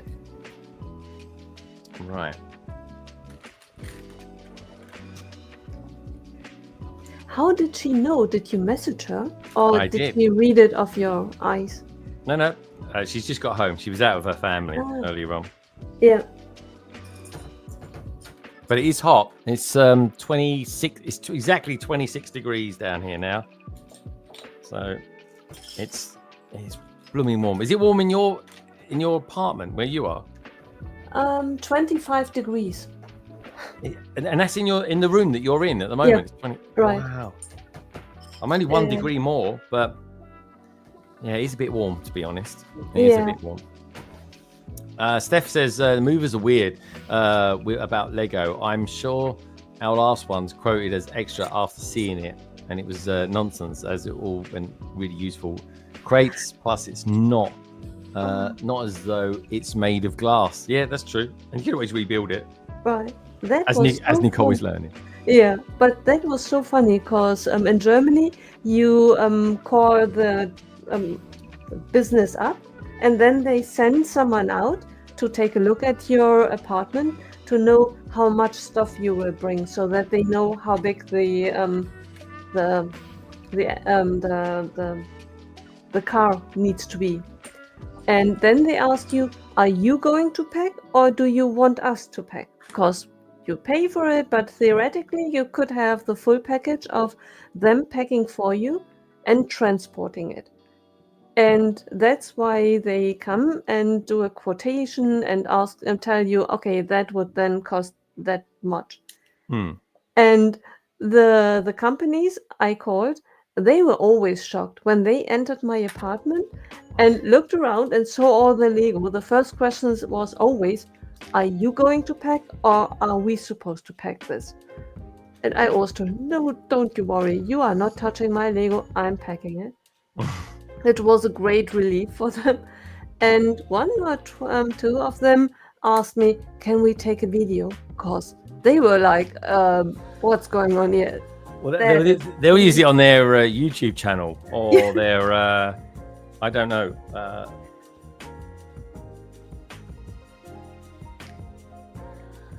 They'll use it on like TikTok or something like that. Yeah.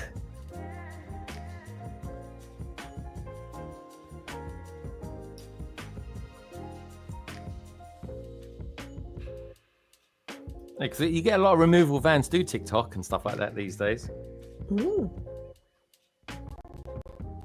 Everyone's doing it. Yeah. I never had a TikTok account. You don't use TikTok? No. Any particular reason? Probably because I never understood really Twitter or X. It felt like a strange concept of talking to no one in particular. Instagram I kind of understood because I send out a message, someone answers, and then I can respond to it. But Twitter always felt strange. It felt like talking to no one in particular. I never understood the concept. And TikTok, I thought if I do not understand Twitter, why bother with TikTok? Oh no, I think they're both a little bit different. I do. Yeah, but I'm still here. Yeah. It's just that the only context that I only saw Twitter TikTok in was people dancing, and I thought, do I want to start dancing? I don't know. Probably not. Can you imagine me dancing? I don't know. A lot of people do it. I mean, the weird thing on Instagram is the amount of people that just they just do these funny little voiceovers, or it's not even a voiceover. They're lip syncing. Ooh. And they're massive as well. Yeah. Lip syncing. Interesting. See, that brings back memories. It's do you know the Star Wars Yoda? What was it? It's about 10 years ago. Cool. Going back a bit now. Yeah.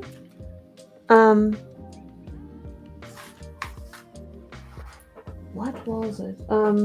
Guys in the chat, help me out. All we know is Yoda 10 years ago, Nicole. There's not a lot to go on. No, but lip sync Yoda. But you must see it on. It's all over Instagram. People lip syncing to funny things and using it in a different context, doing like video memes. It's like it's everywhere. And you use Instagram a lot, right? The only thing that I can think of is Ben. He did something, but that's a couple of years ago as well. There's, do you want to form an alliance with me? That's it. Well, there's people that just do those videos. That's it. Yeah. See? That was years ago. That was during COVID. That was. Yeah. See, I think I have Alzheimer's. Ask me something that happened 10 years ago.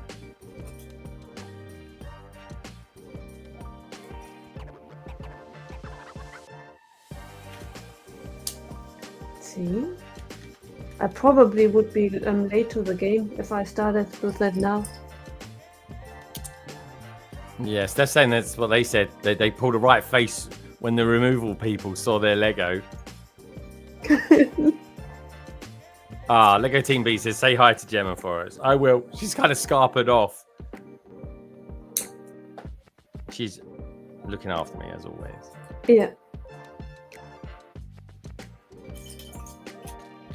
It's cool. She's been out. She's brought me down like a nice cold drink and a little tea towel to wipe my fingers. My fingers are getting warm. It's like it's 26. It's stuck at 26 at the moment, so that's good. It's not getting hotter. Unless the dial is just broken now from heat. Oh yeah. Stuck.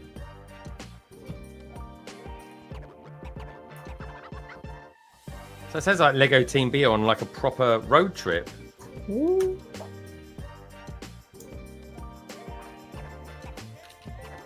Detroit. Yeah, I mean Detroit is like home of American car building, that is. Yeah. That's the same on the other side. Oh, we can find out.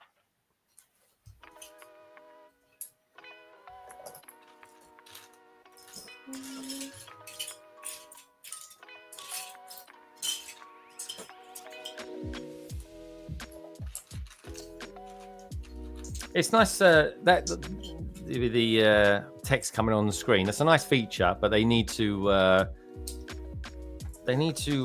make some slight little amendments with it, I think. Yeah. Especially if you might have new people in it as well, and if you are in charge of showing it, you can leave out comments that are not helpful. Indeedy. Okay, so that kind of sits in there. Some interesting build techniques going on here. This section just sits in there. It's not actually. There we go. See that? It just kind of sits in there, and then you build stuff in and around it to kind of secure it on. It's good building. This is like building. This is like building a speed champion, a dragon speed champion. Chaos says, Greg, is this your first Ninjago dragon? No, I built one a long while ago. Look at my Instagram pictures today. I think you'll see one in the background. I built one of Lloyd's ones before. It was way smaller than this though. But I've always been a fan of the dragons. I do buy them from time to time. You just might not see me build them, or I just might not simply get around to building them.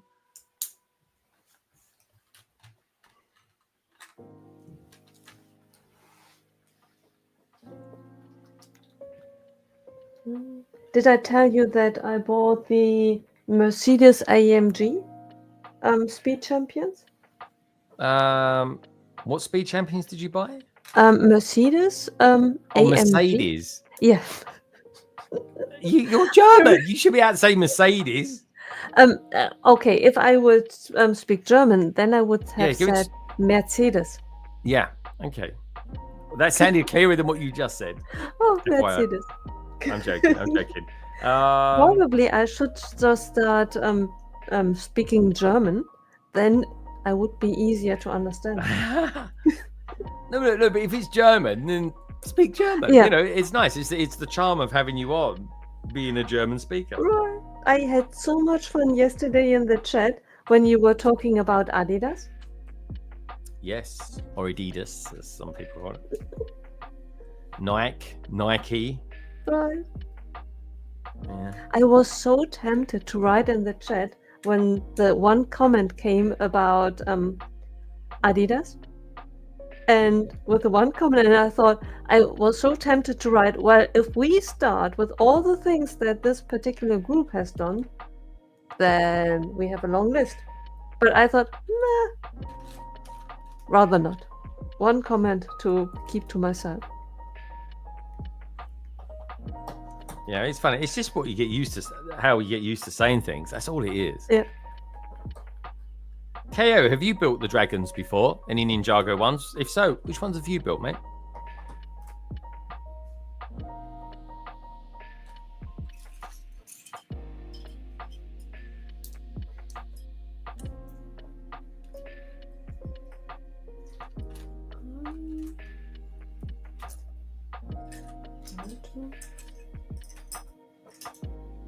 Have you ever counted when building Lego sets in a different language? No. That sounds very painful, but of course you must do it all the time. Yes, and in a different way than you might expect, cause for a long time I counted in French. So 1, 2, 3, 4, 5, 6, 7, 8, 9, 10. Right. Why? Just out of curiosity. Do you speak a lot of French? No, not at all. But I once tried to I took courses, and I thought the best way to learn a language is to use it in real life. And then I thought, why not count while building Lego in French. And how did it go? Poorly. Oh. But I thought it's a fun concept. For about 5 minutes, hey? Right.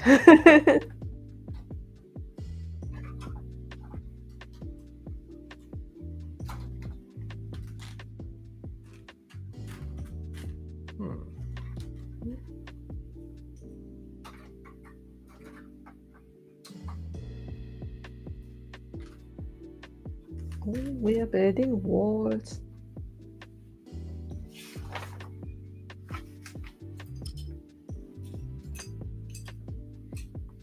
See, now we are creating structure. You're going in, are you? Yes. There's a lot to this. Honestly, there is a lot to this. It's pretty impressive. It is impressive. You're basically building parts and parts of it, and yeah, it is pretty impressive, I have to say. I'll put that on there. See, you even learn how to assemble a dragon. It's different, that's for sure.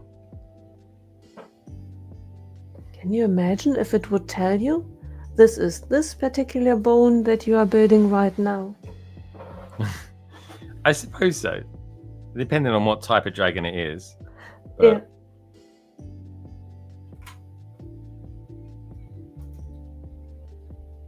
yeah, it's just a really cool. It's just a section of builds. I still want to get the 3-in-1 dragon actually.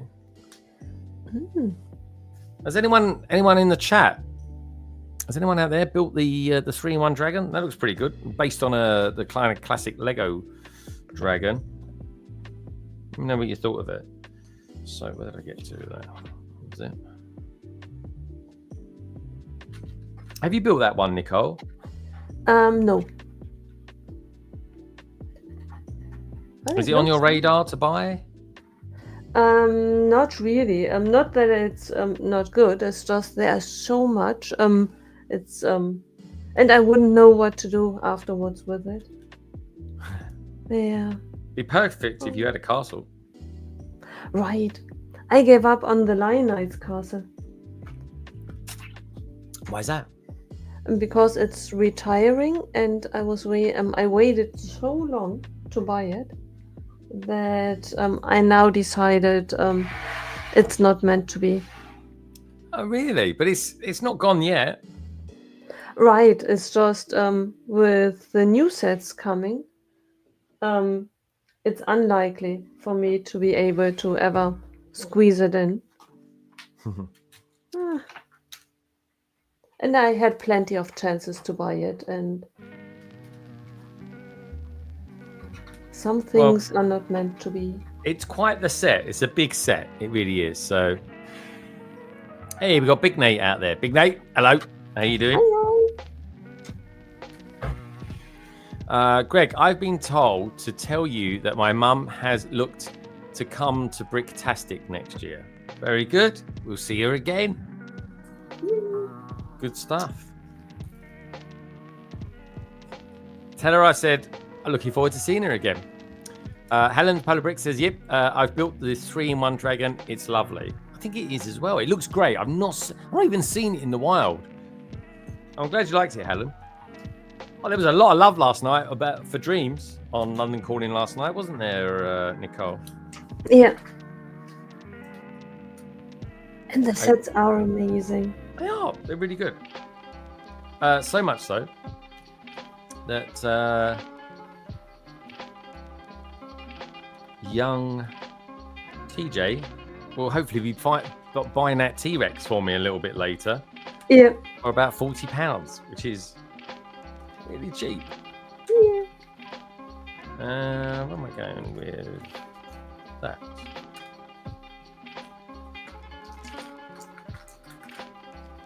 Oh, there it is there.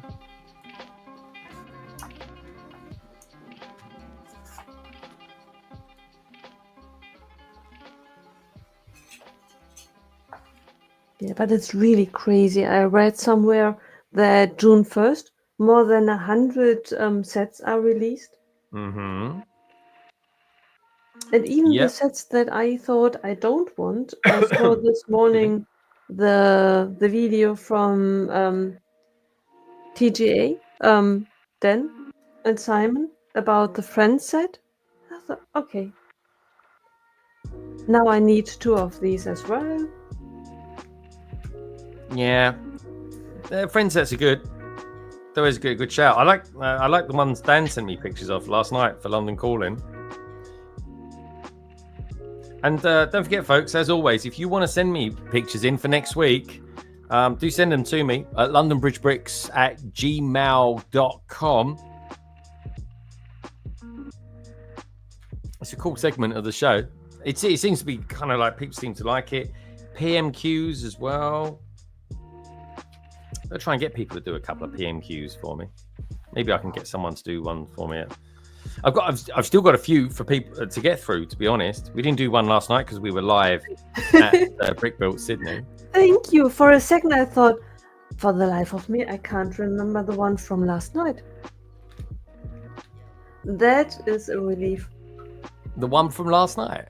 Yeah, because I will try to test myself, like, okay, recall the one from last night. But last night there wasn't one. Okay. Oh no, there wasn't a PMQ last night. No, right. It was because we were live at Sydney. It's like right. And we have a PMQ for like most weeks. I reckon. 3 out of 4 weeks, something like that. And last week it was the one from Martin. Yeah, I meant to ask Martin. I meant to play that back to Martin actually, and maybe we could get Andy and Helen to do another one for us, or maybe Steph might do one for us. I think we've done the one from KO. KO, want to do another PMQ? Salexcape as well. I think I got another one from Salexcape. I've done. I did a load of them back ages ago. Let me know. Helen, I should say, is saying, hi, Ems, popping in today as we're in the car, been to a gig and now on our way to another one. Oh, good stuff. Ooh. Been on gig and now on way to another one. They are out today, which is cool. Yeah, even Andy got in touch with me last night. He said he really enjoyed LC last night. Like people did. Yeah. And there isn't like it's funny because I had a couple of people in land get in touch with me and to say who is covering Dreams, which is really cool, really handy. But also I had a few people get in touch with me last night and said thanks for covering Dreams because like hardly anyone has been. Yeah. All right. Okay. I'm putting in another section now. I'm enjoying the way this goes together. This is a good build experience. Right, okay. God, that is lo and behold, if you ever get it wrong, though.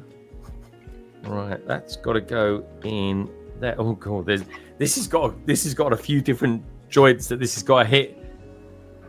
So do bear with, folks. Do bear with. Right now, that goes in there,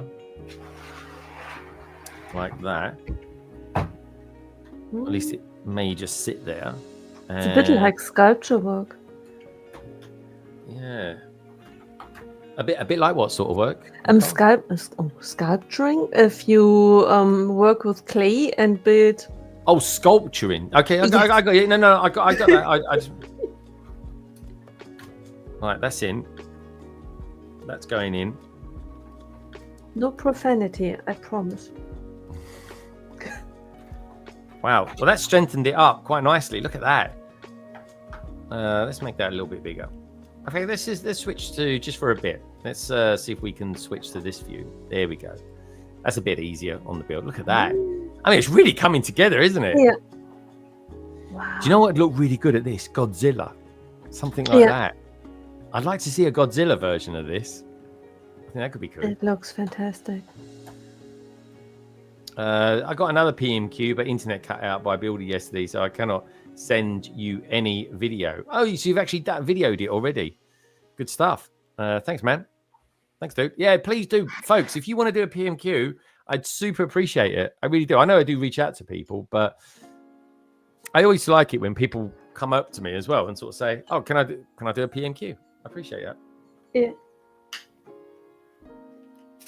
Oh, that is lovely and cold. Temperature's sat at 26 at the moment, so that's good. What did you get? Water. What did I? Yeah. What?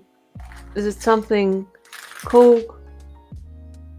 I don't drink fizzy drinks. If I do, it's only Sprite. It's the only fizzy drink I drink. Like, it's Robinsons. That's all. Just Robinsons. With some ice cubes in it. What is Robinsons? It's like trying to describe what Robinsons like. It's kind of like a cherry drink where you put like grapes and you add water to it. Okay, yeah. Interesting. Yeah, it's a nice drink. I don't drink booze. I don't try and. It's funny because I used to drink when I was younger. I used to. What's that? That's a light one. I used to, and don't get me wrong, folks. I will if it's a really hot day and I really fancy it, I'll have a Coca-Cola. But at the moment, I'm on a bit of a health kick. So, that's got 5 calories in it probably, and a Coca-Cola's got something like 250. Yeah. I do drink a lot of coffee. So, this coffee, for example, is ice black. So it's Americano. That's all it is. Yeah. And it's very nice. But notoriously, I'll have a flat white, which is a good couple of hundred. Yeah. So nothing too excessive. Yeah. I can get rid of that. That's a lot of coffee. Yeah, let's see how the poll's going, actually. That's 64 votes on there so far. What are your fave things to collect from the Ninjago theme? In top place at the moment, dragons. Very cool. Mechs is an even second. It's joint second with temples and mechs. And all of them, or rather all 3, is a very close second. I mean, to be honest, second place is joined, is shared by 3 other answers. So yeah, but outrightly by double, you've got dragons. That's really cool to know. I had no idea about that. Coaster says she's got a PMQ in mind. Excellent stuff. If you want to run it past me, feel free to, Coaster. And she's got cordial squash. Cordial, I should say. Cordial. Cordial squash. Diluted drink just doesn't seem common outside the UK. Yeah, it's weird, isn't it? But it is quite a healthy one. I love to see the Hydra monster in Lego form. Ooh, Hydra. Right, I've just popped those on. Where are we at? So I've got another little build coming up. I'm really enjoying it. It's a really good build experience, this is. I can imagine. And it will turn out to be really, really big, because look at the size. Oh, it's bloody massive already. It's quite tall already. If I put that up there like that, or you'll see Voltron there. Let's get you to Voltron's level, shall we? There we go.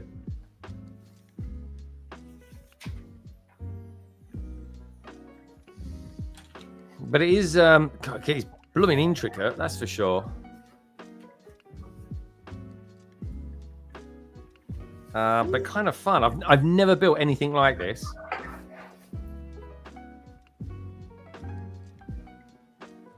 Never built anything like this at all. Yeah. And that's good, because you don't get many first times of doing things these days. Yeah. Very seldomly you do. Oh, add a bit more rock work. I love it when you've got a bit of rock work to do as well. It just kind of just throws it in there. But you see, it strengthens it. It strengthens it. Oh, I'm going to have to film that. I have to film that, because that's really good, the way that strengthens it between one side and the other. I might review this. I might even do a review on this, folks. May review it. And there we go. So if I do that, and then you got that there. If I do that, and then like that, throw some comments in there. You'll be on the vid. There we go. So just there.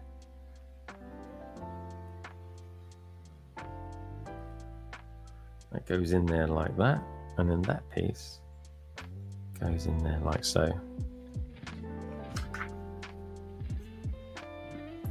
Very cool. Right. What we'll do now is do the sensible thing of getting that like that.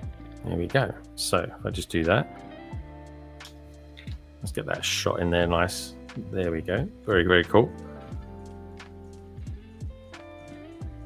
I always do these, folks, because firstly, they'll be fine for Instagram or something like that. And secondly, if I do review it, this is kind of quite a different sort of experience for me, building it like this. This is not the most user-friendly one to build whilst you're live. Yeah. But I just thought, you know what? I'm going to give it a go. I'm glad I did. I'm having a great time. I'm loving the rock work. Me too, dude. I hardly do. I've never really done a set with loads of rock work in it before. So I'm kind of lucky. Because there's a lot of new things in this for me. I'm just loving the legwork around it, and it completely integrates with it. It's you're just one of those ones you've just got to be quite focused on it. So I appreciate you boys and girls being out there and watching this. I totally appreciate Jay being earlier on, and of course show some love as well for Nicole, because you'll find her here on YouTube as well. Nicole, have you decided which platform you're going to stick to most, or are you kind of just flirting between this one and Twitch? I really can't decide. The longer that I stream, the less I can decide. I like Twitch, but I like YouTube as well. Twitch is really interactive. YouTube is more like doing radio with callers who are able to call in. And Twitch is really callers that are able to call in. I like that. That's a good one. That's a Nicoleism, if ever there was one. It's like doing a radio show for callers that can call in. Yeah. Oh, you are funny, Nicole. Oh. But you do stream quite a lot, don't you? You are like, you stream probably more than I do. But I used to stream. Are you Scottish in you? Is there any Scottish blood? Because you say that a lot. And what until the other week I watched Outlander. So. Oh, that's it. Yeah. You German, Nicole? If I start to say something like, did anyone else notice that? Was it just me? Oh, just saying. Sorry, Nicole. Didn't mean to. It's just they seem to say that a lot. I cannot. I think that means I don't know, but that's. Oh, I always think I means yes. Or no. But they say I cannot. And I thought I can't do that, and then of course I'm now on the most recent season of Outlander. Now I think they say I don't know, or I know. Oh, okay. Yeah. Anyway, I reduced. I used to stream Tuesdays on YouTube, Wednesdays on Twitch. And I streamed Saturdays on Twitch as well. And I don't do that anymore. I do Tuesday, Wednesday, and then keep the weekend free for things like these to stream with other people. Oh, well, I'm very lucky that you're here today. Oh. This is nice. This piece of rock work here that hides all this mechanism. That's nice. This is a really well thought out set, folks. Oh, by the end of the stream as well, I'll show you what that sticker looks like. Oh, look, I've got Stitch being advertised on my channel. That's nice.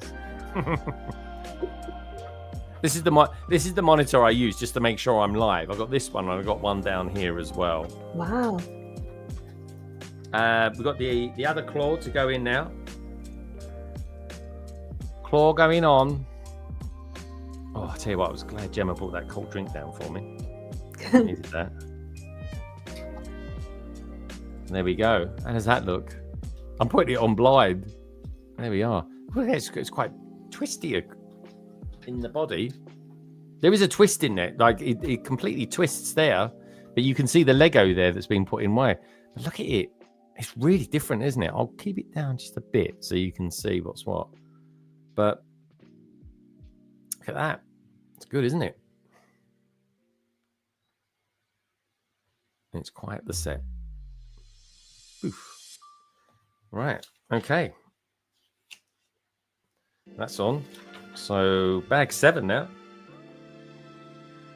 Can you imagine if we were standing on a waterfall?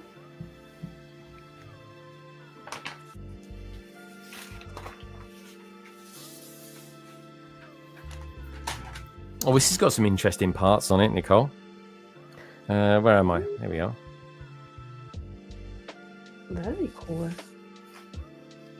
Like an old Bionicle piece or something. I haven't seen it. It's normally there. I have a whole drawer full of it, and I have no idea where it comes from. Yeah.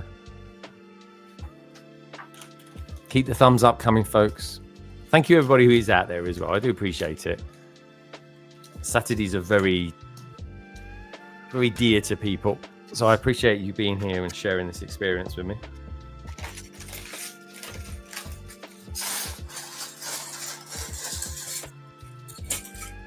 Nicole, are you enjoying your build experience more than you did before? Because before you was just sorting through lots of pieces. Yeah. Now it's really as if I'm building it for the first time. Yeah, I definitely have a new appreciation.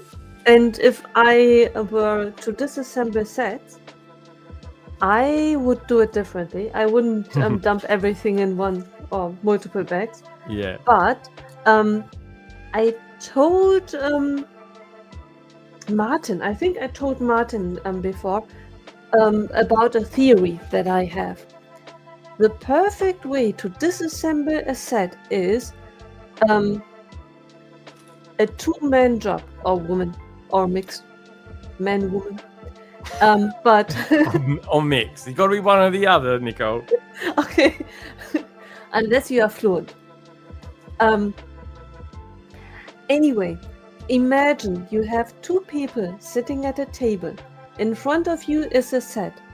One person disassembles the set and puts the pieces on the table, and the other person sits at the table with the instructions and works itself back in the instruction and picks the pieces into the bags that it came from, or in different, but labels it then, this is bag number 19, this is bag number 18. Because when you disassemble it, most of the pieces that you disassemble first are the ones that you put on last. So if a person would sit next to you and pick off the table, working him or herself backwards in the instructions, then the pieces could be put back into the bag, or into the same range that you need to build it again. If you do it with two people, it would be no effort at all, because the other person would just pick off the table the pieces that the one who disassembles it takes off them. And effortless. Effortlessly. Exactly. That one. You would have put it back in order as if you were putting it back in the way that you found it. You would just need a second person, because if you do it on your own, that will multiply. You better can put it in zipper bags based on type. But if you were with two people, you really very fast quickly could put the things in. You know beforehand how many zipper bags you need to have? I think you're just over-engineering it, Nicole. I gotta be honest. That is so German of you. It really is. Sometimes you just gotta do it. Right, but it would really put it back into into the same order that you found it. And then if you wanted to sell it, or if you want to buy and build it again. But the other person has to know how you put it together. And even then, you'll kind of make mistakes. You've got to, haven't you? Yeah, but you would at least have 80-90%. Yeah, okay, I'd go with that. But yeah, I'd still be of the, you know what, just grab a section of it, put it in a zip bag, label it. Yeah. That's got to be the easiest way. But it sounds like when you packed your stuff away, you was doing it because you had a deadline, and it was it was a tough one. So you didn't really have a lot of time to think about what it was you was doing. You just zip bagged them all away. Right. I had no concept at all. I just had zipper bags, and I was throwing everything in one bag. And I remember when you was on London Calling, and we kept saying to you, "Have you started packing away your Lego yet?" And you're like, "No." And we're like, "You really got to make a start on it." Yeah, I need a bit of pressure. Well, I think we all do, really. It's a little bit of anxiety, just keep you going. We got Haygarth the Great out there as well. Or Hagar the Great. Hagar the Great, even, I should say. Blimey. Hagar the Great, 70. Sometimes it's a bit tough to read. It's so big. Have been trying to ID a sticker from one of your YouTube shorts. If I send you the screen capture of it, could you let me know what set it's from? Of course I will. All you got to do, just take a screenshot of it and just message me now on Instagram. I'll take a look. Just let me know in the chat once you've done it. And hopefully I'll be able to ID it straight away for you. So we're building a bit of a tower here. Nicole's told us some towels today, I tell you. There we go. How about that? Looks quite good, doesn't it, for a tail?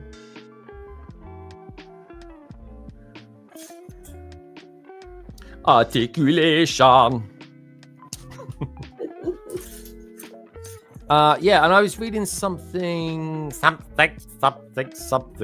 was saying, yeah, Snop says, other than my breakfast coffee, Robinson's is almost all I drink. I'm the same. I drink it because it's basically water with a little bit of flavor. It really does. And at the moment, because I've got like a bit of a funny tummy, which obviously will be fixed at the end of the month with the operation, hopefully. It's kind of just easy. It's just easy. Yeah. So yeah, I will be off air, folks, for about 2 weeks. I'll be. What can I say? Well, I'll be in recovery actually. So yeah, hopefully all goes to plan. But we'll see. Don't worry. I'll still be out and about. My friends will know what's going on. I'll keep you up to date, Nicole, with stuff. Yeah. I hope all goes well. Yeah. Like I say, it's fairly minor. It's fairly minor. The only trick of it is that it's a triple version of what I've got wrong with me.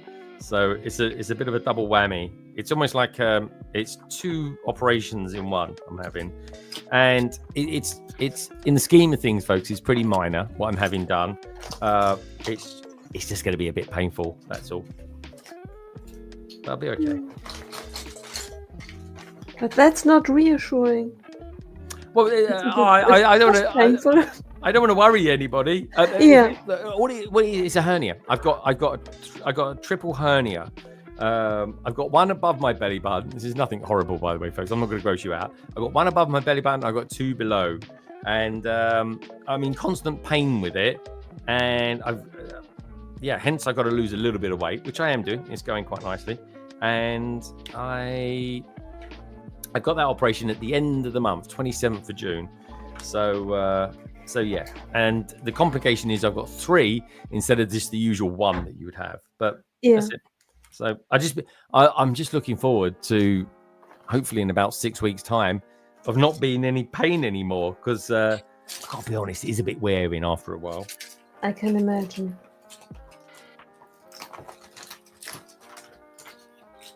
But peeps that are close to me, they'll know that I'm okay and stuff. So. Well, we'll see. We'll be all right. Yeah. And Hagar the Great is saying, okay, we'll do. Good stuff. Tell me, Hagar, when you've done it so I can take a look as well. And I know sometimes, folks, people do get a bit ratty with me with the old my technique videos with the things, but it is one take. I do everything in one take. That's all it is. I'm not one of these people that there are other ways of applying stickers and stuff like that. This is literally me using that and just doing it. And the benefit of that technique is that it's quick and it's simple and it's fairly accurate. It's not always super accurate, but it's not far out neither. And they seem to do okay. Algorithms, all the algorithms seem to quite like them. So I always have a bad conscience if I'm streaming and applying a sticker with my finger. It's always as if you're watching. Nicole, you're better than that, Nicole. I know. You're better than that. Don't you stick? As if I'm daring you to scold me, like, Nicole, what are you doing? Yeah, if I could, I'd do it in German, make it sound even harsher. Ooh, yeah. What are you doing, Nicole? I wouldn't really. Sorry, I didn't mean to hurt anybody's ears then. Although the YouTube are going to start doing a new thing. I think I might need to enable it. They're going to start rolling it out. But what they're going to do now, they're going to start doing adverts. And by the way, folks, I have my adverts on conservative, in case anyone's ever wondering. Like, it's as low as I can go. They're going to do it in such a way now that the adverts appear, but you stay on screen at the same time. So that's good, isn't it? The adverts appear, but you stay on screen. Okay. Yeah. So the screen gets split into two. You're on one side of the screen. Yeah. The advert's on the other one, and you're muted, but obviously the advert continues. The audio of the advert continues. Yeah.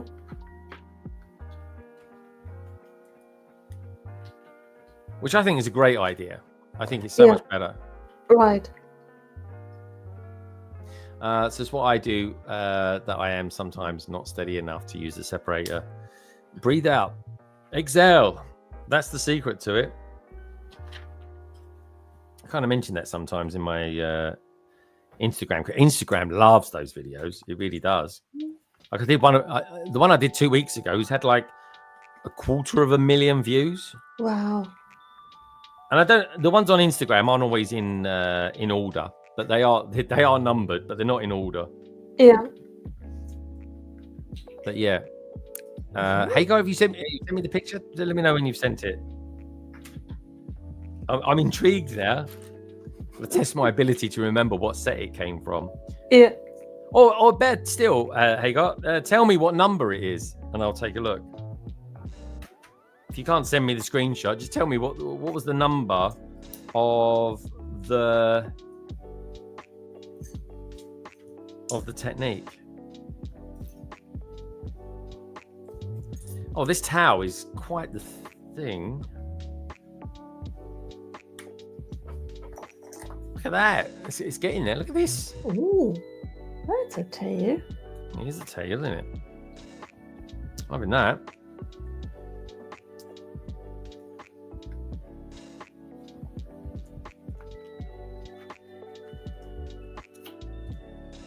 I'm having tech issues at the moment. That's why I said, just let me know what number it is. And I was just sort of thought, oh, yeah, that'll be easier for you.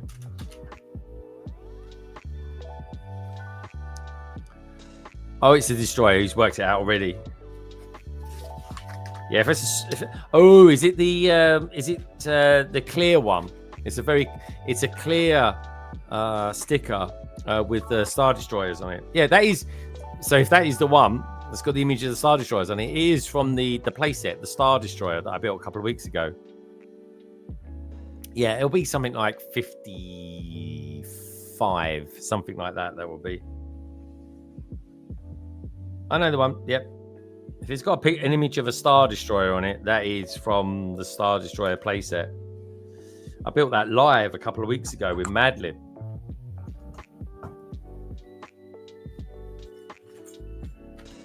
Where is that? Hmm.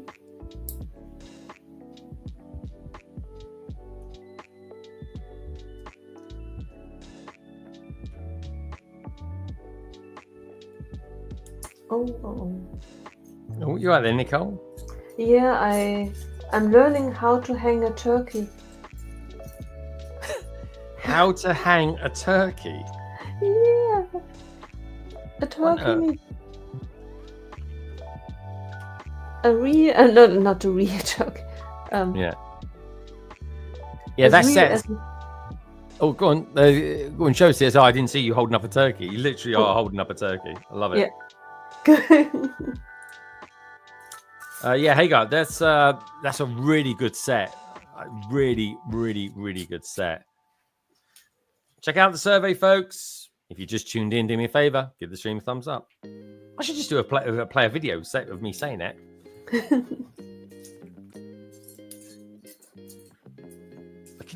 I can use it as a time to just take a drink or something like that. Yeah. Ooh, wrong color.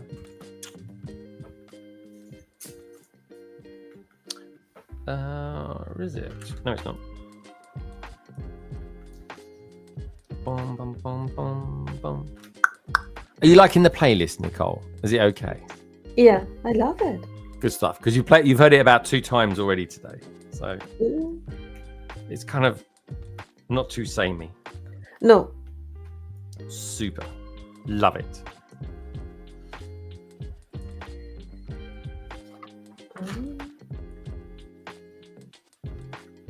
Right, how many likes are we on? I think we're on I think we've covered 25. I think we're over 25. We're on 32. Good stuff. Thank you, everybody. Do appreciate it. If you are just tuning in, do me a little favor, give the stream a thumbs up. We can try and do our best to get to 35.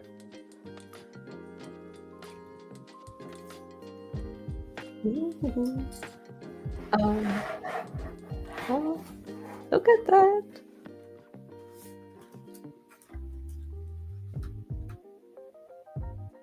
Oh, wow. City of Ninjago. That's really good, Nicole. Got to be careful they don't fall out, though. Wait. Oh, that is good. Impressive. Most impressive. And that is where we are right now. It's really good. Hey, we've got Chris out there as well. Hey, Chris, how you doing? Good to see you, dude. Hi. I think Chris sent me pictures this week, actually. Ooh. Can't remember. I think Gaz sent me some as well. I was kind of putting the pictures together last night live. I was still in holiday mode, to be honest, yesterday, and yeah, I was quite the thing. Well, I'm about to put the tail on it now. Oh, this is cool. Let's bring this round so you guys can see it. Bring that up. There we go. Woohoo! And there we go. Look at that. Wow. Wow. There's a long tail. Wow. Look at that. That's really cool, isn't it? Yeah. Ah, that is honestly. Slam BKM's in the house. Hit that like button, Slam BKM. Be my man. Chris Separator says, as they just finished building it. What's that, Chris? Saying hello. As they just finished building it. I don't know what he's doing. Half sentence there. I think he might have not copied something in there, Chris. As they just finished building it. I don't know. Come back to us on that one, Chris. Right. So now I've got.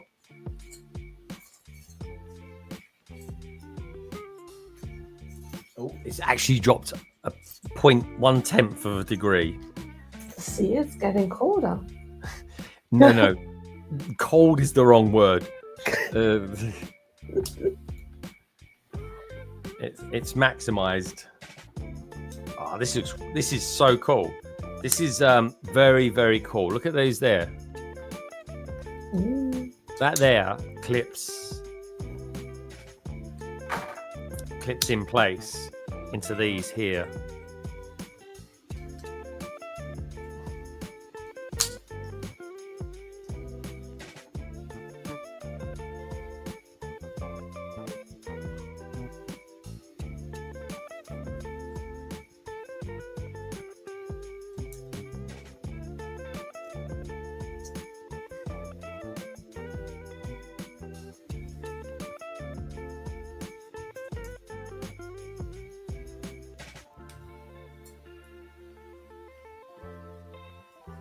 Yeah, very cool.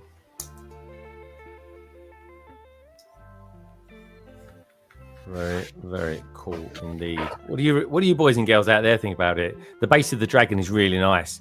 Oh, dude, it's really good. Like, this is a 10 out of 10 so far. It's one of the best things I've built this year. It really is. It looks very impressive. Like, it really is. It's yeah, it really is. Yeah. I like the way they've got the twist in it, though. Look at the twist in the body. Can you see that? The way they've done that? Mm-hmm. Like, that is very clever. Yeah. There we go. There's a few other sets there as well, folks. Do you already have picked out a place where it's going to be? No, I got to figure that one out yet, Nicole. But I will say this, I'm always going to alternate what's behind me. Not all the time, but... So, I think it might go behind me initially. Yeah.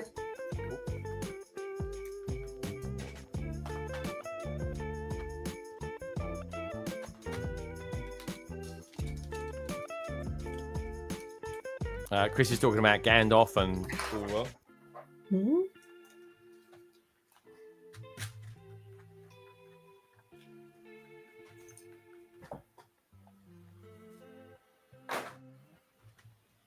There we go. Just put that on there like that.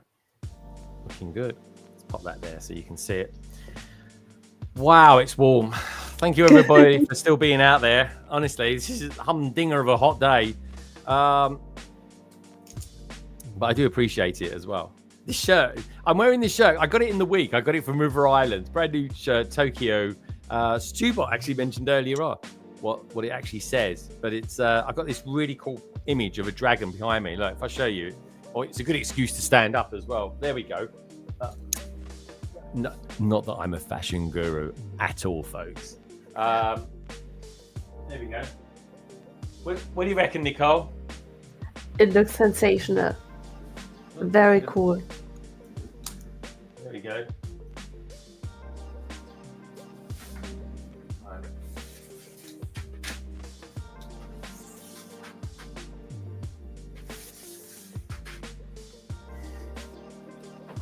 A little bit dance. Yeah.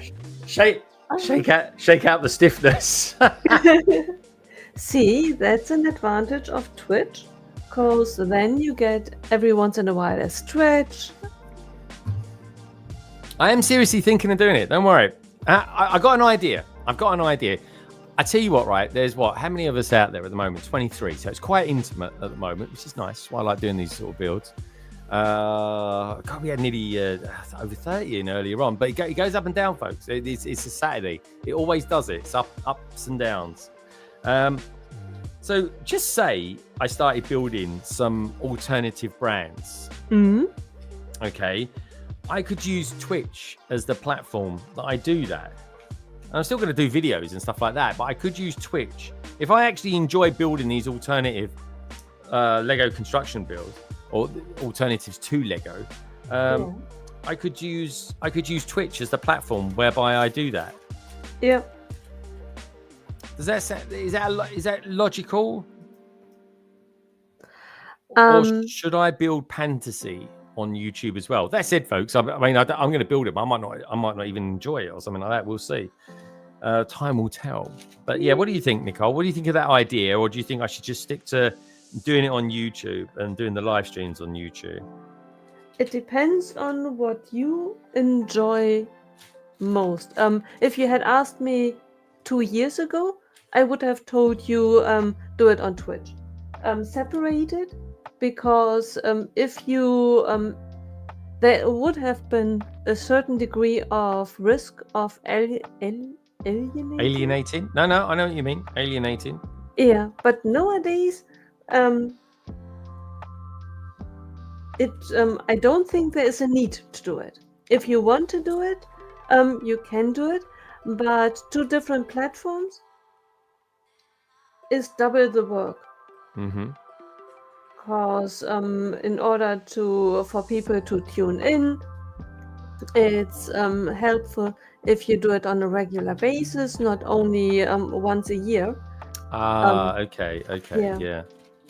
Although you have the advantage of London calling. So if you call out for it, then a certain number of people will already know about it. Yeah, that's true. Because I use London calling to, well, advertise myself and, of course, everybody else. Yeah.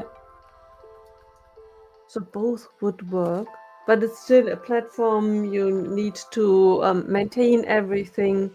If it's worth it, go for it. But I don't think you need it anymore because I don't think there is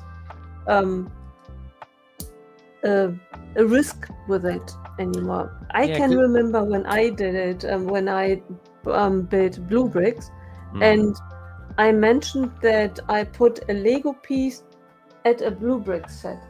Oh my god! Did you? That was. Did not go on well. I was going to say that's a cardinal sin. I would never mix my bricks. Yeah. Don't mix my bricks. Take care, Chris. Thanks for tuning in. Don't forget to leave a like. But it's so strange why this is the case, because if the brick is of such quality that you can't tell the difference, so who cares who originally created the brick? Well, it's not Lego though, is it? But it is a plastic brick. It probably was created in the same fabric in China. No. Lego create their own bricks. But I think I could imagine they produce in China as well. So not fabric in as the same producer, but next hall, it's maybe. I don't know.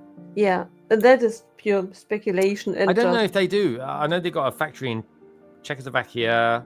I'm pretty sure they've got one in Poland. They've got one coming in America. 2 in Virginia. 1 in Virginia. Right. I'm not really too sure how many they actually have. Yeah. I'd be surprised if they don't have one in China. Yeah, but it's just if the quality is good, then it shouldn't matter whether there is a Lego logo on it or not. And if the quality is poor, then you will notice it. It's not that the pieces are radioactive, and by getting in touch with the other pieces, they are then spoiled. Yeah, I would never mix my bricks. It's like I like them by their brand. That's all. I would never mix, personally, anyway. Yeah.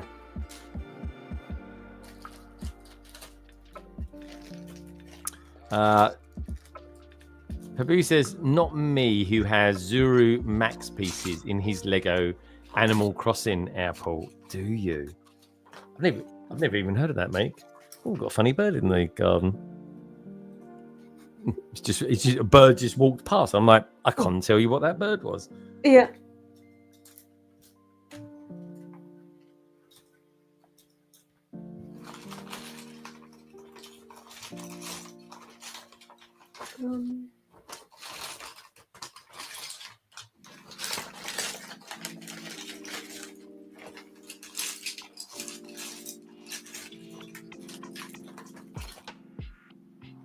I wonder if in 5 years anyone cares anymore if a set is purely from one brand. Well, we won't know until we get there. But yeah. I don't know. Well, what do you lot think out there? Especially you guys and girls out there that do build other brands. Do you mix your construction bricks? Personally speaking, I won't. But that doesn't mean I'm right. Far from it. Yeah. Full disclosure, I don't mix it either. It was just for the one brick, for the one set that I don't know, but you said you don't mind mixing it, though. No. But I mean, I'm not in danger of doing it because I only have blue bricks sets. I built them. There is not much mixing going on. I tell you who's good, Mold King. Mold King is coming up as well. I keep seeing more and more Mold King. Yeah. I think the only thing is with Mold King, there are I'm not sure if that's still the case. There used to be that Mold King had sets. Was that Mold King who had Star Wars sets without having Star Wars? It was just by chance that it looked like. I couldn't tell you. I wouldn't know if I wasn't sure. I wouldn't like to speculate on that one. Yeah. There was one brand which was very good. It's just that they just called it then differently. I've never seen this in that color before. Ooh, lime green. Yeah, very lime green that is. Pabu says also happily mixed botanicals and forked tanicals. God. According to the any Lego box, the pieces are produced in Denmark, Mexico. Oh, here we go. Denmark, Mexico, definitely. Hungary, China, Vietnam, and the Czech Republic. Yeah, and soon to be America as well. Yeah. Thanks for looking that up, Alex. Appreciate that. Yeah, Mexico, Hungary, China, Vietnam, and the Czech Republic. I need the Czech Republic one because that's where Stuart goes to get his larger constructions done and dusted. Yeah, very cool.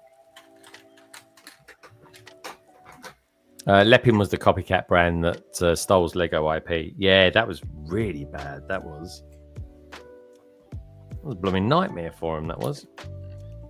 Yeah, I mean that was proper knockoff Lego.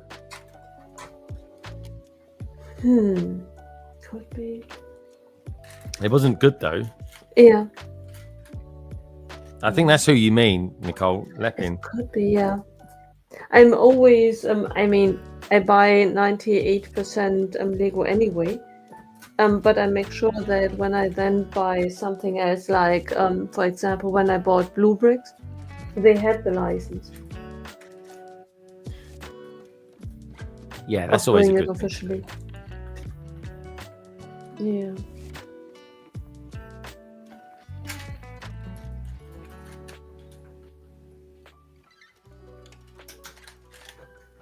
But it's really difficult to keep up with. For the longest time, I thought that AliExpress is bad. Well, AliExpress is the platform, isn't it? Yeah. Nicole, you're disappearing to the left side of your screen, by the way. I'm only making you aware, just in case. I think it's your chairs on wheels, isn't it? Yeah. I'm only saying. I'm not scared. Promise. Never be scared. Yeah. Pabu Lepin. That was a thing. That was a big thing for them back in the day. For Lego, I think they spent a lot of money taking them to court. And of course, it's hard doing it in China as well. But Lego are big in China now.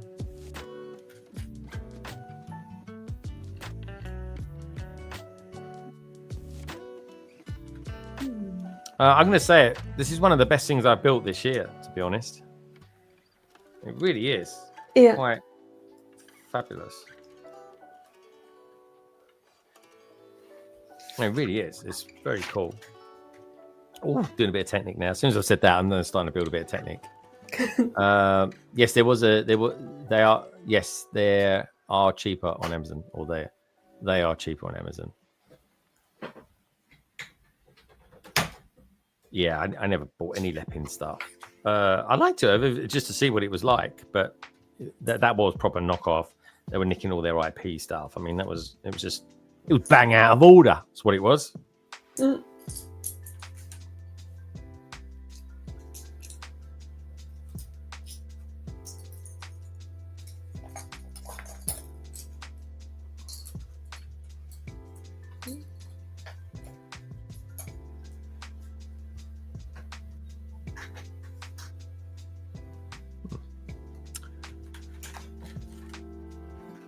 What do you like about Ninjago, Nicole? Before, I just liked its colors that and the building techniques. When because I only built Ninjago City gardens, now dogs, and the beauty of it is it's I love buildings, and despite the fact that it's really big builds, it's never boring. I agree, actually. That's really good. Yeah, good shout. So I like the brighter colors of building with Ninjago. Friends is a bit too bright for me. It's a bit too bright for my palette. I do like Friends, but it can be a bit bright for my palette. And Ninjago just seemed to sort of hit that sweet spot for me. Yeah, that makes sense.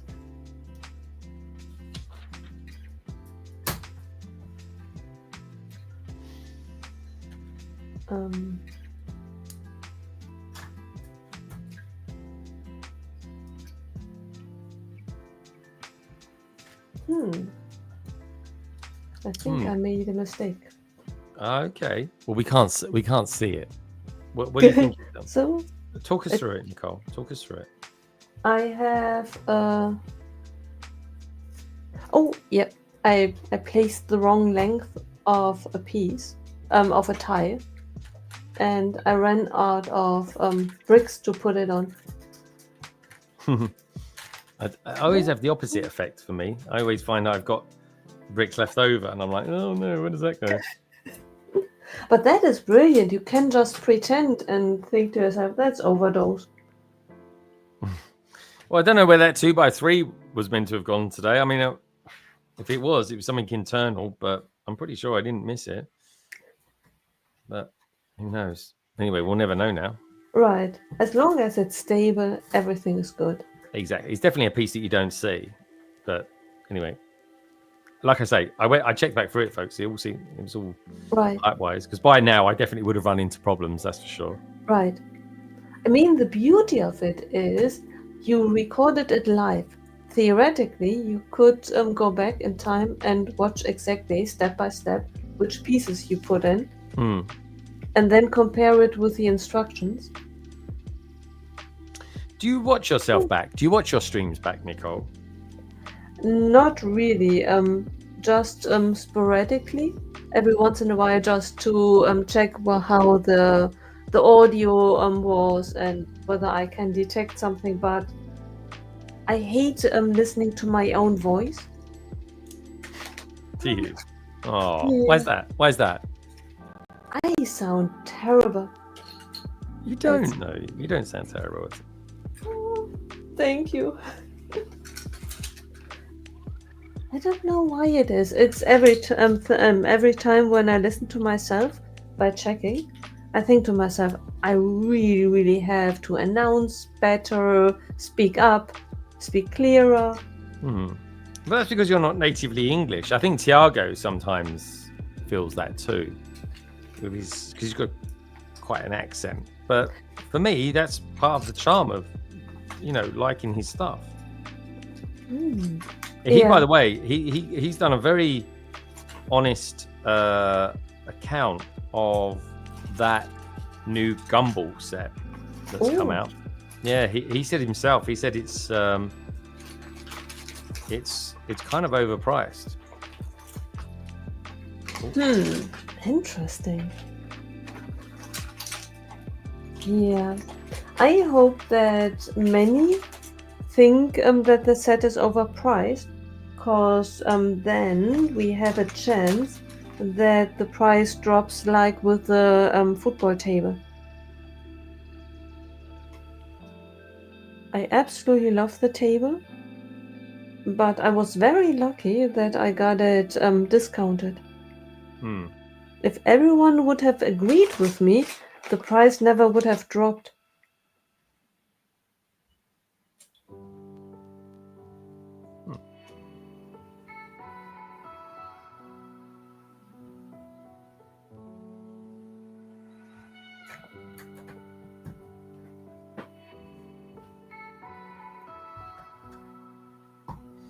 I built something a little wrong. It's nothing.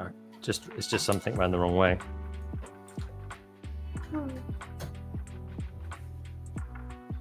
Yeah, well, I like Tiago though.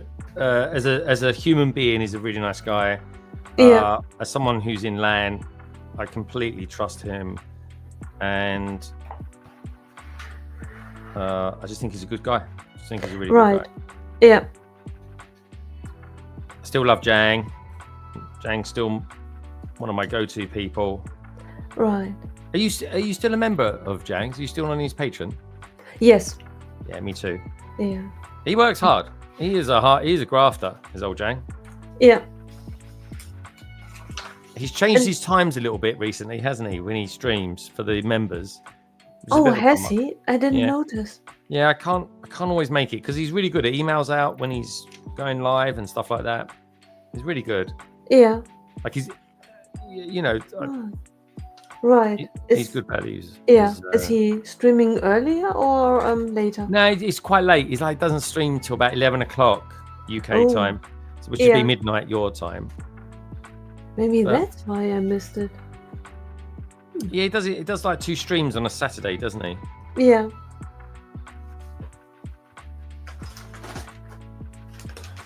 Interesting. I haven't been on one of his streams in forever. We've got a Disney Pixar's already. The new Pixar Luxo Junior is discounted already. Ooh. I'm not sure how well that's going to sell. I think Lego are churning out so many things at the moment. It's kind of difficult. It's difficult to prioritize what it is you actually want to get. Right. It's probably a really good set. Definitely one for the Disney purists, that's for sure. Did I say Disney? I mean, it is more Pixar than Disney. Right. I definitely wanted a Hey, but it's impossible to keep up. Even with the smaller sets, you would think 30 euros, you can squeeze it in between one of the purchases. Yeah, I mean, this is a funny one for me, this dragon, because for me, it's I just got it because I like it. I like Ninjago and I like this set. And when I saw it, I was like, that is one of these sets of the year, without doubt. Yeah. Hago's saying, yeah, there are 16 minifigs in it. Yeah, there are. There are. What the point though that Tiago makes eloquently is the fact that it's a non-IP set. It should be a lot cheaper. And it's Lego Ideas, and all the minifigs that are in it are non-IP figures.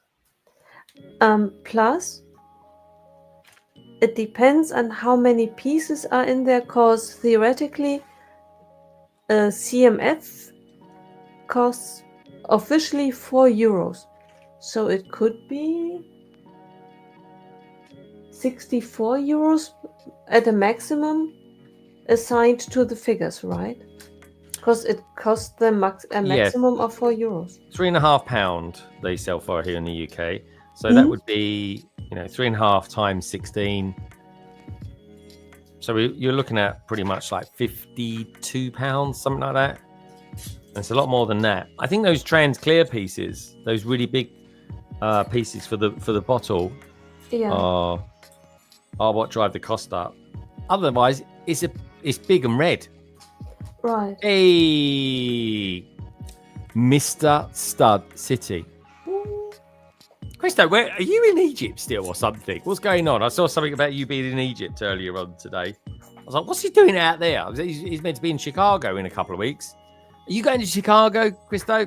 Anyway, good to see you, dude. Hope all is well. Hope you and your other half are doing well and enjoying life, my friend.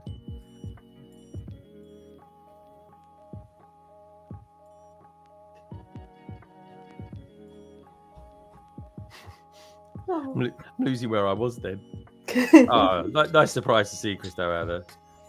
Anyway, where's this piece going to go? That goes on there. That goes there. We got that on there. Did Tiago mention whether the clear pieces were wrapped separately? Yes, they were. They were wrapped separately together. So not absolutely by themselves. Oh, yeah, there I am. So, but yeah, good enough, I think, was the kind of gist I took from him on that. Yeah. Which is lovely. Yeah, I'll be in Chicago to see you. Good man. Look forward to it. Good man. Cool. And hopefully one day get you on London Calling. Now you're a full-timer. Be lovely to have you on one day, dude. But definitely look forward to hanging out with you in Chicago. It's going to be good fun. Right. I think that's all good to go. That is. There we go. There's another section, folks. I mean, that is it. That is, you sort of think, what the heck am I building here? But it is part and parcel of the body. And this is the kind of going upper torso area. And you bet your life there's going to be some bits going on that as well. Yeah, this is cool. These must be the joints for the arms. Yeah, let's do it. Yeah, good man. Good man, Christo. Looking forward to seeing you, dude. Definitely chat loads when I see you. Can't wait.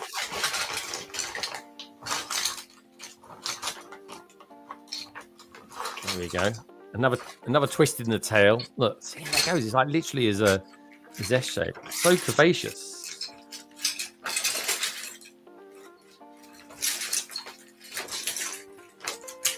Let's lift that up a little bit so you can see that. There we go.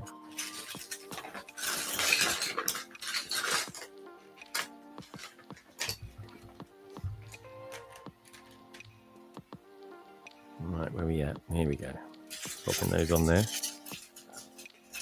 Nicole sounds like she's lost a piece. Is it a big bag, Nicole, that one? No, not really, but it is a little bit, a bit like this one, which maybe is still assembled, or I'm looking for the pieces. Sometimes I just put it aside. Yeah.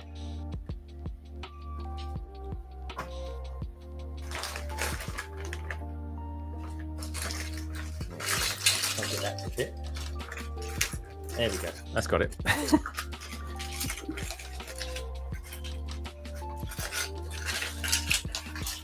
Hagar says there are already people trying to split the set up on Facebook group, but they did so with a figure that people want stuck in the castle pieces, spacemen and others. Yeah, I can see that. I'd be if someone wanted to buy the set, I'd be happy to buy the set and then I don't know, sell the set at say half price without the figures in it or something like that.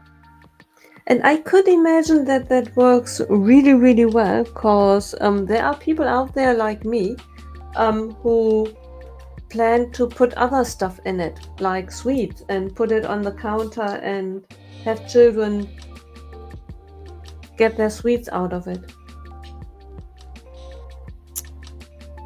Yeah, so if you have any nieces or nephews come over or anything like that, it's a good thing to do.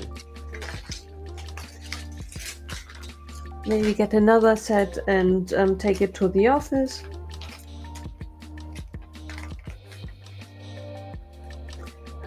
Wait for it. By the end of the stream, I have you buy it multiple times. One for the kitchen, one for the office, one for the bedroom, one for the living room. I know what you mean. Me too.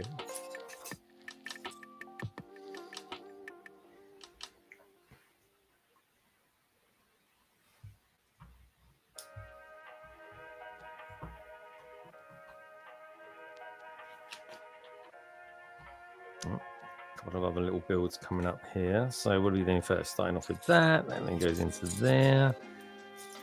These little red clip pieces come out. I reckon someone will convert this into like a, something like the classic dragon or some sort. Yeah. Okay, so, wrong part. I thought that would have been a different part actually. I'm with you in a second. Okay. Nicole, we'll be back. Don't forget, folks, if you're just tuning in, do me a little favor. Give Give the stream a thumbs up. Always appreciate that. Thank you. Right. Oh, that didn't sound good, Nicole. I don't think she can hear us.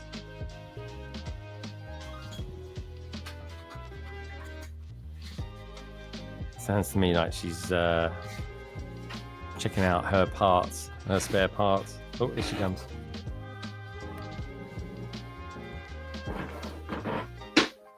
I just used the piece from my... And if I find it, I will put it back. Okay, it sounded like it as well. Did it go under it always goes under a table or something like that, and it's like, yeah. Oh, I'm never going to see that again. Oh, this is nice. Look at all that. Look at the anti-studs on there, and those anti-studs are going to go right here now. So here we go. Let's lift this up a little bit more. I'm going higher and higher. There we go.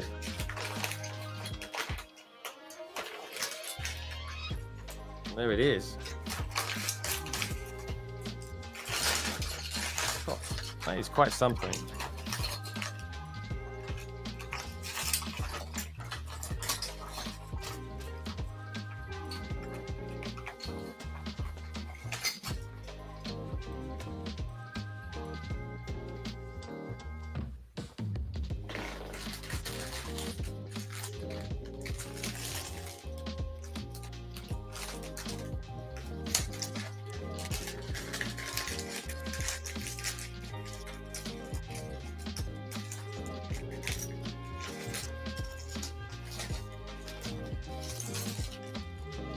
Right, now this...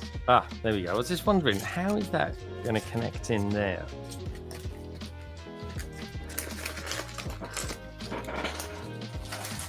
That goes in there. Presumably like that.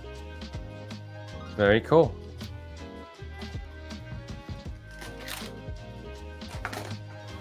Very cool indeed.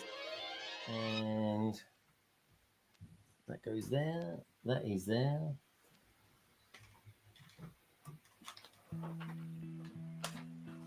Right, just check what I've done. Kind of feel like there should be something there.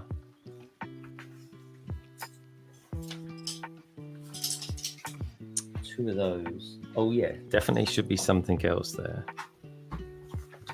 Just got to find the piece where it was. We'll get to it. What's on your mind, Nicole? Just wondering.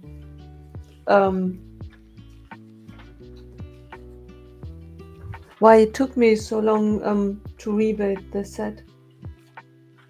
Because I'm living in this apartment for almost 3 years. Has it really gone that quick? Oh, I would never have said it was that long you've been there. Yeah.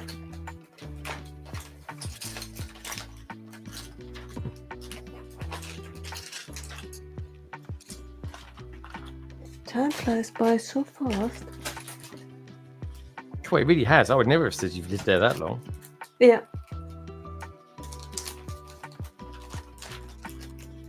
Oh, yeah. There we go. Got it. Okay, so that goes there like that.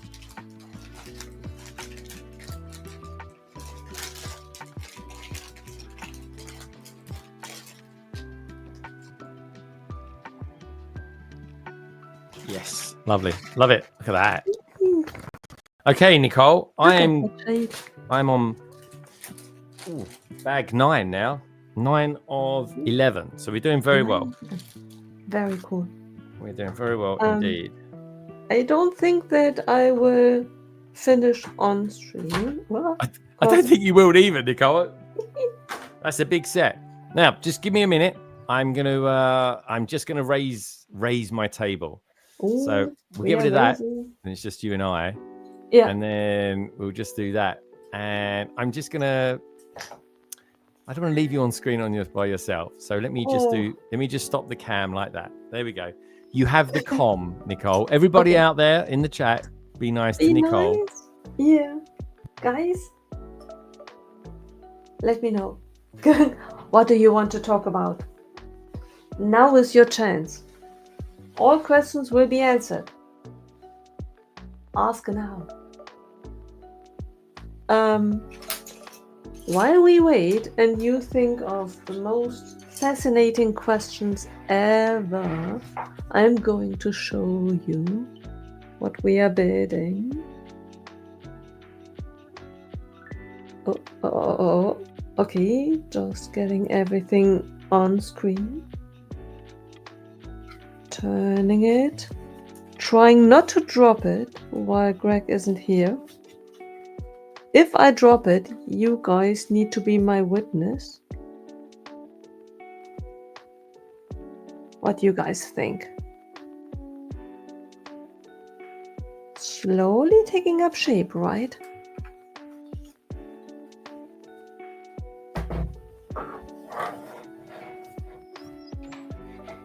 Uh-oh. I hear something squeaking.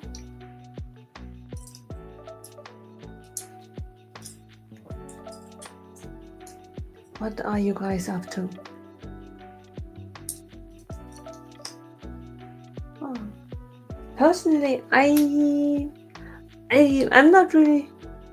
Looks great. Thank you, Pebble. I'm not really sure. I always thought that city is my favorite, and then gardens, and then third place dogs. At the moment, I think, although it's difficult competition, but I really like the build of it. It looks amazing, and I think putting it on milk plates really helps. Yeah, now I need to figure out where to put it, cause you see there is Ninjago City. Next to it, you can't see it, but trust me, there is gardens.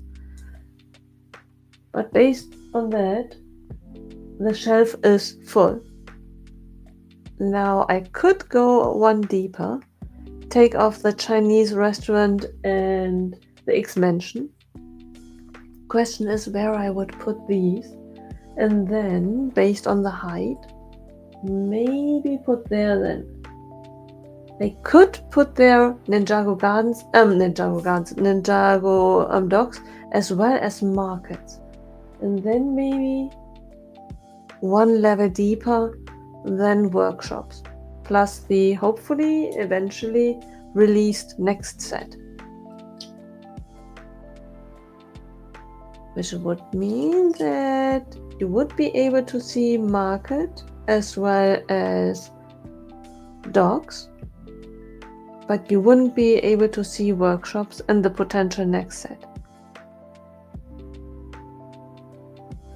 Unless I put it on the very top, but that would then be right under the lights. Hello.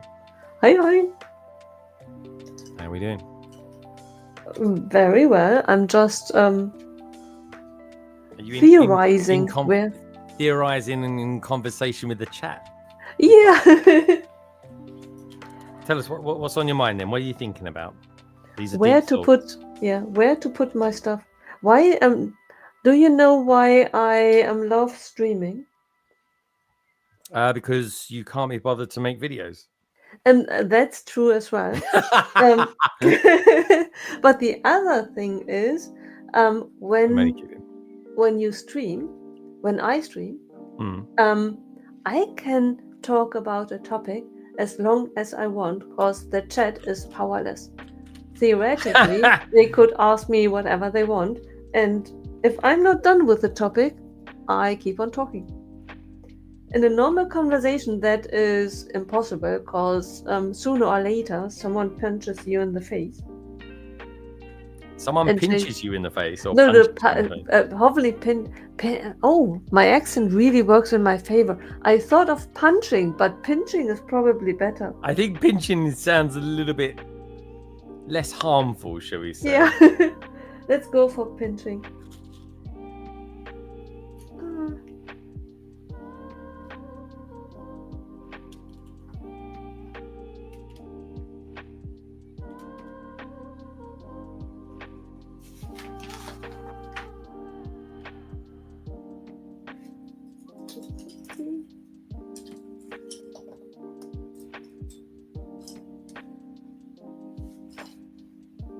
But you are right. I definitely should make a point after Brick World to make videos. I subscribe to. Why, Nicole? Why you don't have to make videos. No, but I don't. But the reason why I don't do it is I'm not good at it. But I will never get better at it if I don't do it. And I went the first step. I subscribed to CapCut. So theoretically, I have now the means. The only thing that I now need to do is do it. Yeah, but that's if you want to make videos. CapCut's only good for making like short videos. Is it? I thought. I'm saying that. I think because you just do all the editing on your phone with that. Oh no! I do everything in CapCut. CapCut. But what platform are you using? Your phone, aren't you? No, my laptop. Oh, okay. Oh, that's fine then. You should be fine. Yeah, you want a proper client for it, so that's good. Yeah, I at first I tried DaVinci Code, not my program. Yeah, I hear good things about DaVinci Code, but it's got quite a steep learning curve. Right. Is that what you found? Did you find it had a steep learning curve? Yeah. And I have zero tolerance and patience. That's why when I tried out CapCut, that is really intuitive. You drag and drop it, and then it's really, you don't need to know anything. You just try it out, and over time, I find new things all the time.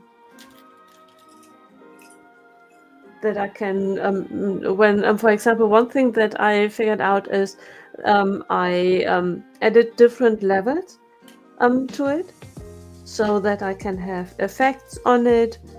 And one of the levels is the audio file. Mm-hmm.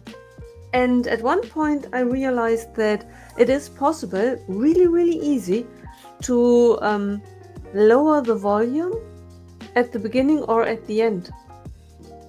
So that when I do a video and I cut it, that for the last 2-3 seconds, the music does not stop hard, but rather smooths out. It fades out. Right. The term. Yeah. Yeah, I try and mix them in when I'm making videos.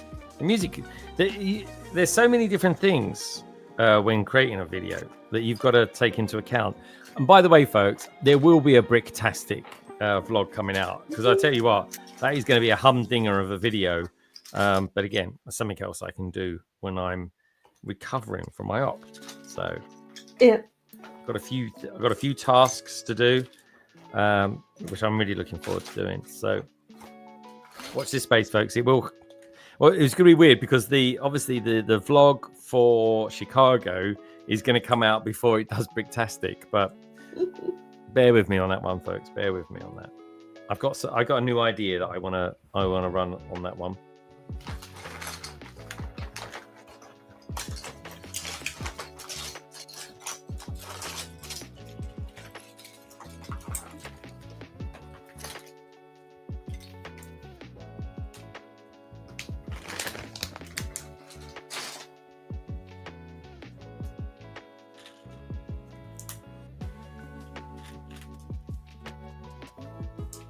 I'm interested to know what people out there are building today. Yeah. Let us know what you guys. Pabu, are you building anything today? Hagar, are you building anything as well? Saletscape. Saletscape is always building something.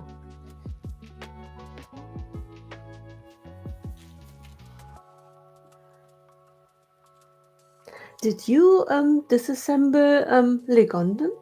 Because you had already quite a lot built. Well, I haven't really ever built it, to be honest. Yeah, it's coming. Yeah, I mean, it was because everything was up there. I've got to be honest. I'm gonna miss that space I've got behind me. In all honesty, when it comes to it. Because you changed it. Because you had already train tracks. Oh yeah, that was upstairs. That was all upstairs. That was up. I say upstairs. It was up at the house. I thought that was behind you.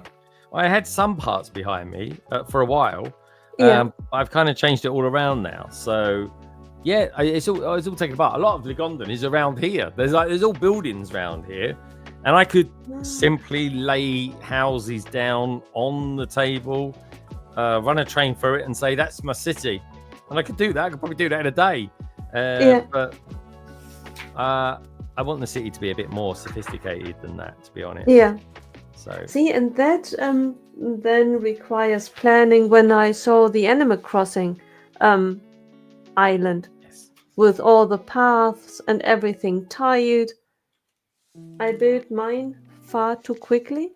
So now it would be impossible to have a path being built and tiling being done. So you didn't plan yours out? Didn't like draw it out or anything like that? No. Oh. Because I built it with my pieces, and I only when I had the pieces and it made sense, then I built the next structure, and that's why it came together over years. Nicole, all that information's out there. You know it's out there, but you want to do it your way, which is fine. It's a bit like with the editing software. I could watch YouTube videos, but I do not have the patience for that. Really? Do you not? Why? You like to improve on things. You just got to sometimes just take your time and learn them. Oh. But I do the hard way of clicking on the button, not without real purpose. All of a sudden, the program does something which is brilliant, and I love it. But I did not do it on purpose. Sometimes I Google something, and then because I'm looking for a specific solution, then I'm watching YouTube videos in order to learn something specific. But other than that, it's just me randomly learning something. Look at that. Love it. During the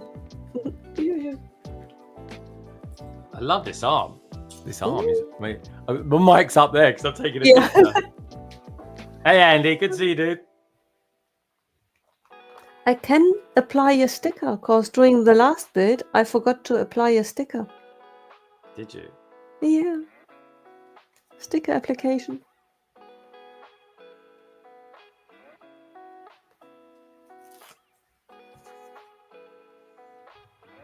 Very cool. Very cool indeed. And in your honor, I'm going to use a brick separator.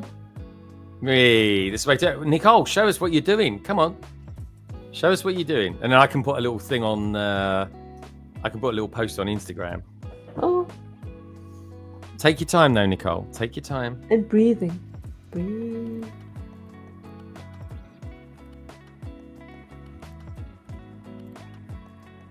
I'm just going to mute for a moment. Take your time, Nicole. No rush. I combine now your technique with Jang's. I put it in place once, the wrong way around, just to see where it settles. And then I turn it around. And apply. Oh, I see. That's how you do it. Right. Because every sticker is different in size. Sometimes you need bigger alignments around it. Sometimes it's a close fit. And in order to know what the size of the surface is and the sticker, Jang told about it once.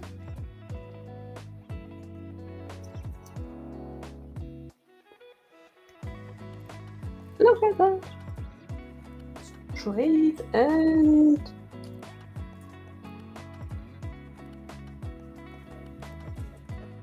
come on. It looks good. Hold it in front of the camera, Nicole. I thought sometimes when I dig down and then slowly come up again, focus, and shout focus. Come on. This focus does not want to work at all. Come on. It's such a pretty sticker. Hours later. Don't focus on it. You're kind of there. You need something. You need like a platform thing to use. That's what I've done for my stuff.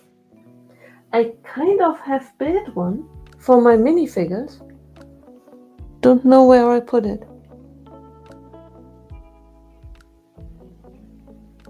Is that better? No, that isn't, right? I think you need to give up. Yeah. Ha! Look at that.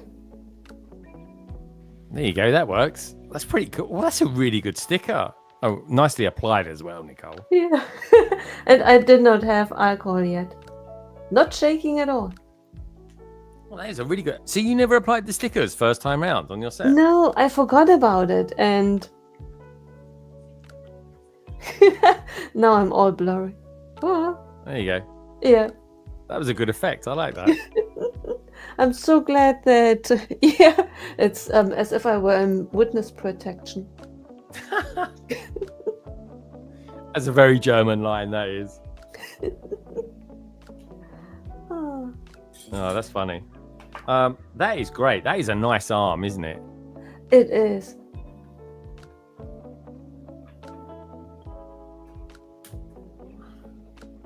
Love it. Love it. It's coming along quite nicely, actually.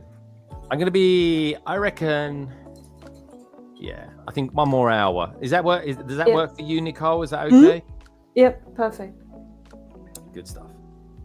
Good stuff. Good to have you here. I can't promise you that I will be done in 1 hour. No, you're building something way bigger than me.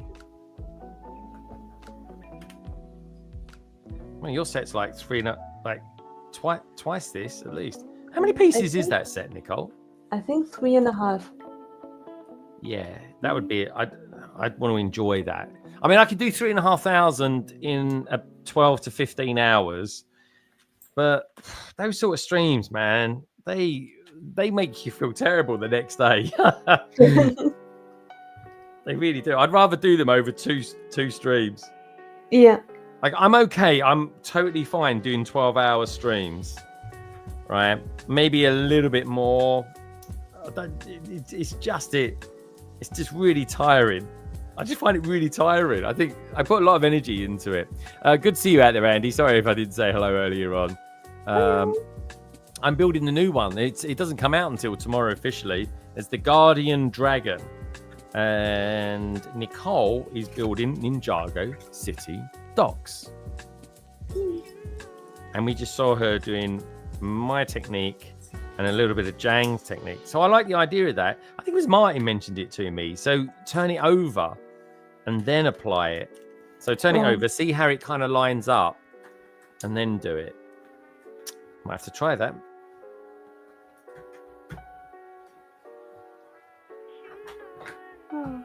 With the long streams, with Martin, I found that long streams work out really, really well, especially where, with Martin, it's always a delight.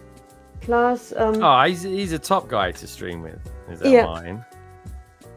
And often we do not aim for any length, and then we just decide on how it works out. Like, okay, are we going to build another bag?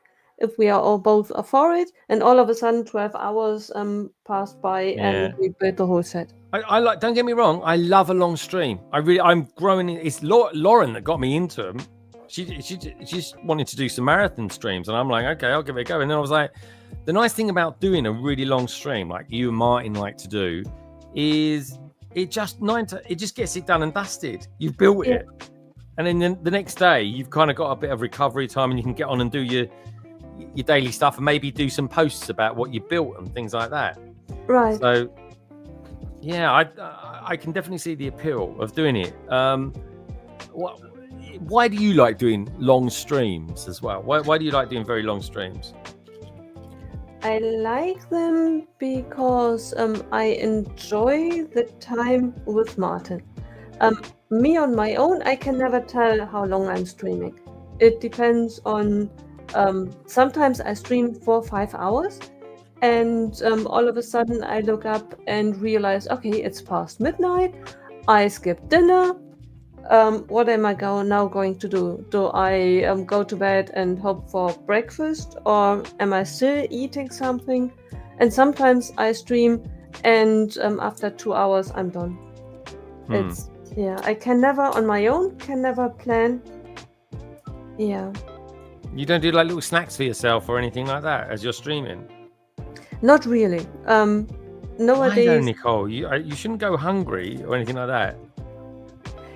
I think the timing there is a bit strange because within the week I end work, and then I'm not hungry yet. Ah, okay. And then all of a sudden, 4 hours later, I'm getting hungry. Yeah. Like I finished London Calling last night, and I was back at the house, and I was eating popcorn. Now, go back weeks and weeks ago, go back 3 months. It's 3 months since I've had any crisps or I've had any chocolate. Okay. Oh, yeah. I would have thought the weight would have been falling off me, but it isn't. I've got to exercise more for that. But so I've kind of replaced that with kind of salty popcorn. Ooh, you know? yeah. And it's good. I've got used to that flavor now. But it is an acquired taste still. It is a bit of an acquired taste. Salty, I don't only like sweet. Salty. Yeah, I was the same. I used to only like sweet, but because I've cut out so much sugar from my diet, my taste buds are changing. So, yeah, I'm just eating much more healthier, clean food is what I'm doing. And I'm kind of liking it, really. I feel quite good simply by just doing it. But putting the salt into your body, I imagine it would feel like death for the heart. No, because I burn a lot because I gym like 4 times a week as well. Wow. So the salt just gives it a little bit of seasoning, to be honest. Yeah. But I know what you mean. Fantastic. You can have but I mean, look, if salt isn't going to kill you, which at least it's a mineral that your body needs. That's the thing. I do enjoy salt. Then sugar will. Sugar's much worse for you than salt is, unless of course you've got a bad allergic reaction to it. Yeah.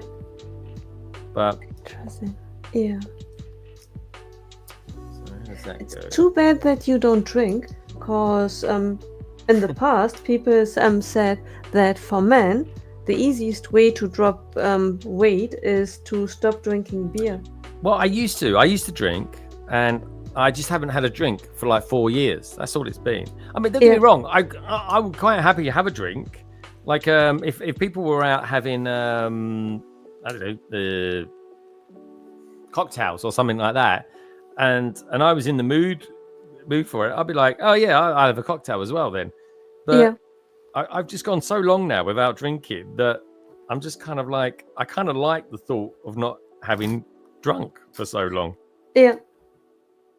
Which is, it's a new one on me. Yeah. But I don't know. Plus, I do have a mild intolerance to drink as well.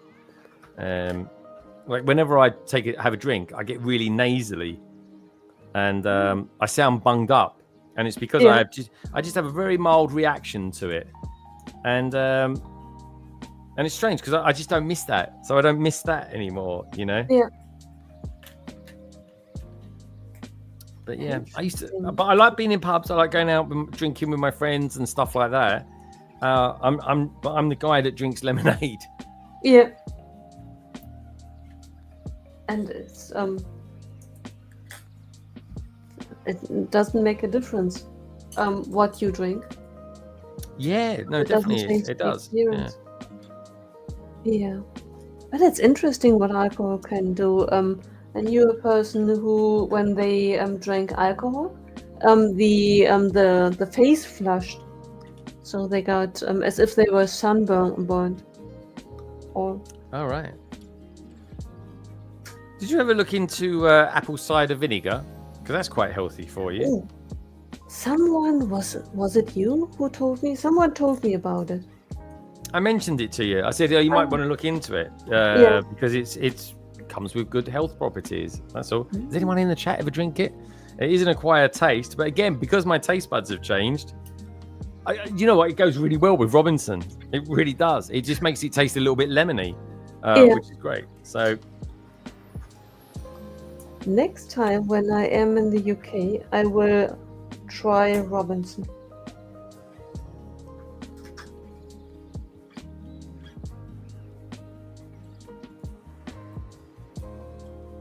Right. Okay. The arms are going on. Let's see if I can put this up. Ooh.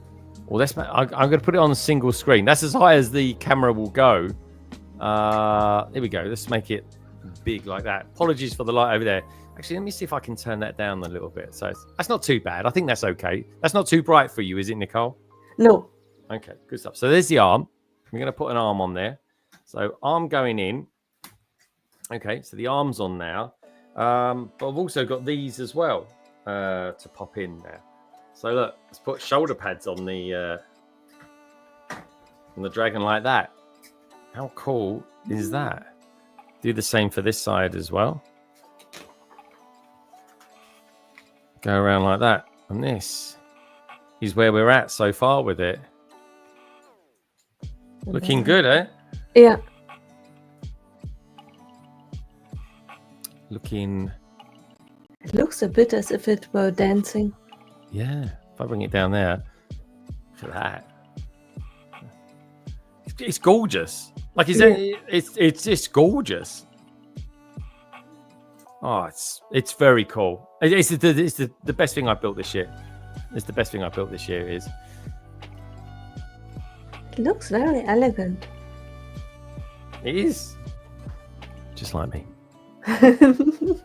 Like Master.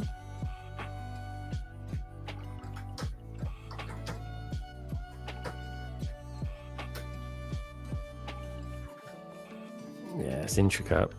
I mean, this is just a display piece. It really is. Like,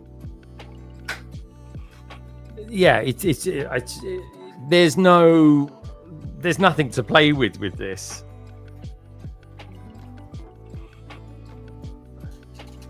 But you can show us whether it is swooshable. Nicole, take it from me. This is not swooshable.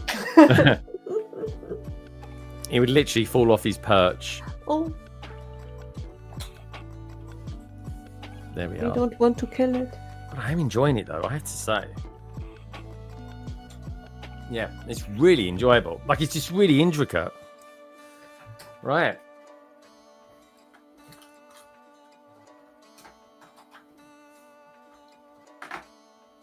Now, before we go on, let me show you this. This is the poster that came with it. I got to be honest, I love the artwork. I really dig the artwork. I just don't dig the quality of the paper. It's the same as the instructions. That's a real shame, because I thought it came on card. But there we go. There's the image. There. And it looks great. But yeah. It's on paper that's like a magazine paper. Yeah. That's a real shame. It should have been on card or something like that. Yeah. I'd have much preferred that personally. But look at that. Very cool. Yeah. Wu looks very cool. Yeah. I don't know. Wu could be my new favorite Ninjago character. Yeah. Very, very cool indeed. That's incredible. I have not met him yet. No, you wouldn't either.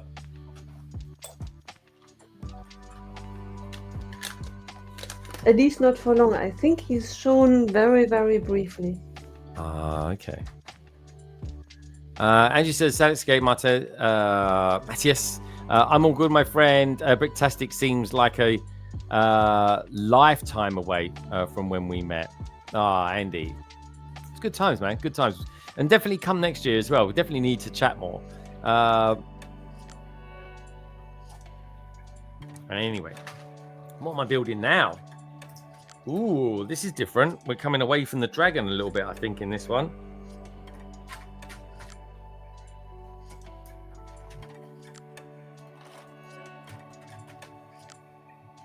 Right. Okay.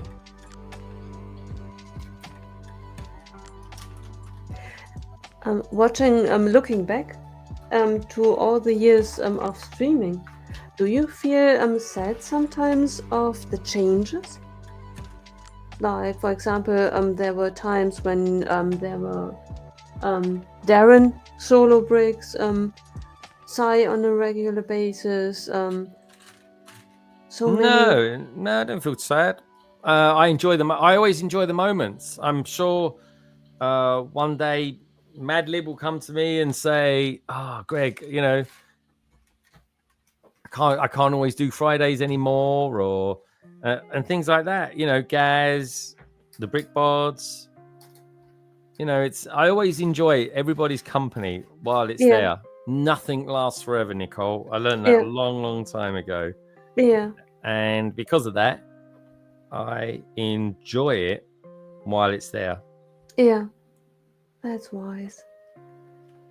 I always enjoy it while it's there. Yeah.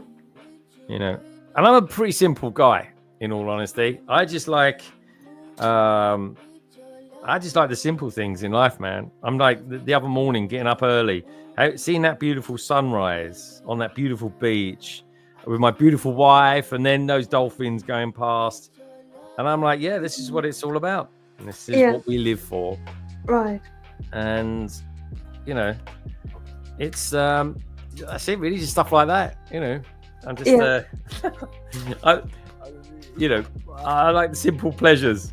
That's all I need. I haven't got to be a multi-millionaire or anything like that. Just want to enjoy a bit of life and go. I can't wait. When I retire, which I'm a long way off yet, sadly, but it's kind of creeping up on me. I will one day, I will just want to go around the country. The country. I want to explore what the world has, and to a certain degree, that's why I like doing it at Chicago and things like that, and Bricktastic. So Hagar says, be right back. My new graphics card is coming. Laugh out loud soon. Good stuff. Oh, new graphics card for your PC, presumably.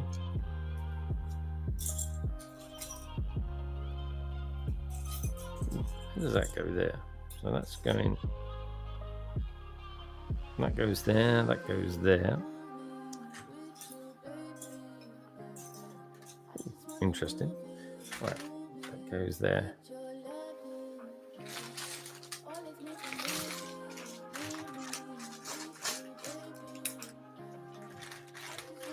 And the nice thing is, what my wife is into the same sort of thing I am as well. Yeah. And we've had such a great time on our holiday.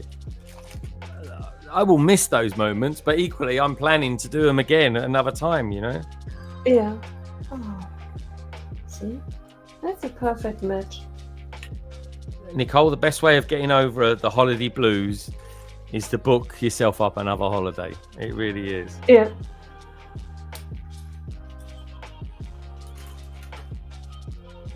Remember, we only live once. That's very true. And just got to make the best of it. Right. One day it will be the last Christmas. Yeah. There is all that. There is always that. That's why it's important to enjoy it. You don't know what's around the corner, which all sounds a bit cliche, but it is true. Yeah. You know, one day we'll be building our very last Lego set. Yeah. I mean, that's wild, isn't it, to think that? But it will happen one day. Right. Yeah. Hagar says, well, kind of new. Or new but used. Used. Well, new, used. I get what you mean. What is it? Tell us what it is. Is it an NVIDIA card? Love a bit of NVIDIA. Oh, I just remember the first graphics card I ever bought. Oh my lord, we're going back a long time ago now. And it was called the Righteous. And I think that was pre-NVIDIA. The Righteous graphics card. It's probably on a Wikipedia or something like that out there. Right, what is that I'm building next? Now, where is that piece?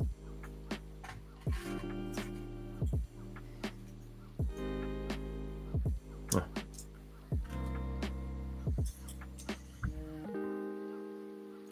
Thinking of dying, I think I need to do. I need to make better preparations. In regard to staying in touch. I mean, not staying in touch, but after I died, I tried to haunt you. But statistically, I'm more likely to pop my clogs before you, Nicole. Oh, then you can haunt me. But not more inform you about my passing, because theoretically we know each other only from streaming.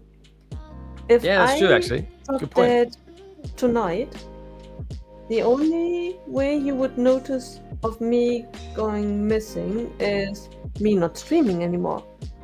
But you wouldn't know whether it's just me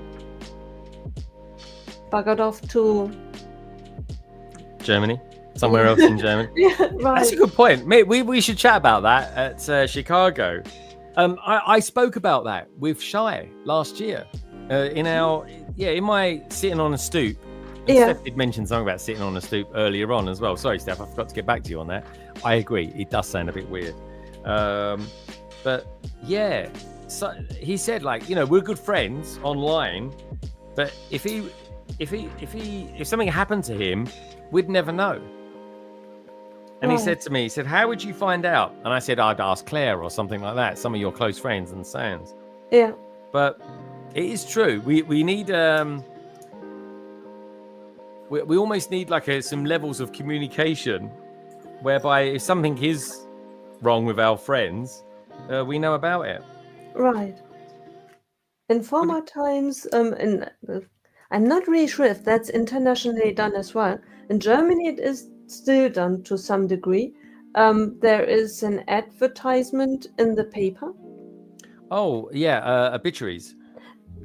Yeah, kind of. It's just not really something written there she lies, or it's just the name, the date, and some family members, parents usually, and siblings, spouse, children, and so just the immediate family.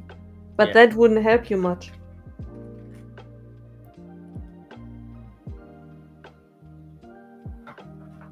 Because by the time you noticed me missing, the paper, you would have to go through. I think after 2 weeks, Nicole, if there's one thing I notice when people are missing.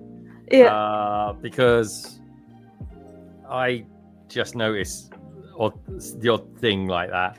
And so I'll always reach out. Don't worry about that. But the problem is, if I'm really dead, you can reach out. It's just, unless I gain powers, there's no way for me to answer. Then you're going to have to leave me your sister's details or something like that. Does your sister speak English? No. There you go. That's going to be an interesting. Yeah. Well, then you'll have to leave your sister instructions. Right. I will record a video. One of my rare videos. If you see this video, you will know I'm dead. I'm watching a video. I'm watching a film at the moment where someone does that. It's a bit of a chick flick, but it's about a woman who passes away, and her daughter, she gives her daughter from the grave quests to do things and to live more. It's really good. I think you'd like it. it's a bit of a chick flick, but it's actually quite enjoyable. Yeah. Andy, in answer to your question, no, I haven't got it, but my wife is going to buy it for me for my birthday, which was 20 days ago. I'm just waiting for Lego to do some decent deals. That's all. Double VIP points, that kind of thing, mate. In all honesty. Have you got it, Andy? But yeah, it's on my radar to get. I'm just waiting for a good deal to get it.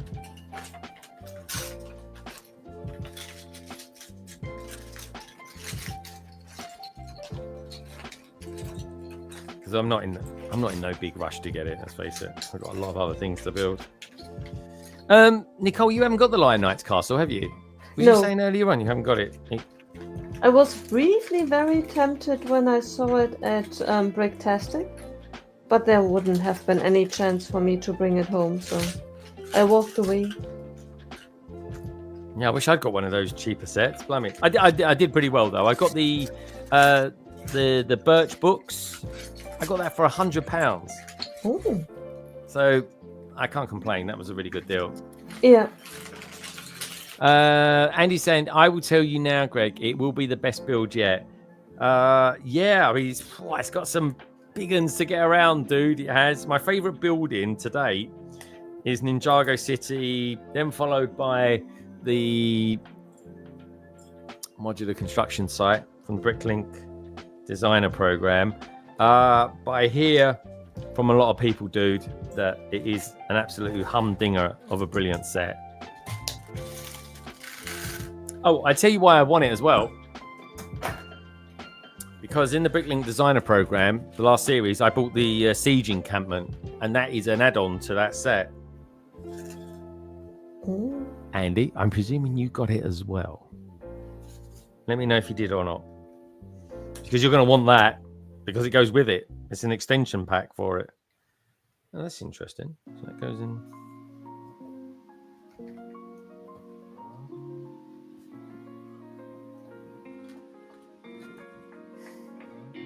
I'm planning on getting LKC as the next big set, but I'll wait on a good deal like double insider points or a good gift with purchase. Yeah.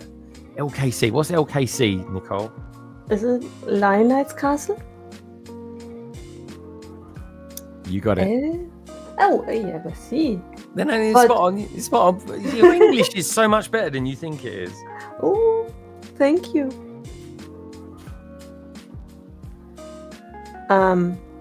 Isn't the set retiring by the end of the year?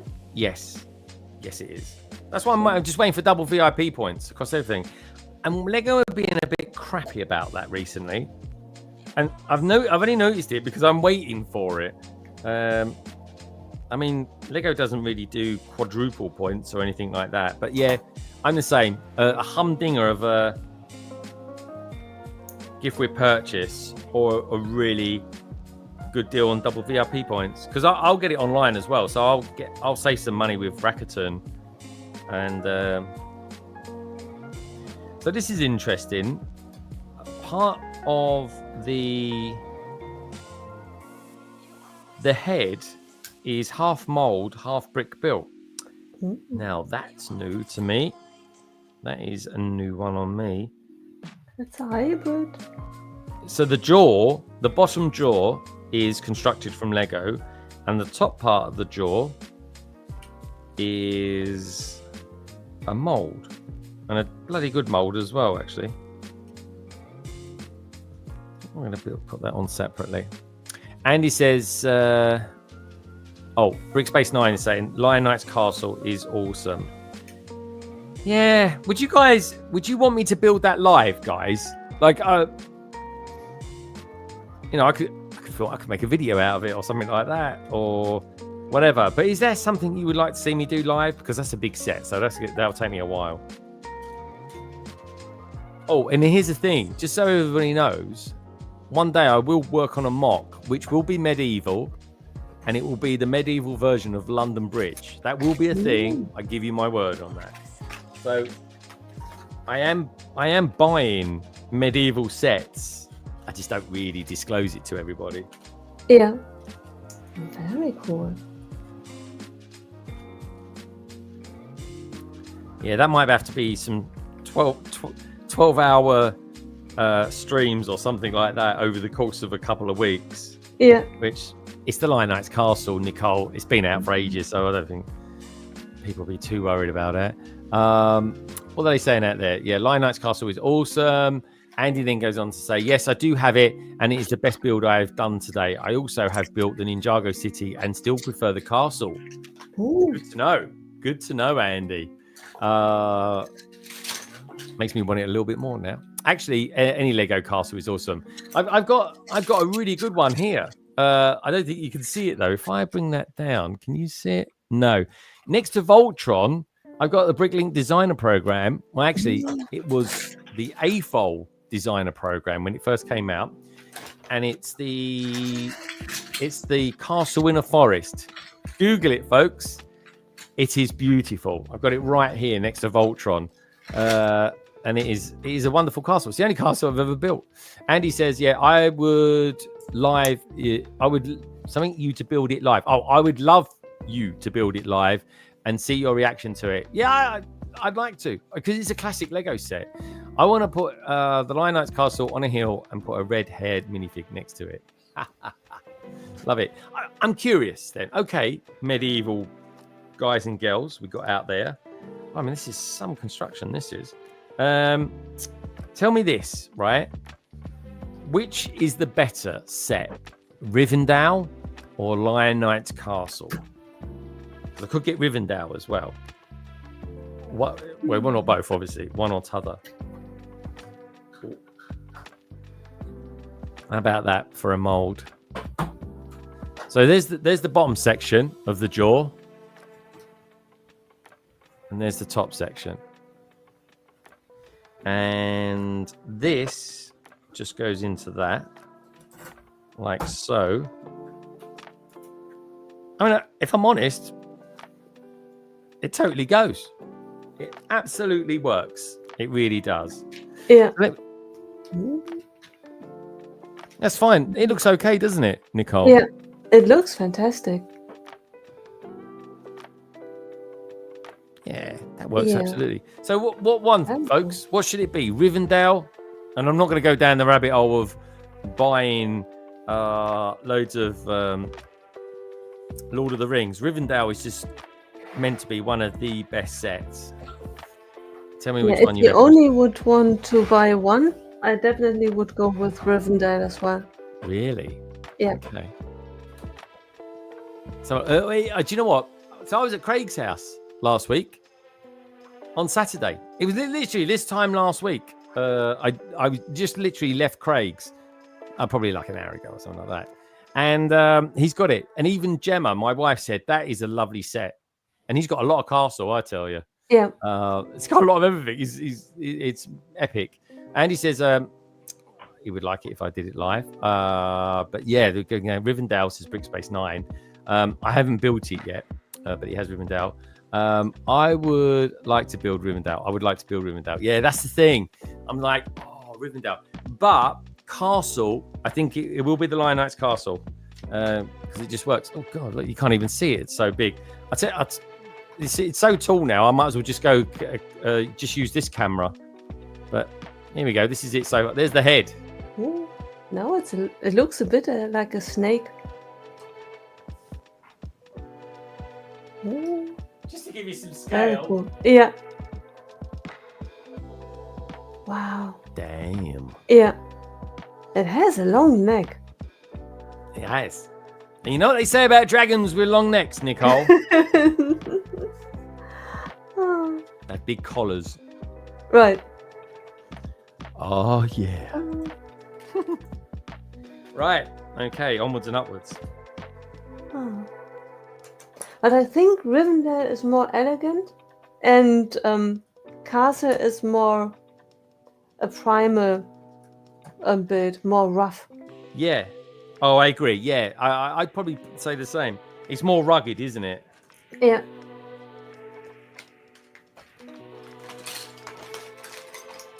I think Lion Knight's castle makes sense to get it because Rivendell's not going anywhere soon. That's for sure. Although you never know, Rivendell must be out at least. No, wait. It's when got to be did 2 or 3 years. 2 or 3 Yeah. years, for sure.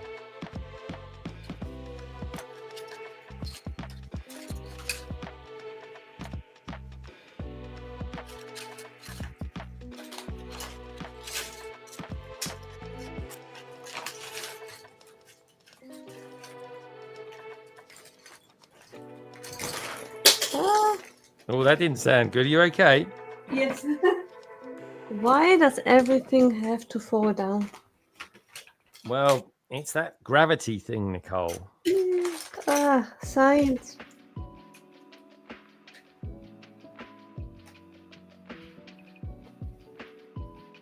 Yeah, Rivendell's 2023. There you go. He's just a few years old. Yeah. Thanks for checking that, Styloscope.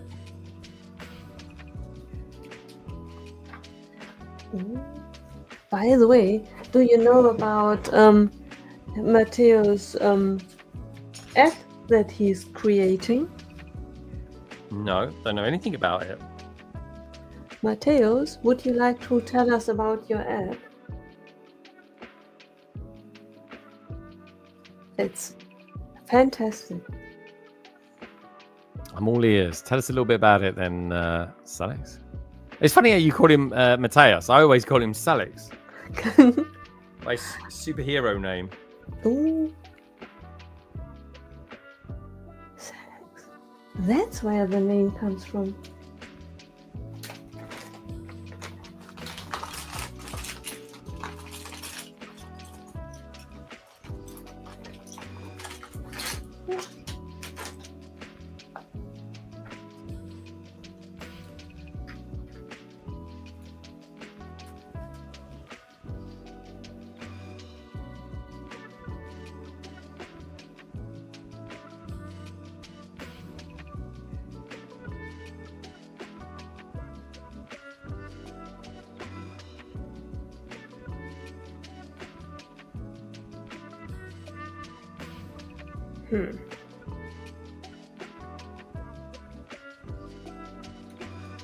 Nicole's in deep thought again, I can tell.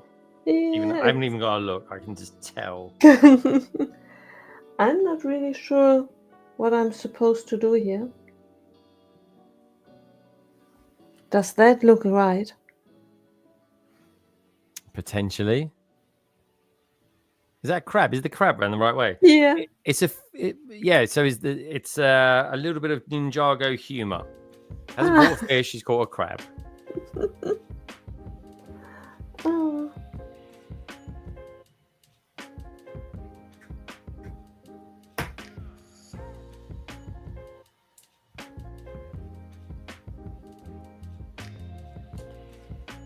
Yeah, put it on the wrong one. Doesn't matter.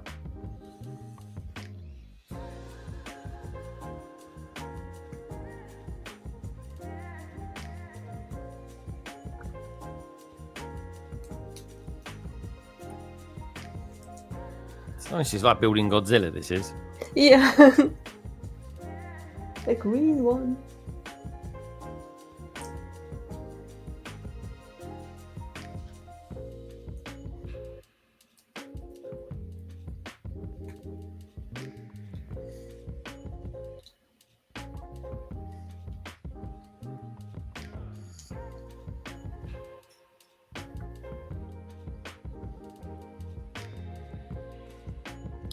Did I ask you what you are looking forward to, Brickworld? I'm just looking forward to seeing people, to be honest. I'm looking forward to doing some Bricklink stuff. Looking forward to doing the vlog, hanging out with people, going out to eat. Albeit I can't eat too much at a time at the moment. Yeah. My kind of funny belly at the minute. Yeah. Oh.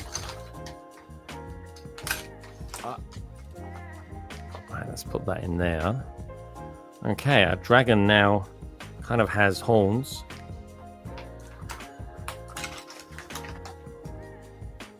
Okay. I'm dressing it very well. Oh, I'm putting the halo piece in now. Oh, it's coming together quite quickly there, it feels. I'm getting to the point where I'm sort of thinking, oh no, I don't want it to finish. Don't drop it. That's usually the moment when one drops it. Don't wish that on me. I'll walk away if it happens. Right, where is...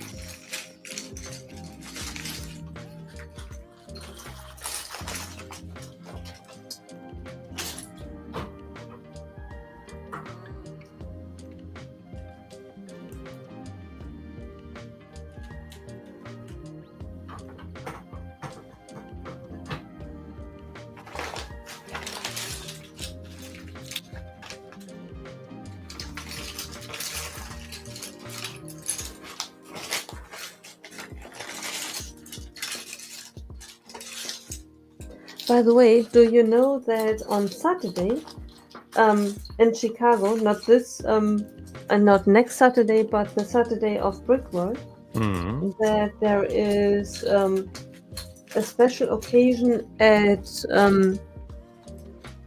Brickmania? There is an event planned.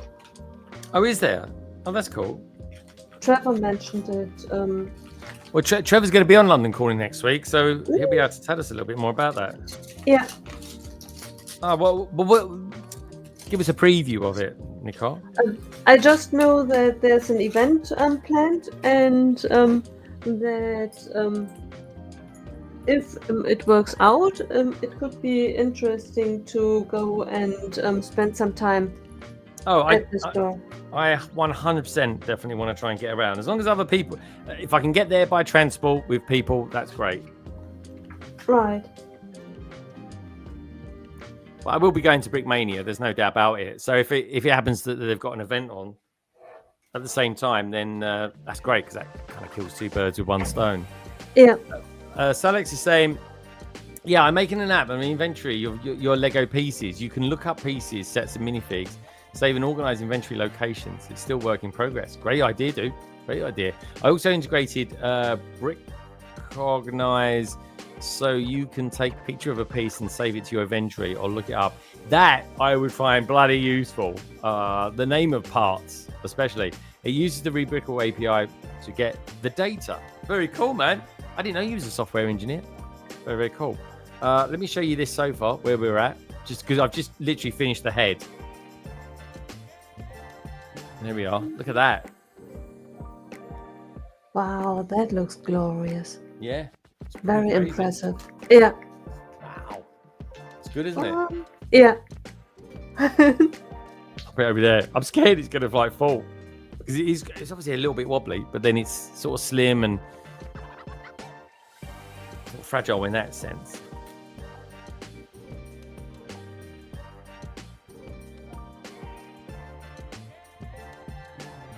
Right, where am I at? Yeah, good. Always feel free to send us in some pictures and stuff like that, Alex. Actually, I don't know if you can really send in code, PowerShell, or whatever. And like I always say, folks, if you want to send me in pictures any time of the week, my preference, though, these days, 99.9% of the time, people do send me in pictures. Nicole, you sent me in pictures, but I don't remember showing them off last night. I can't remember. Did I show them off? I honestly can't remember. Because I know I did it on the hop last night. Yeah. I might have missed some people. You did. I sent you the picture of the set and the bags and the. Oh, of course you did. Yeah. You did. Of. I really had to think about what pictures did I send, and. Yeah, were they appropriate? More to the point. Most of the pictures that I sent are appropriate. Oh, now I feel like I'm missing out on some. Did I send them to the wrong address?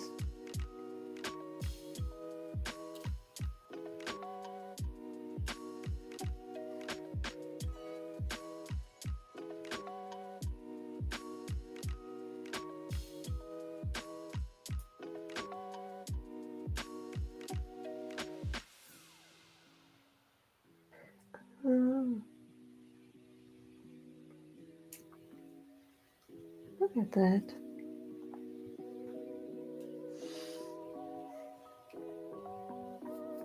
This is one of the best sets I built this year. Yep. Yeah. Highly recommend this. Awesome. Yeah.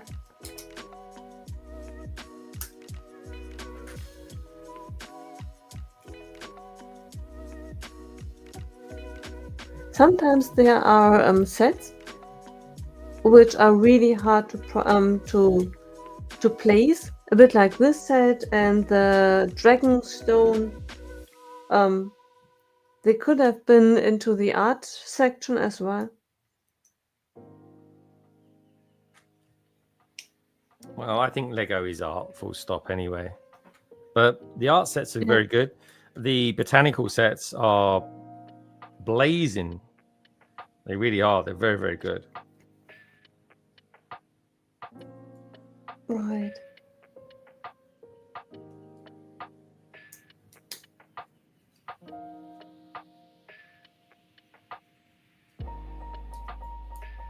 This is a nice chill track with music.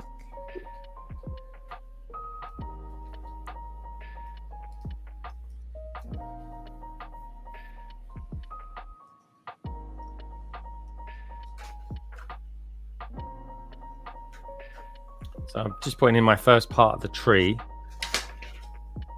So I'm thinking that goes in there. Yeah, it does. Let's bring the camera down so you can see what I'm doing here with this. Move the towel over there.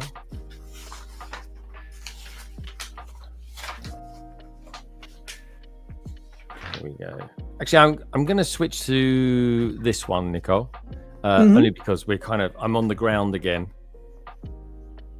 There we are. So I've just installed that tree there.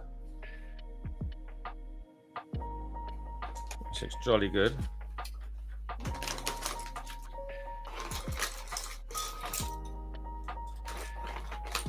Yeah, whatever, Craigster. This is fast. This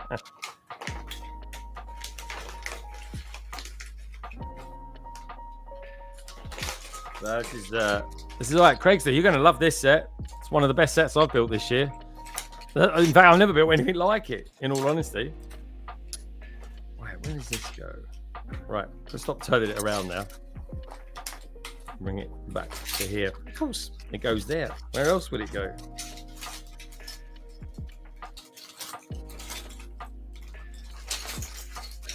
Yeah, looking forward to getting some dinner actually tonight. Oh, belly fumbling. What are you doing for dinner tonight, Nicole? I'm not really sure. I will have to read the fridge. What are you having? Homemade turkey burgers tonight. Ooh. That's very cool. Yeah, I'm looking forward to them. What did you tell when the estimated arrival will be? Yeah, I said 8 o'clock. I'm not too far behind. Yeah. I'm not too far behind. I missed those backlog days. Yeah, so do I, man. I really enjoyed it. It was a good series, that. My God, I used to build so much bloody Lego then. Yeah, I did as well. The backlog was good. You know, it might even come back one day. It could come back one day. Yeah. I enjoyed it. It's just a good excuse to build it. There's certainly not so many people streaming these days. Do you ever get that feeling? I don't think so many people stream these days, Nicole. Maybe it's because we're post-COVID now. That's probably why. I thought that not as many stream on Instagram anymore, but on Twitch there are quite a lot. Now that there's a category to search by when we raid at the end of a stream, it is astonishing how many people are streaming at any given time. Yeah, but are you able to raid into another brick building stream? I can raid into absolutely everything. Whether this person is painting, anything, any raid, any stream that is currently ongoing, I can raid into. But usually you stream, you raid into the same category because people usually watched you for a reason. Yeah. Craig says Gemma needs an MBE for putting up with me. Yeah, I agree, dude. It was like watching the old men build 4+ sets in 4 hours. Dude, I had some seriously fun times with Sai back in building those stuff. He was always quite unprepared. We did one once where it was we was building. Oh, look at this, Craigster. I don't know if you've seen this. Yeah, look, I'll show you this. Because I'm gonna need them for this bag. I'm on the last bag now, bag 11. Look at these, Craigster. You know more about this kind of thing than me. I built. I've got the dragon there, the Gringotts dragon. Maybe I'll do that side by side. But there we go. That's what you get for that. It's a nice bit of cloth. I do like the cloth ones, I have to say. There's just something about it. I prefer it to brick-built wings. But very nice nonetheless. Very, very nice. Yeah, they look like high quality. They are. They're very, very nice pieces. They really are. I've built that as another dragon. Someone was saying to me what other dragons have I built. I was like, oh yeah, I've done that one. Yeah, it looks like the same fabric as the D&D one. That is a set that's definitely on my radar to get. Halloween Backlog was a good one. Yeah, dude. I still watch them back sometimes. They are good. They still stand up okay today, I think. What did I get to? Oh, 11. Oh, I went to the last one. Oh, hold on a minute. New parts. I think these are new parts. There you go, Craigster. You're the part expert. Oh, you are an expert in parts. I've never seen a set with this. Nicole, have you? Yes, when I built the Harry Potter talking head. Really? Never seen it. But it's a rare one. I only have 1 or 2 in my spare parts. It's not often that one sees these. Yeah. Actually, I think talking about Gemma having an OBE. Oh, that looks like trans. I think Steph puts up. I think Steph needs a little OBE as well. There's a lot of Lego in your house, mate.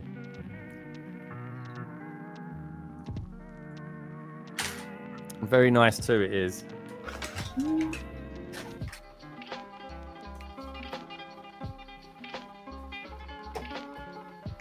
But yeah, she's probably thinking, "Oh my god, it's another Lego person."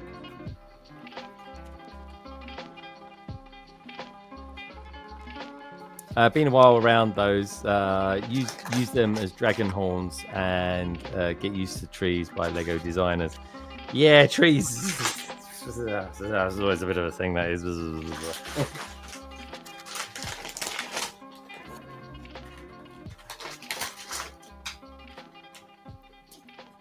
Right, just putting these in. This is kind of like little reedy things coming out of the water. Oh, there we go. You right there, Nicole? Yes, I just opened bag number 12.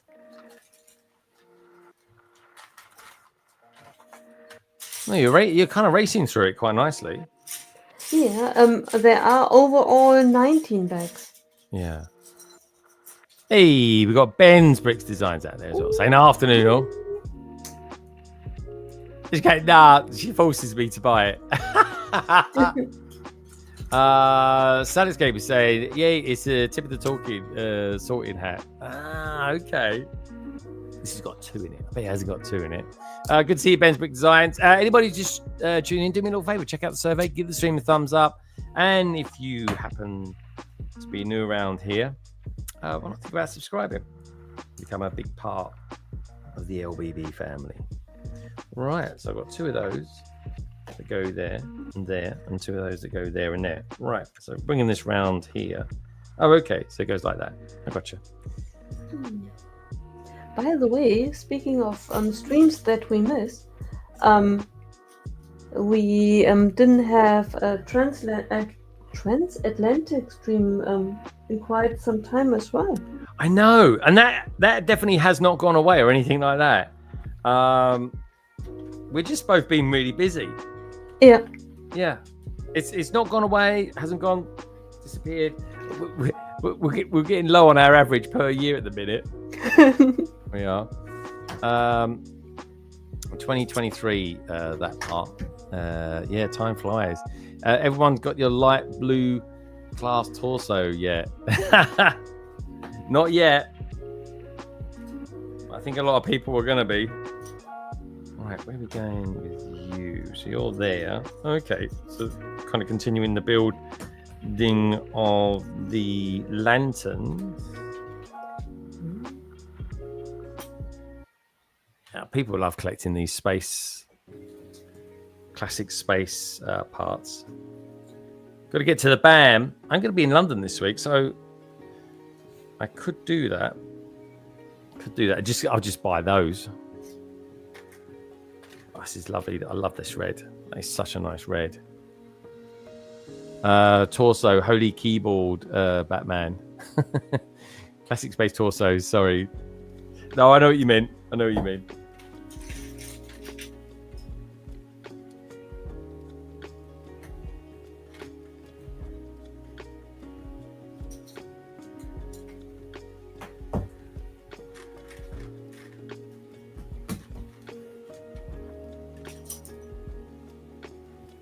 Good to have you here anyway, Ben. DM'd you a screenshot of my app with that piece. Not yet, Ben. Good stuff. Thank you, Celix. Right, where does that go then? Right, so now I've got to turn this around again. My word. So it kind of goes... For Bricktastic, you already have booked your accommodation, right? I have. Yeah, I have actually. Yeah, I will, after Chicago, I will start planning for it. Oh, nice one. Yeah, I'd imagine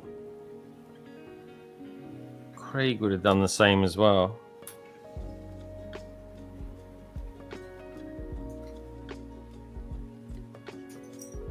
God, I'll tell you what, that's difficult getting it in there. Let's try that. Oh, there we go. It's easier. Easier to do it when it's just not connected in. It's just where the app would help a little bit because you can see it better.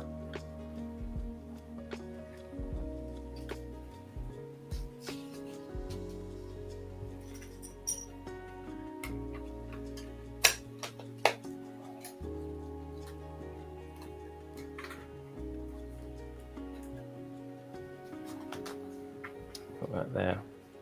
So being a diorama, it's kind of got some very delicate pieces on it. So we've got that in, thank goodness.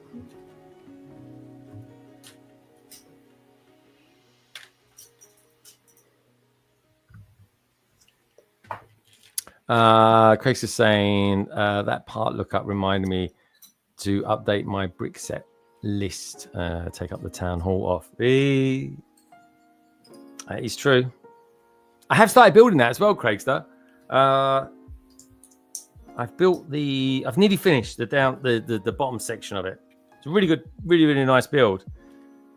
It feels so basic compared to something like the corner, the Tudor corner, but it's kind of nice. Very cool. That's super exciting. Yeah, well, it's a tall set, that's for sure. Over there. Cool. Nice daily cut. Right, that's in. Good stuff.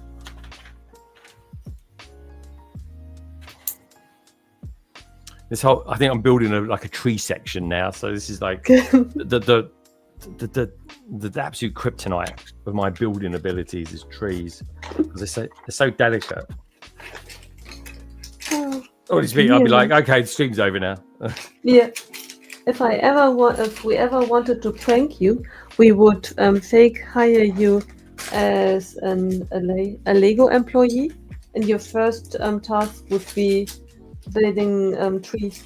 Yeah, I'd love that. Not. Right, where we are? Brown bar.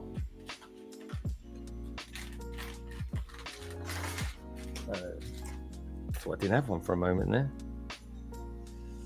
Yeah, I just find something about live streams and trees. I find it annoying. Yeah. Can you, Craig? I'll help you out. Actually, she'll be messaging me any minute now. So she's like, "Oh yeah, I thought it was 8 o'clock. He was finishing." Actually, to be fair, I'm not actually that far behind. It's just doing the little finicky bits. That just looks like a giant croissant. Anyone else seen that? Ooh. That's what it is. It's just a giant croissant. Right, let's get that in there. Thank God the temperature's dropping. It's dropped to 24.5 now. It's 26 earlier on. Yeah. I'm into streaming these conditions.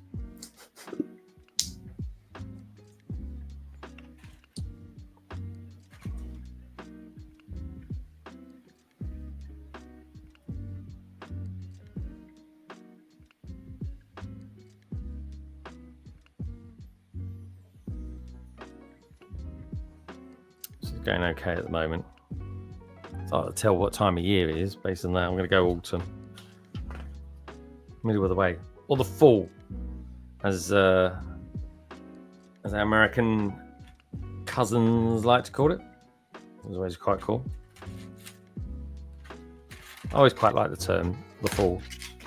And maybe it's because it's easier to spell than autumn. Yeah. Where are we? Right. So we've got some lanterns to go in there as well. These look beautiful.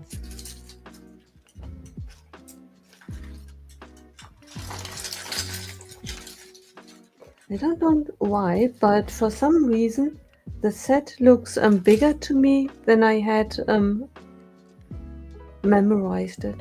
My memory thought it's smaller, but I only half built it, and it already has some weight, and it really is.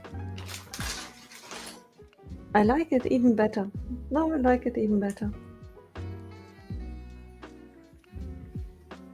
So you think you can enjoy it even more second time round? Yeah. It feels bigger to me. Well, you've used mills for a start, so it's going to be chunky. Right. Craig says, yeah, I had an interesting day today. Found a YouTuber who does model trains that I have been watching for 2 years. Lives down the road from me. Oh, that's cool. I should show me your Lego collection, Craig. They'll probably like that. Right, so I've got even more tree to add to that. It's going to be a heck of a branch off, that is.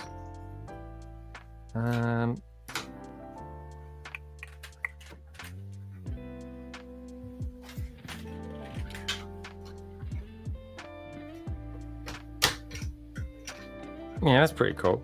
Craig was showing me some small trains that he had or has, and they were really impressive.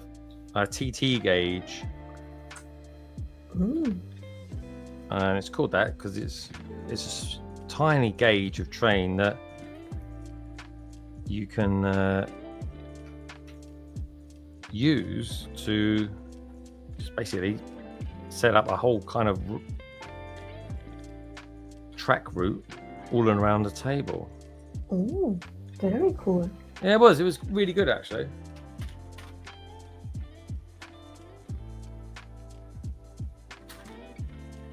Yeah, I think trees are the things I hate the most about building in Lego. Just following the instructions, I just find them peculiar. Yeah.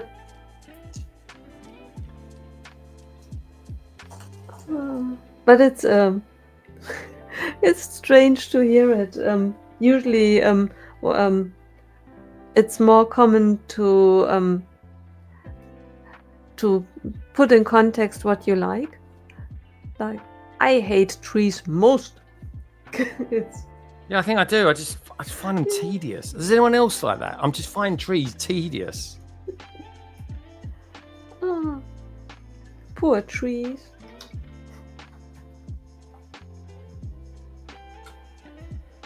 Yeah, I mean that. Look, it looks nice, but it's bloody tedious. Yeah. And they are. Yeah, they are a lost cause. They will never look lifelike as Yeah, and it's proper in there as well. I like the way that goes in there. Like, it does look good. Yeah. I turn this around, you'll just see all the hardship I've just gone through. Look at that. There you go. There. Oh. Let's lift that up a little bit. Yeah, I imagine they don't travel well, actually. There you go. It's kind of just coming out here. It is. I mean, it works really well, especially with the axle plate. Looks excellent. Oh, got the wings coming up soon. Right, another branch off. There we go. Where does that go? Okay, we'll keep turning it around, bring it back. Where does that go? It goes into there, probably. Yeah. And that faces over there like that. I can't remember personally ever seen a tree that looks anything like that. There we go. I remember saying that about the blacksmith. Oh, right, okay. And, oh, I see. So the tail actually goes through the trees. So it bends. They kind of want you to bend it round. So go below or above that one. It kind of goes in the middle of that. And then across it like so. Might just rest it on there, to be honest, on that piece. Oh, it does look good. Look at that. There you go. So you get this curve that goes around with the towel, and you follow it around, and it kind of goes in between the trees. It's actually quite arty. Yeah. In truth, it really is. And that one I just fitted. Well, they're kind of suggesting it kind of hooks around that. Okay, let's try that. So they're saying it goes around like that. So this is the thing, the image on one looks totally different to the other. Just do that. Let's put it there. Around like that. And that kind of supports the tail, gives the tail some lift. Because otherwise it would just sag, for a better term of the word. There you go, like that. So you get the curve, and the tree acts as a support. Very elegant. Oh, God. All right, I'm done with the trees. It's back to the Technic. Give me the Technic any day. Here we go.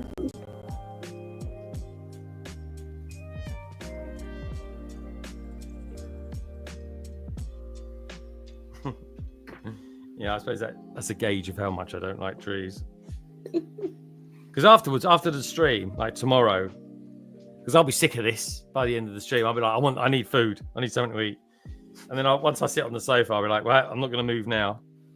I'll come back to this in the morning, take some photographs of it, put it out on Instagram like you do. And I'll just make sure the trees look okay then. I always like that little sound effect I put on there. And then it continues the music.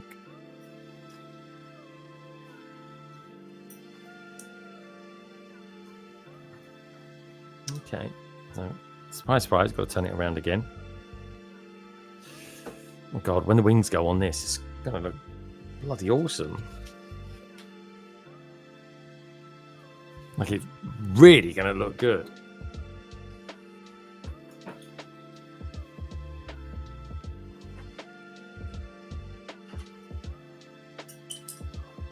I'll put that over there. Has Lego ever done a chameleon? Yes, we were talking about that last night. Ooh. Lego Dreams. There's a new Lego Dream set coming out. It's a chameleon. Yeah, that's why.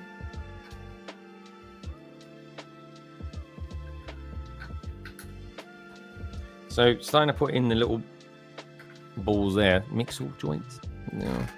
Yeah. the Technic ball joints there. They're going in because that is where the wings, how they attach to the Technic pieces. It's going to look really good.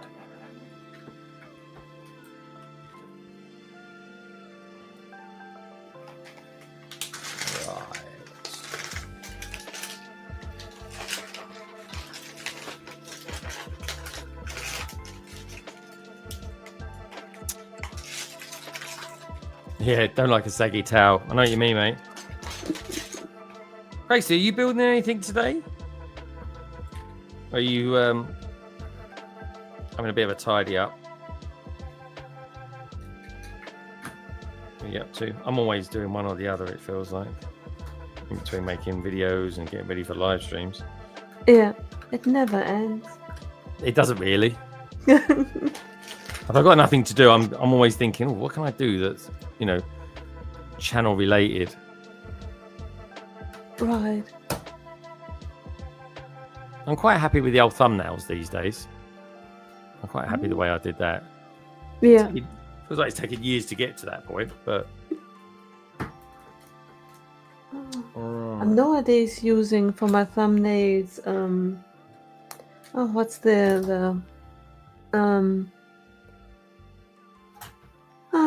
it's not CapCut, that's the software for,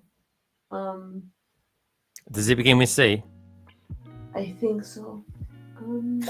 You don't make many thumbnails. You can tell you're a Twitcher. No. Canva. I'm using Canva. I thought you might say that. Canva.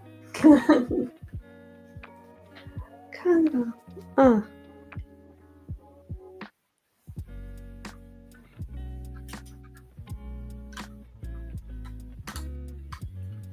It's really strange when you have done a couple of Twitch streams and then all of a sudden you do a YouTube stream. I've done that at the beginning of the year, I think. All of a sudden, I just wanted to go live. And 3 minutes before the stream, I realized, well, I have to actually schedule one and set it up. It's not just one button that you press. It's What's that, on YouTube or on? I'm on YouTube, right? I just wanted to cause with Twitch it's just really one button. Oh, is it? Hmm. Is it?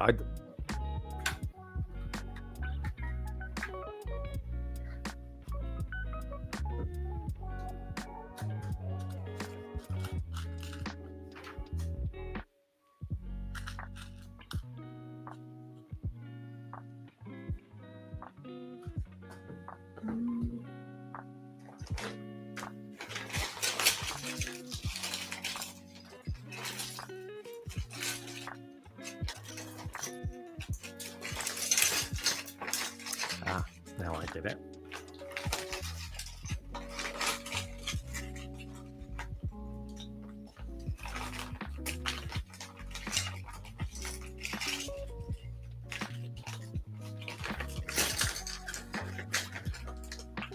Do you want to show us how your build's coming along, Nicole?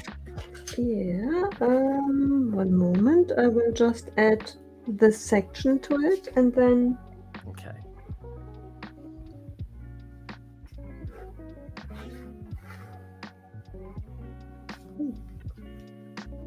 Right.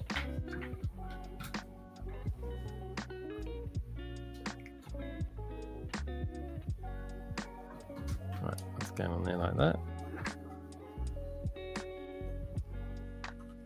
That looks correct. Yeah, I'm just adjusting a part of mine.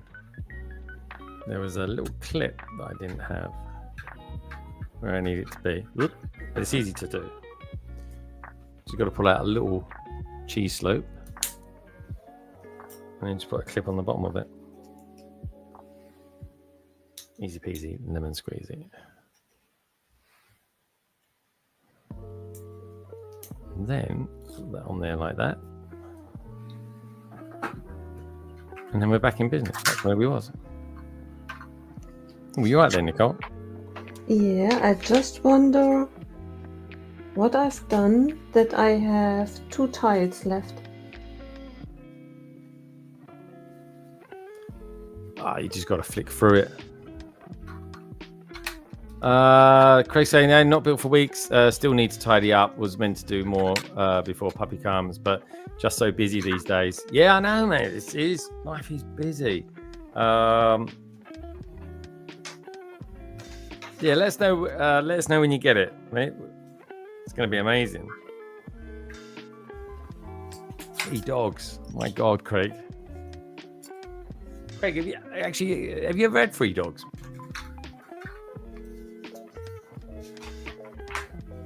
I had 3 dogs when I was a kid, which is nice. They're all different. 3 dogs? Yeah, Yorkshire Terrier, Golden Retriever, and I don't know what they're called. They're a Lassie style dog.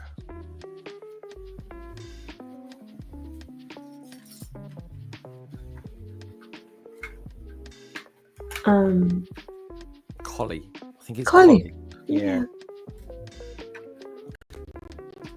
I'd imagine you had a German Shepherd or something like that, Nicole, did you? I only had a hamster. Was it a big hamster, though? Was it like a proper big German hamster? No. Its name was Rudolph. His name was Rudolph? Yes. Oh. That's actually quite cute, Nicole. Oh.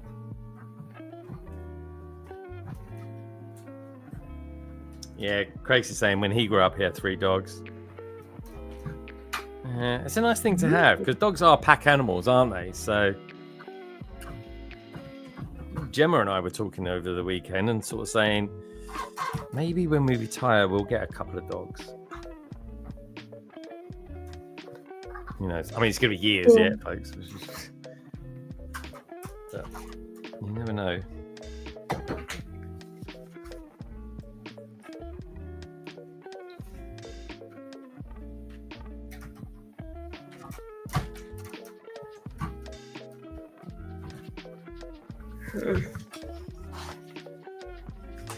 Right there, Nicole, your face. Like you've done something majorly wrong or something on your build. It does not want to. It does not want to attach. Take your time, Nicole. No rush.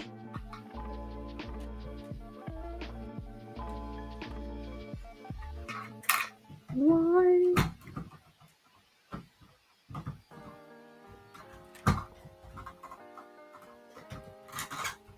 His wingspan's big.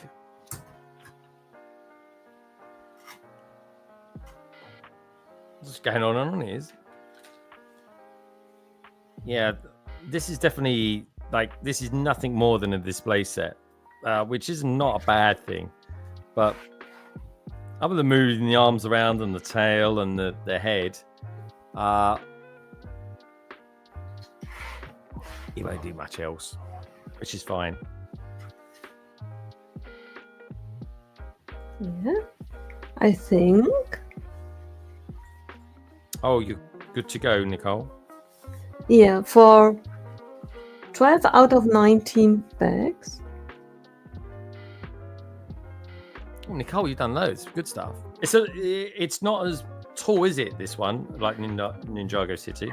Right, it's wider. I think that's why, in my memory, I recorded it to be smaller. So it's not as high, but it is wider. It is 1.5 base plate. Yeah, I think that's why I thought it had been smaller than the others. But it's really, really very detailed, with lovely detail, eye for details.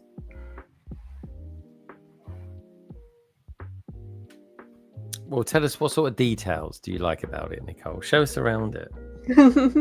At the bottom, there is a small, like a marketplace. And one of the details that I absolutely love is that to the left, you see all the fruits that you can buy with a rather big stall. But I absolutely am in love with the rotating chicken. It's just a place where the chicken, and it still can be seen. I'm not sure the chicken would agree with that. It has, it does not freeze. It's has a warm place, and there is a small place where there is an artistry going on with pottery and a little living area with a beautiful thing. Let me take that out, because I think that is spectacular.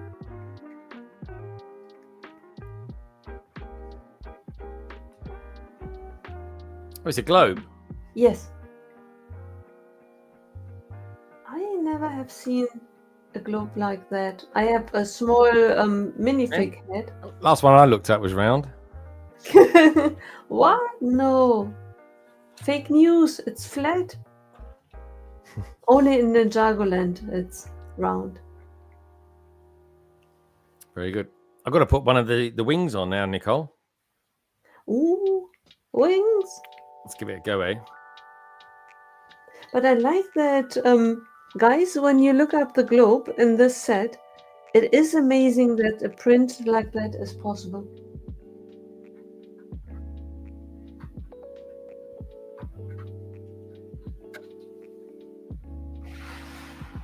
Wings, there will be wings.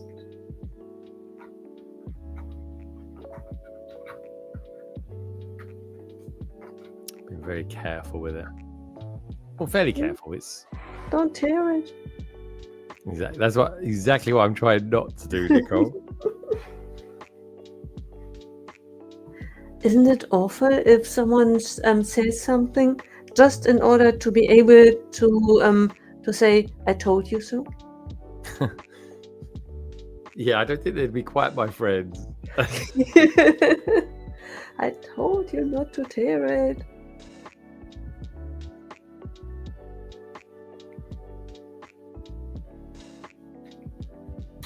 There we go. And then it kind of has to be locked into place, presumably. I mean, looks good. Even at that angle, you can see how big it is, and I've got it a slight slant. Yeah. So you got this piece to go on here. So where does that go? You got that there. That's come through there. So you got. Let's do one part at a time. You can always put home and one of those in the town hall, Greg. Yeah, could you imagine this crawling up the town hall? All right, let's put that on like so with that. I think that's it. Oh yeah, that goes in there because there's a little pin that sticks out here. There's two actually. Oh, that's right. So there is two. That's a nice idea. Quite a nice little. Again, you wouldn't necessarily have a play set that's set up like this, but there's a little bit of clutch on these little pins, these T pins that you've got there. Anyway, let's switch to this, and then you'll see how big the wing is. Dear God, if I drop this, the stream will finish rather quickly. Hopefully you can see it, but there we go. Ooh, look at that. That is glorious. Pretty spectacular, isn't it? Yeah. Look at that color. It really pops. I love the head. Yeah. I don't know. There's something very mythological about it. Yeah. It's bloody excellent. I would send it back. There are holes in the wings. I'll send you back, Nicole. Oh, you are funny. Right. Let's pop that over there. Right. Now building the other wing. What do you lot think about that? That's a great set. Covers your face. I should have read that first before I read that out. It's a great set. It covers your face. You swine.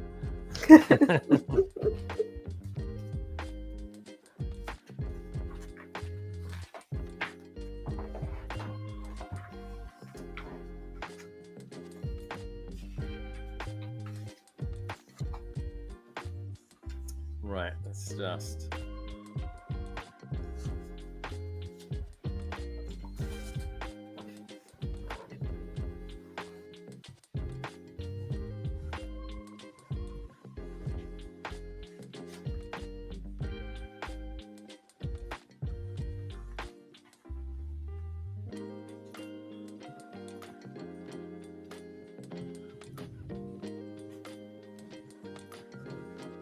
Jolly damn good. Right, let's get back to this then. Where was I? Another pin. I'm on the home straight now, Nicole. I'm on the home straight.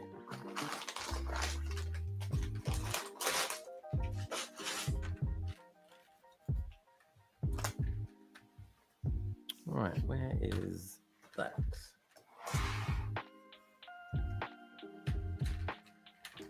That's it. I've got those out. I can see them all now.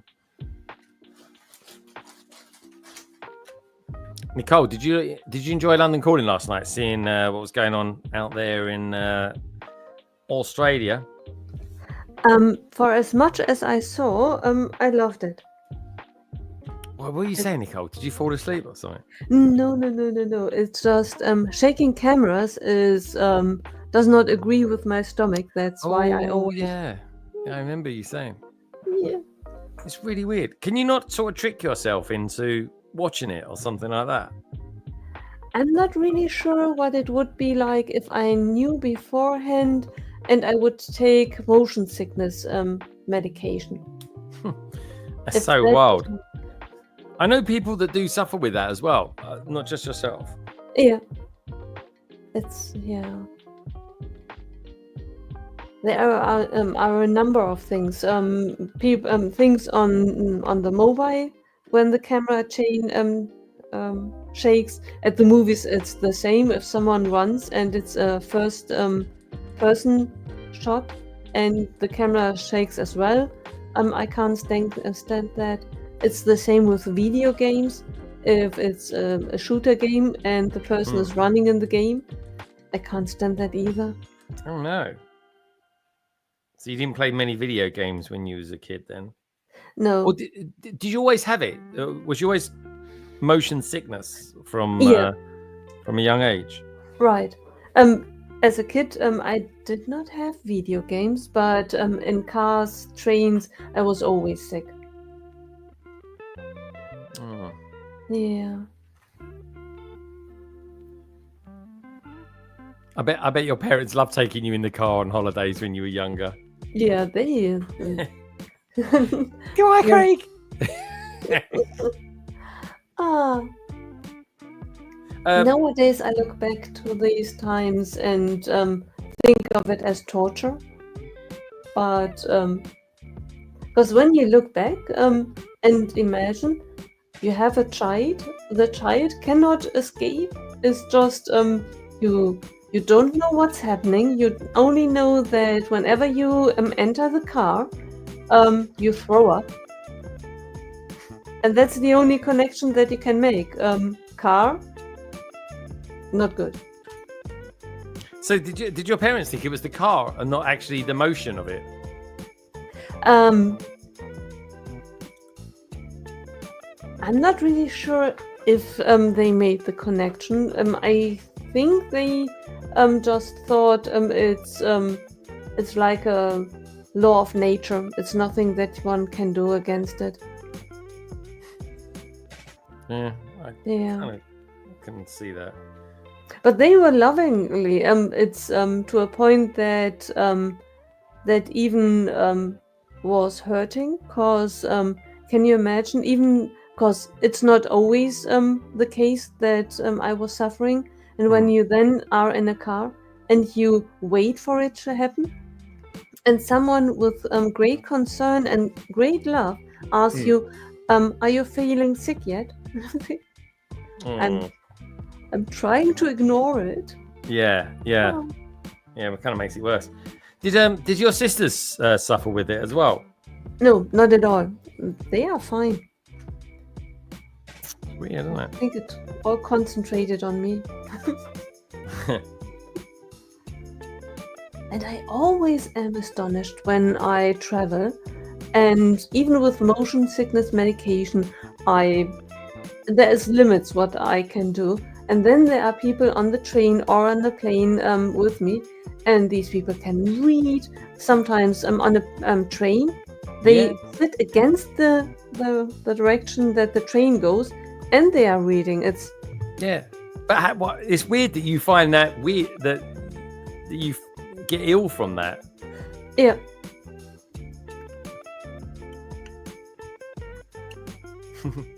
It really. I was like, that don't look right. That looks different to the one I did on the other side because it's that section there that you connect into it. Wrong axle thing. There we go. God, this is going to look bloody epic. This will. Look at that. Incoming.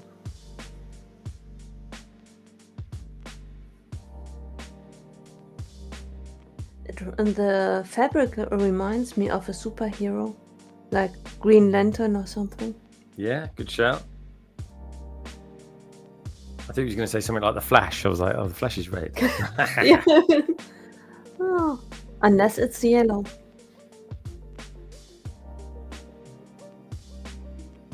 That was the original Flash, right? Yeah, the Flash. He had some yellow in him, but notoriously the Flash is regarded as being red. Yeah, but I saw the first 2 or 3 seasons of the Flash, and that was good. I think the yellow Flash was the original. No, it wasn't the original. The original Flash had like a round tin hat on. Mm.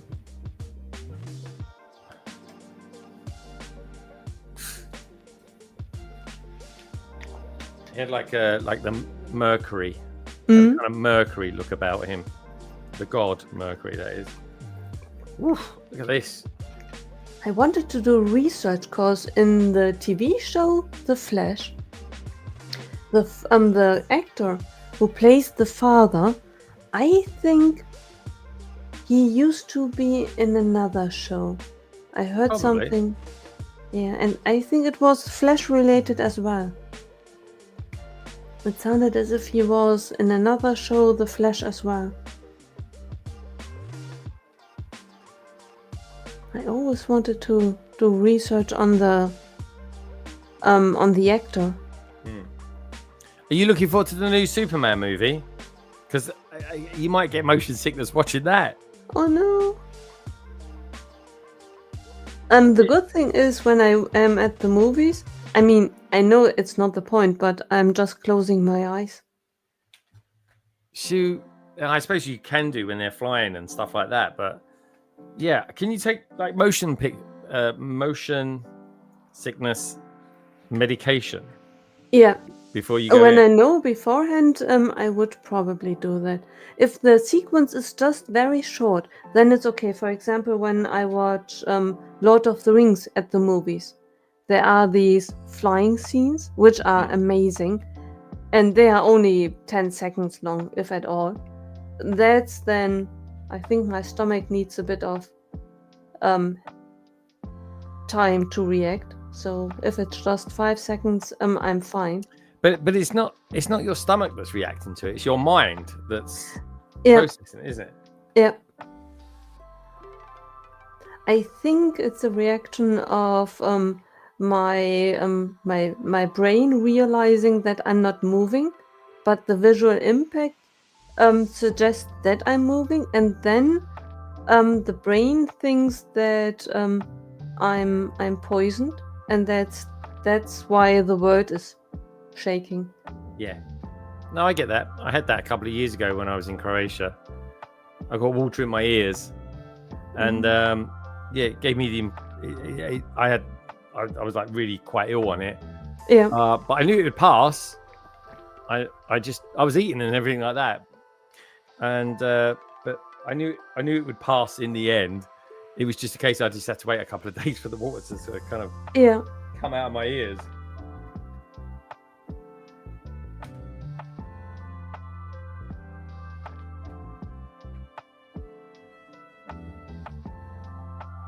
So I'm just putting on the spikes on the tail now, on the back.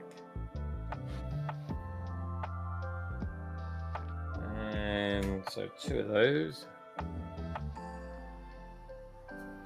on these kind of 1x1 round plates, but with the holes in them, so you get the clutch power.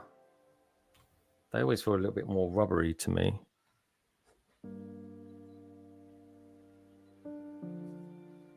Big, big. Small, small, big. Yeah.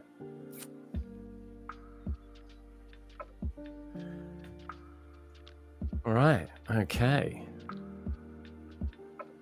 We are almost done. One last element to add. And like I say, folks, it's one of the best pieces going is this sword. And that is quite the weapon. Craig, if you're still out there, what do you think of that for a sword?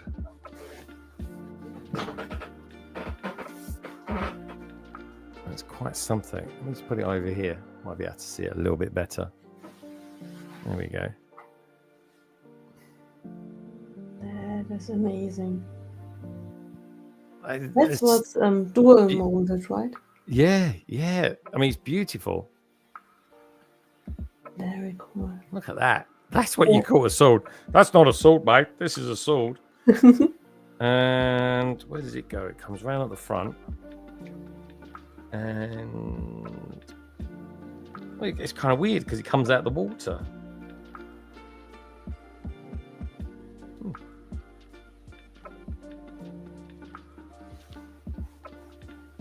Can't quite see where it connects into, but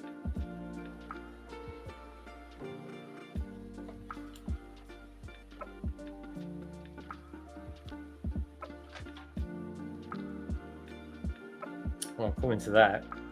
What's this? Maybe I put in too many reeds. Let me just take out one. And then it kind of just goes in there. Like so. Right. Okay.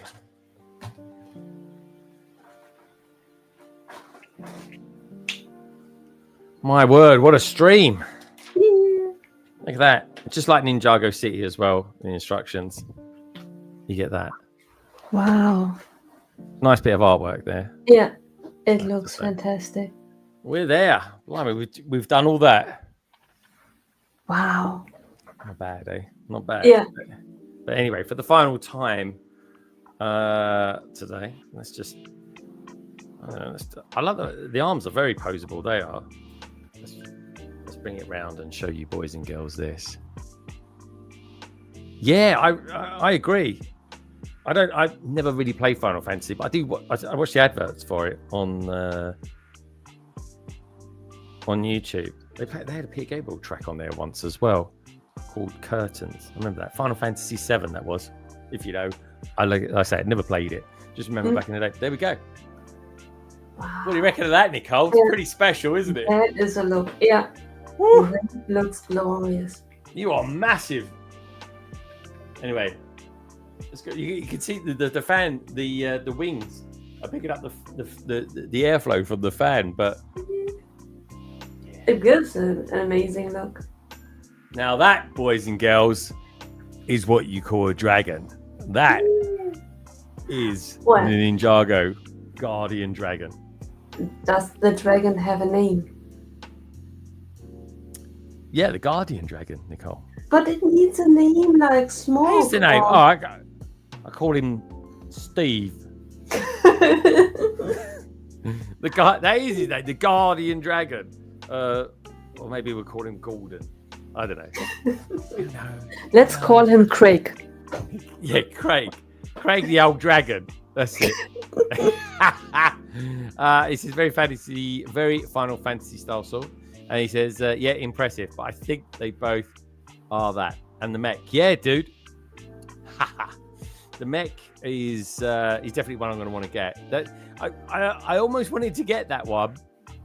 Only because it was a smaller set. And I thought I could build that easier in a stream. Whereas this one, I always wanted to... This was one I was never really originally going to do as a live stream. But we've done it. What can I say, Nicole? We have well and truly done it. Yeah, we've done ourselves pretty proud there. Anyway, let's get rid of that. and return it. So it's just you and me. So 3, 2, 1. There we are. Ooh, we are big. Voila. We've done it. I can't see anything. These bloody wigs are just covering up absolutely everything. They are. Looks amazing, says Salix. Thank you, Salix. I think he does as well. I think it's really something. I've never built anything like it. Kind of reminds me of the dragon from Dragon Balls or Dragon Ball Z. Dragon's Balls. That's bizarre. Yeah. His actual name is Engelbert Humperdinck. I think I prefer Craig, to be honest. Anyway, Nicole, this is it. We've done it. Yeah. You've built a big chunk out of Ninjago docks, right. Ninjago City docks. What are you going to be doing this week? Are you got any streams on the go this week? Are you going to be streaming on Tuesday? Yes. And I'm going to build probably Speed Champions, something small before Chicago. Yeah, I think that's it for me before Chicago. I think come next weekend, I'm going to be like packing and stuff like that. Monday, right. I kind of wish I had Monday off, but also I'm sort of thinking, no, I'm going to work on Monday. Very non-committal kind of work day. You know how it goes, folks. I can't do anything. I'm going to be off for another week after that.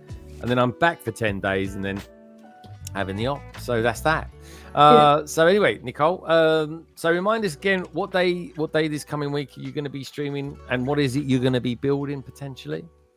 I'm going to build on YouTube on Tuesday, and I'm going to build the Mercedes AMG. Good stuff. And that's Mercedes, in case anyone's wondering what is it. Bye. And Wednesday on Twitch, probably then the other one. Yeah, because it's a two pack, isn't it? Yeah. Very cool. All right, good stuff. Anyway, thank you, folks, for tuning in. 7 hours, 37. That's not bad. I thought it was going to be around 8 hours. I said 7 to 8 hours. Maybe next time I should start at midday. I don't know. I kind of like 1 o'clock. It was kind of nice. I needed it today, I tell you. Anyway, thank you so much, everybody, for tuning in. You'll see me again live on London Calling next week, 279. Which I said, remind you, folks, I will be doing the giveaway next week for the members. It's going to be a chance to win a London Bridge Bricks cap. You can just about see there, or a T-shirt. So anyway, thanks to Craigster and Salix for being out there today. I always super appreciate it. We had Ben's Bricks was out there as well. Brickspace 9 was out there. Andy's was out there as well. Him and Pabu talking me into buying something that Craig actually adores as well, and that's the Lion Knights Castle. Stud City was out there. We had Hagar the Great 70 was out there too. And of course, Slam BKM, Trevor from Bricks Emporium, he was out there as well. Trevor's Videos was there too. Steph and Snot and KO, and of course, Coaster Bricks, to name but a few. Just remember, folks, if you take one thing away, no, 2 things away. Ninjago really does know how to build a dragon. They are always impressive. And Lego, it really is a wonderful thing. And each and every one of you out there are too. Take care. Have a wonderful weekend. And I will see you all very, very soon. Be good. See you later. Thank you so much for